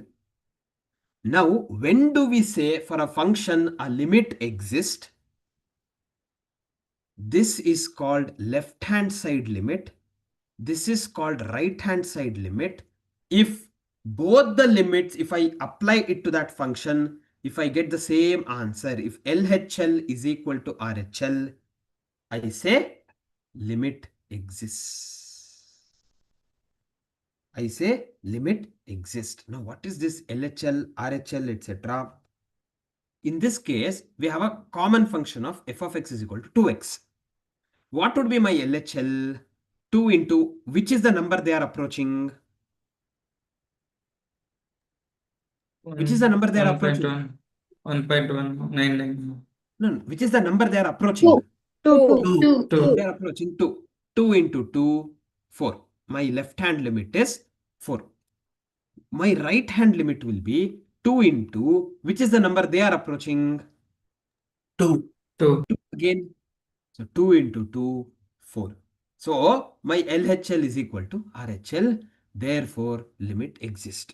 Okay, if you understand this, if you know how to do this substitution, that is sufficient. But in this case, since we had only one function, it has to match. Right? It has to match. Whereas there could be scenarios where for left hand side limit there will be one function, for right hand side limit there will be one function. In such cases, if it matches, then we say limit exists. Okay, write down.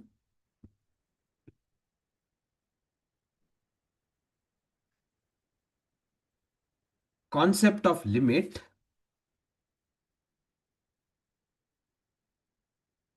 Concept of limit. If f of x equals 2x,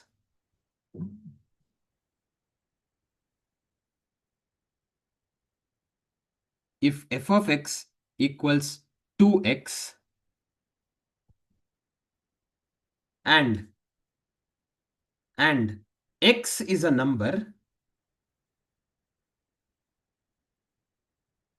x is a number approaching 2,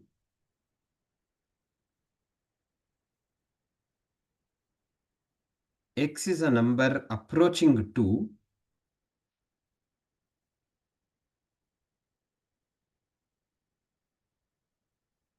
x is a number approaching 2, then f of x approaches 2 into 2, 4.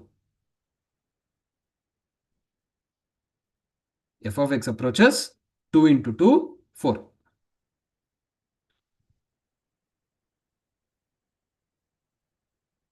Below that, 2 arrow marks.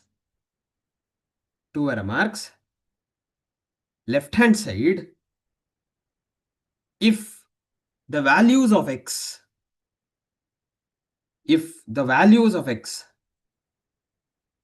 approach 2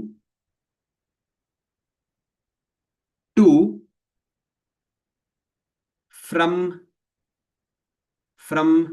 less than 2 values, approaches 2 from less than 2 values, then we say it as, then we consider it as left hand limit. Then we consider it as left hand limit.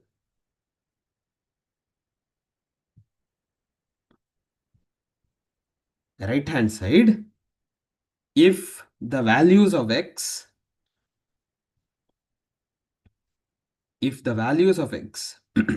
approaches 2,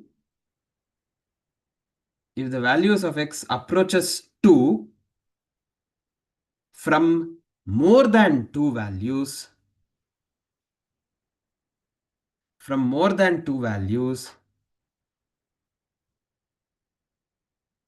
then we consider it as right hand limit. Then we consider it as right hand limit. Completely below that,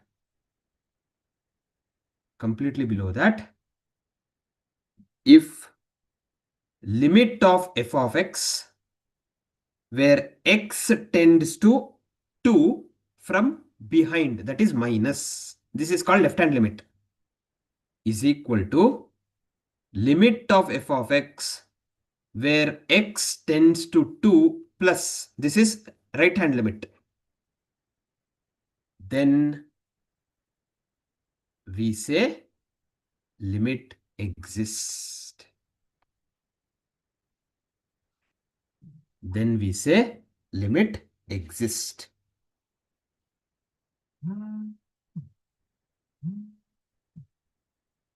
Is that clear? Yes, sir. Yes. So we'll take few examples on this. Now let's say we have f of x. The function is 2x minus 2 for x less than 0. It is 1 for x equal to 0. It is 2x plus 2 for x greater than 0. Then we have to see whether limit exists at x is equal to 0. How do I do that? Check. What is LHL function here? 2x minus Less than 0 is 2x minus 2. Substitute x as 0. 2 into 0 minus 2. How much do I get? minus Minus That's 2. What is RHL here? 2x plus 2. 2x plus Substitute x as 0 because we are testing at x is equal to 0. 2 into 0 plus 2. 2. 2. Now, is RHL equals LHL? No, sir. no.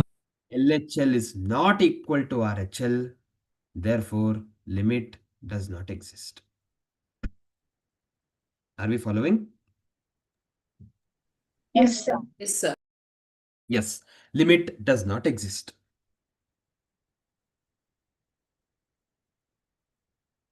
Okay. Similarly, they can ask you one simple questions. For example, limit of 3x plus 9 where x tends to 2. If they ask you this, what should you do? Substitute 2 in the value of x. Solve. Substitute x as 2. 3 into 2 plus 9. 15. 15. That's all. This is what we are supposed to do. They call this limits.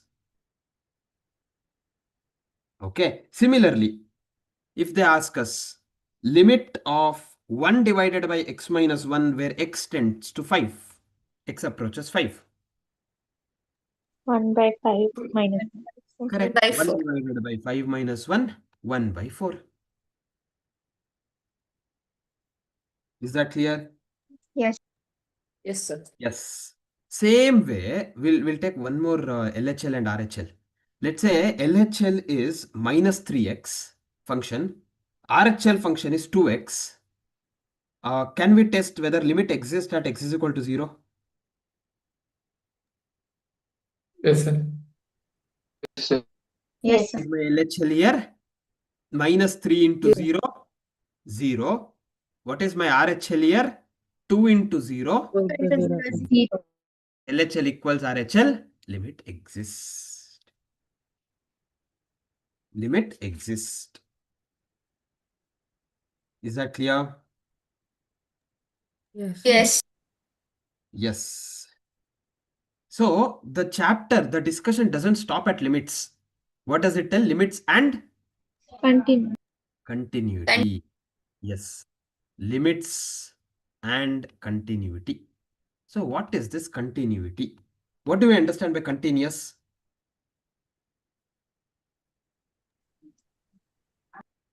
What do you mean by continuous? Like we had from 740. Continuous without break.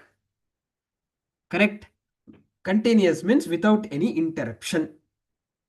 Without any interruption. That is continuous or continuity. So when do we say a function is continuous? A function is said to be continuous if the function is defined, f of x is defined. Second, LHL is equal to RHL. Left hand limit equals right hand limit. Third, limit of f of x where x tends to a is equal to f of a. Meaning, if I substitute the value of a in x, I should get that limit. If these three conditions are satisfied, it is continuous. So simple understanding, what is the conclusion? If LHL is equal to RHL, we say limit exists. If a limit exists, that function is continuous. That's all. That understanding is sufficient for us. Okay, if LHL equals RHL, limit exists. If limit exists, f of x is continuous. Are we clear? Yes, sir. Yes. Anyone writing this?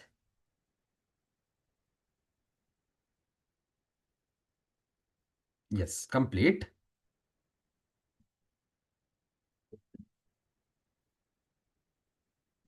Sir, Yes, Bhargavi. what is that limits? What is that limits? Limit of The f of x. heading. Heading. Limits and continuity. Chapter heading. Unit, or rather that unit heading.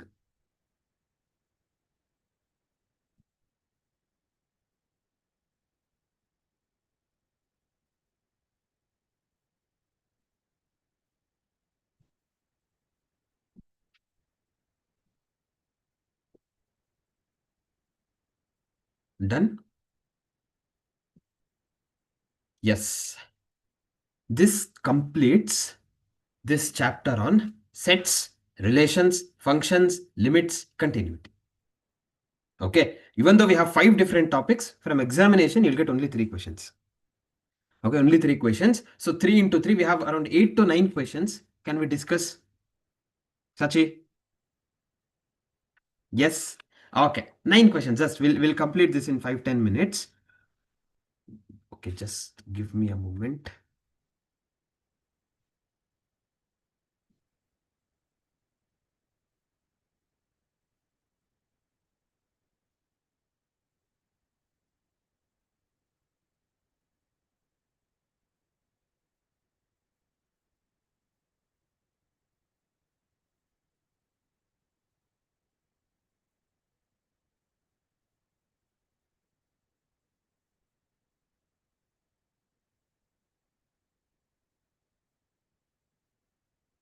Yeah. Is the screen visible?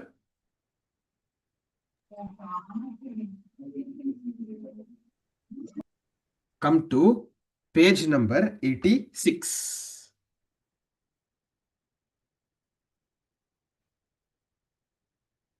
Yes. Question number 8. They're asking us find the limit. Does not exist. Wrong.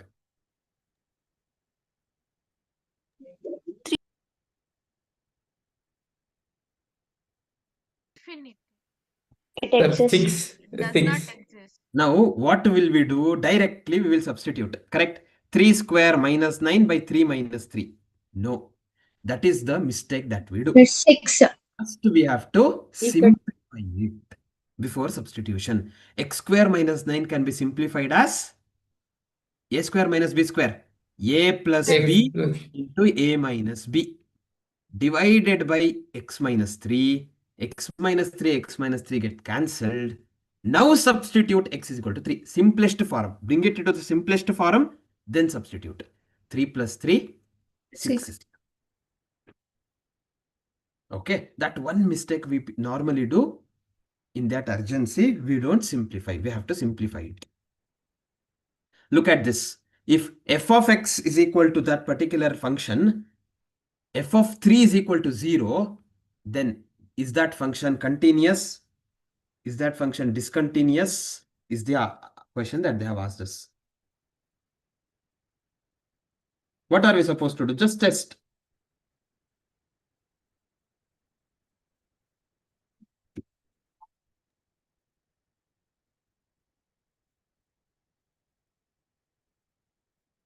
Again, okay. Is the screen visible completely, the equation? Yeah, okay. What are we supposed to do? Simplify. X square minus 6x plus 9 can be written as x minus 3 the whole square. Yes. A minus b the whole square is a square plus b square minus 2ab divided by x minus 3. X minus 3 and one of the per cancel. The simplified function is x minus 3. Now what should I do? Substitute. Substitute. Substitute x is equal to 3. 3 minus 3 is equal to 0. They are telling the function is 0. Therefore, limit exists. It is continuous at x because it's matching. Right? It is continuous at x is equal to 3. Okay, only this paper had 2 questions on limits. Don't worry about it. Now come to little later, question number 35 here. They're asking us inverse function. F of x is 2 plus x by 2 minus x. So what should I do? Equate it to k. Equate to A k. equals 2 plus x divided by 2 minus x. Simplify. Send this the other side. K into 2 minus x is equal to 2 plus x. K into 2 is 2k minus k into x is kx is equal to 2 plus x. Then how will I simplify this? I'll Take keep x. this side, 2k the other side. Okay. If I do that, minus kx minus k is equal to 2 minus 2k. So I'll take minus x common. I get 1 plus k is equal to 2 common 1 minus k. Correct? Minus x is equal to 2 into 1 minus k divided by 1 plus k.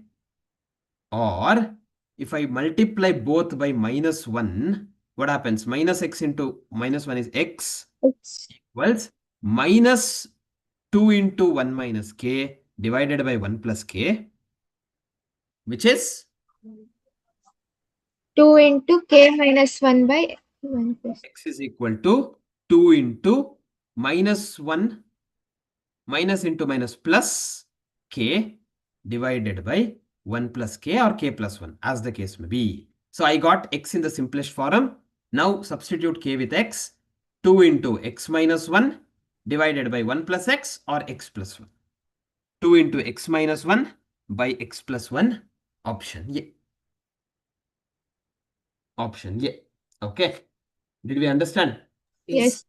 Yes, sir. Yes. Same way. 36th question. So page number. Page number, yeah, that's a good point. Page number 92. If the function r, where r is a function defined by f of x is equal to 2 to the power x, then what would be f of x plus y?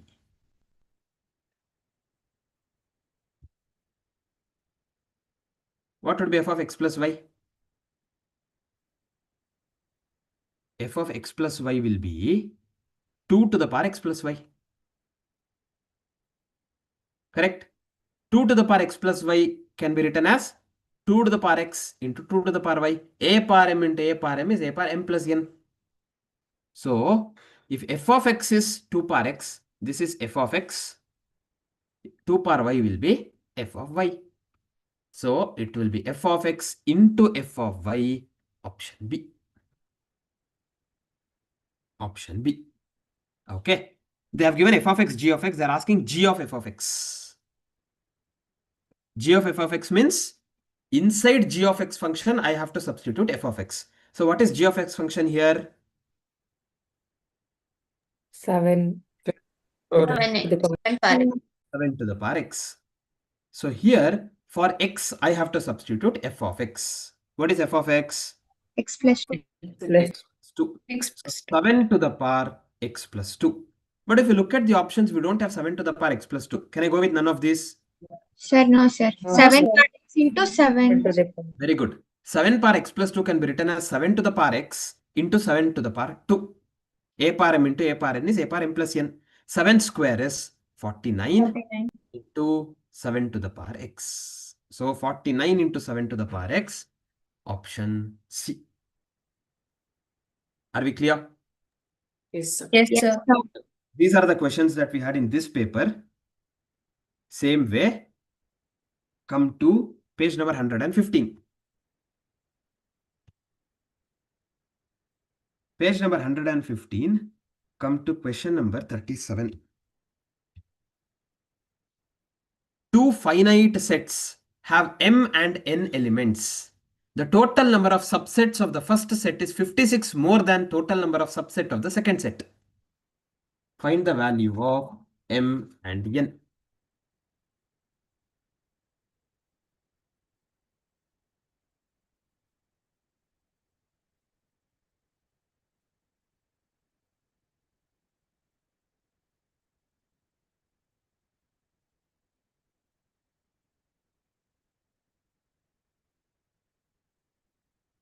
Substitute. This is just option elimination.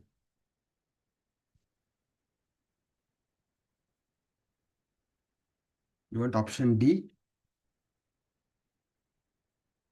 Sir, option A. Option A is the right answer. So if M is 6 and N is 3, if M is 6, how many subsets it will have? Sir, 2 64. to the power N, 2 power 6, 64. If N is 3, how many subsets it will have? 8. 2 to the power 3, 8.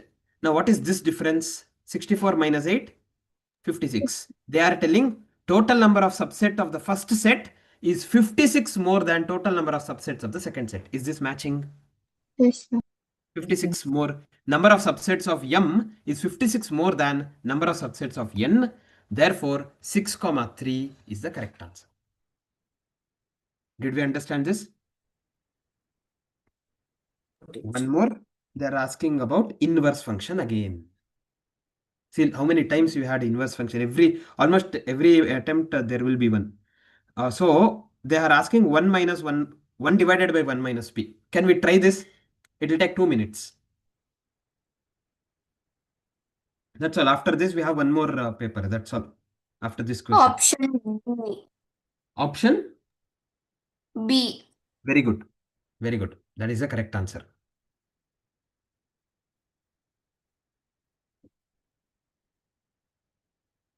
What do we do? K equals 1 divided by 1 minus p. Then simplify. Sorry, here instead of x, we have p. Correct? K into 1 minus p is equal to 1. K minus kp equals 1. If I send minus kp the other side, kp is equal to k. No. No. KP equals Correct. If I send this the other side, you get 1 plus K minus equal to k. Correct? Or 1 the other side, kp is equal to k minus 1. P P will equals K minus 1 divided by k. So I have plain p on the LHS. So here I substitute p minus 1 by p. Therefore, option B is the answer. Are we clear? yes, sir. Yes, sir. Yes. So that's it. Okay, these are the two questions we had in this paper. Come to the last paper. If anyone is writing this, make a note. It's okay. Page number 137.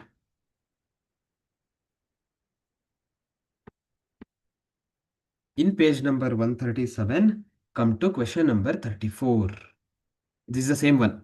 Okay, it's the same question. X minus 3 the whole square. Correct? Continuous at x equals 3. It is continuous at x equals 3. Same question. Yes, here they are asking f of g of x.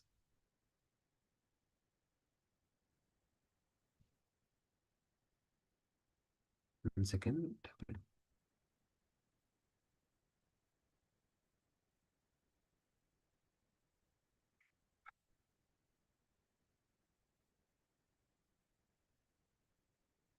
Yes, f of g of x.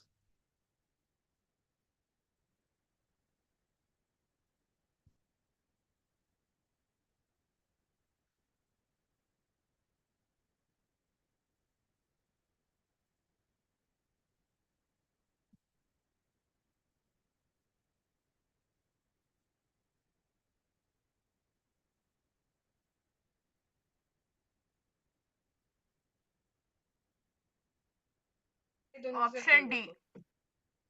Option D, very good. How are we getting option D? F of g of x means in f of x function, that is x to the power 8, I have to substitute g of x function. So 2x square plus 1 to the power 8. That's all. Option D. Look at 36th one. What are we supposed to do there?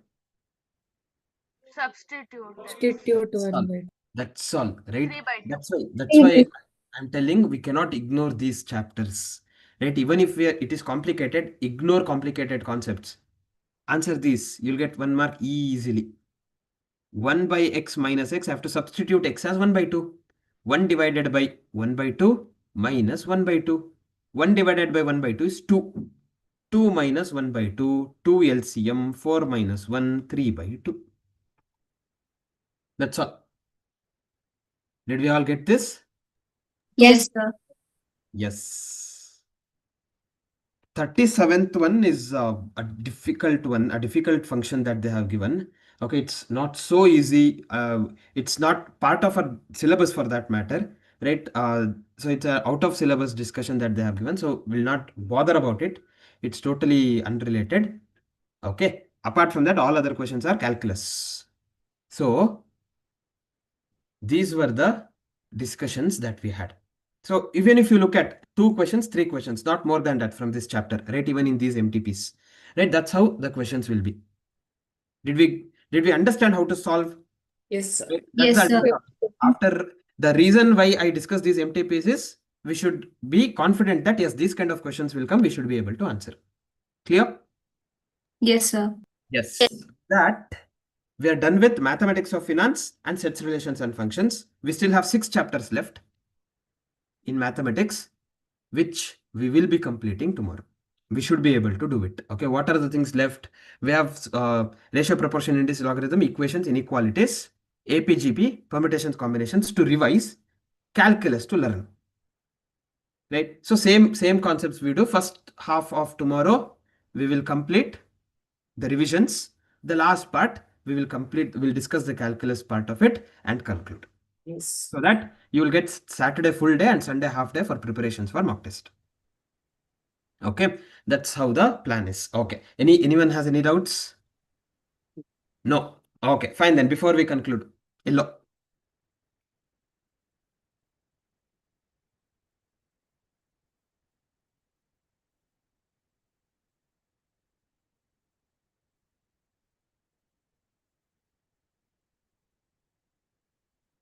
Done. No, sir, 1 second. I have network.